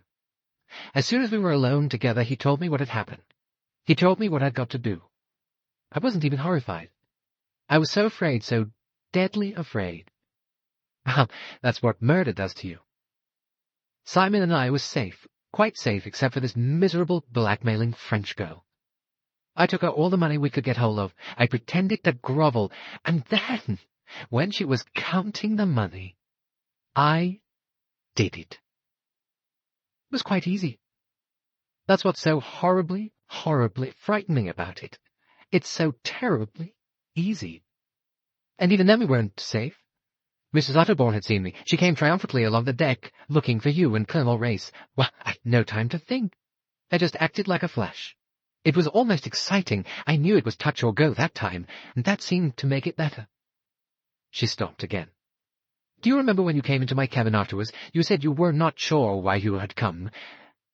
I was so miserable, so terrified. I thought Simon was going to die. And I was hoping it, said Poirot. Jacqueline nodded. Yes, it would have been better for him that way. But that was not my thought. Jacqueline looked at the sternness of his face.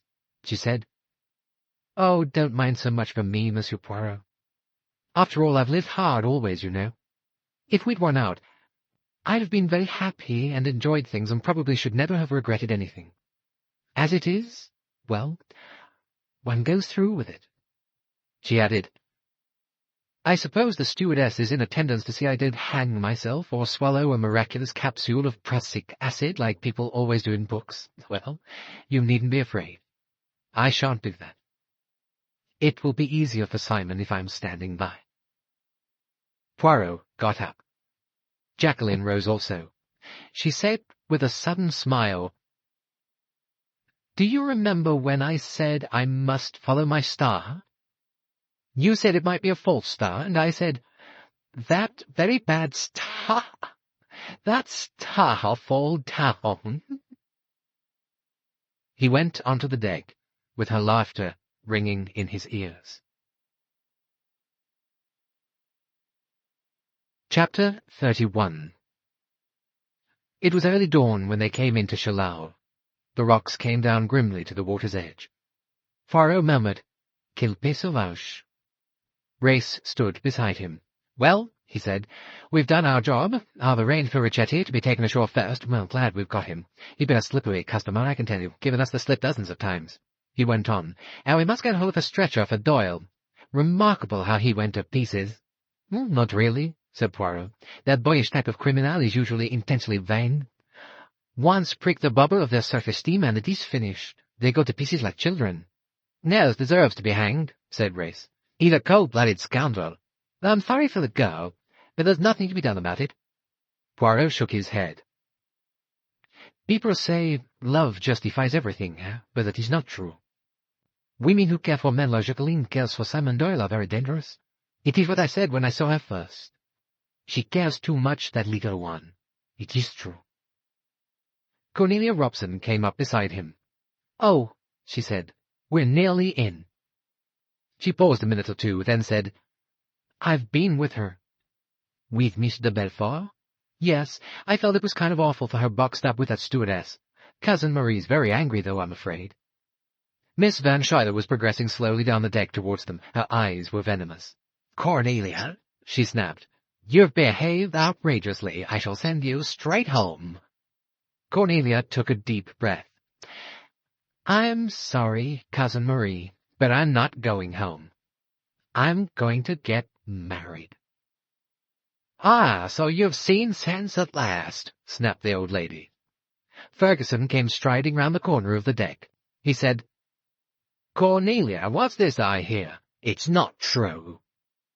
"No, it's quite true," said Cornelia. "I'm going to marry Dr. Bessner. He asked me last night." "And why are you going to marry him?" said Ferguson furiously. "Simply because he's rich." "No, I'm not," said Cornelia indignantly. "I like him. He's kind, and he knows a lot. And I've always been interested in sick folks and clinics, and I shall just have a wonderful life with him." "Do you mean to say," said Mr. Ferguson incredulously, "that you'd rather marry that disgusting old man than me?" "Yes, I would. You're not reliable. You wouldn't be at all a comfortable sort of person to live with. And he's not old. He's not 50 yet." "No, but he's got a stomach," said Mr. Ferguson venomously. "Well, I've got round shoulders," said Cornelia. "What one looks like doesn't matter. He says I really could help him in his work, and he's going to teach me all about neuroses." She moved away. Ferguson said to Poirot, "Do you think she really means that?" "But certainly. She prefers that pompous old bore to me." "Undoubtedly." "The girl's mad," said Ferguson. Poirot's eyes twinkled. "She is a woman of an original mind," he said. "It is probably the first time you have met one." The boat drew into the landing stage. A cordon had been drawn round the passengers. They had been asked to wait before disembarking. Richetti, dark-faced and sullen, was marched ashore by 2 engineers.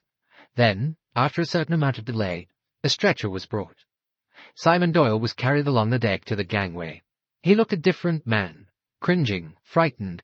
All his boyish insouciance vanished. Jacqueline de Belfort followed. The stewardess walked beside her. She was pale, but otherwise looked much as usual. She came up to the stretcher. "Hello, Simon," she said. He looked up at her quickly. The old boyish look came back to his face for a moment.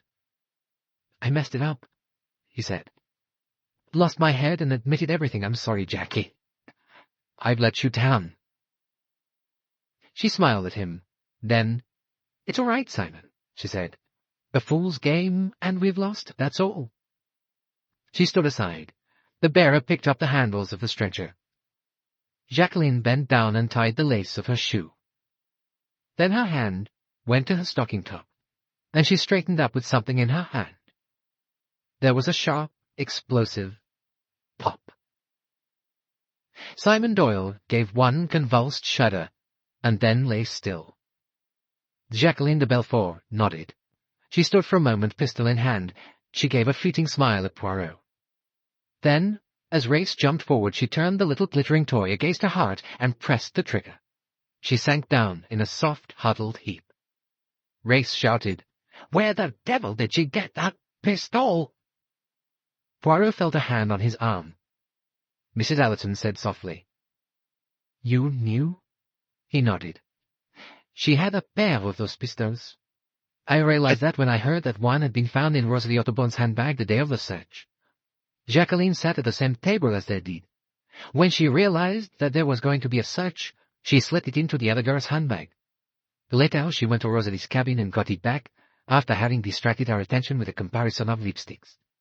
As both she and her cabin had been searched yesterday, it wasn't thought necessary to do it again." Mrs. Allerton said, "You wanted her to take that way out?" "Yes. But she would not take it alone. That is why Simon Doyle has died an easier death than he deserved. Mrs. Allerton shivered. Love can be a very frightening thing. Aye, that is why most great love stories are tragedies. Mrs. Allerton's eyes rested upon Tim and Rosalie standing side by side in the sunlight, and she said suddenly and passionately, But thank God there is happiness in the world. As you say, madame, thank God for it. Presently the passengers went ashore. Later the bodies of Louise Bourget and of Mrs. Otterbourne were carried off the Carnac. Lastly, the body of Linnet Doyle was brought ashore, and all over the world wires began to hum, telling the public that Linnet Doyle, who had been Linnet Ridgeway, the famous, the beautiful, the wealthy Linnet Doyle, was dead.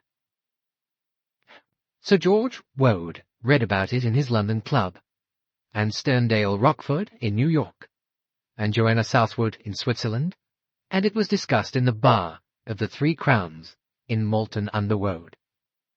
And Mr. Burnaby's lean friend said, Well, it didn't seem fair, her having everything. And Mr. Burnaby said acutely, Well, it doesn't seem to have done her much good, poor lass. But after a while they stopped talking about her, and discussed instead who was going to win the Grand National. For, as Mr. Ferguson was saying at that minute in Luxor, it is not the past that matters, but the future.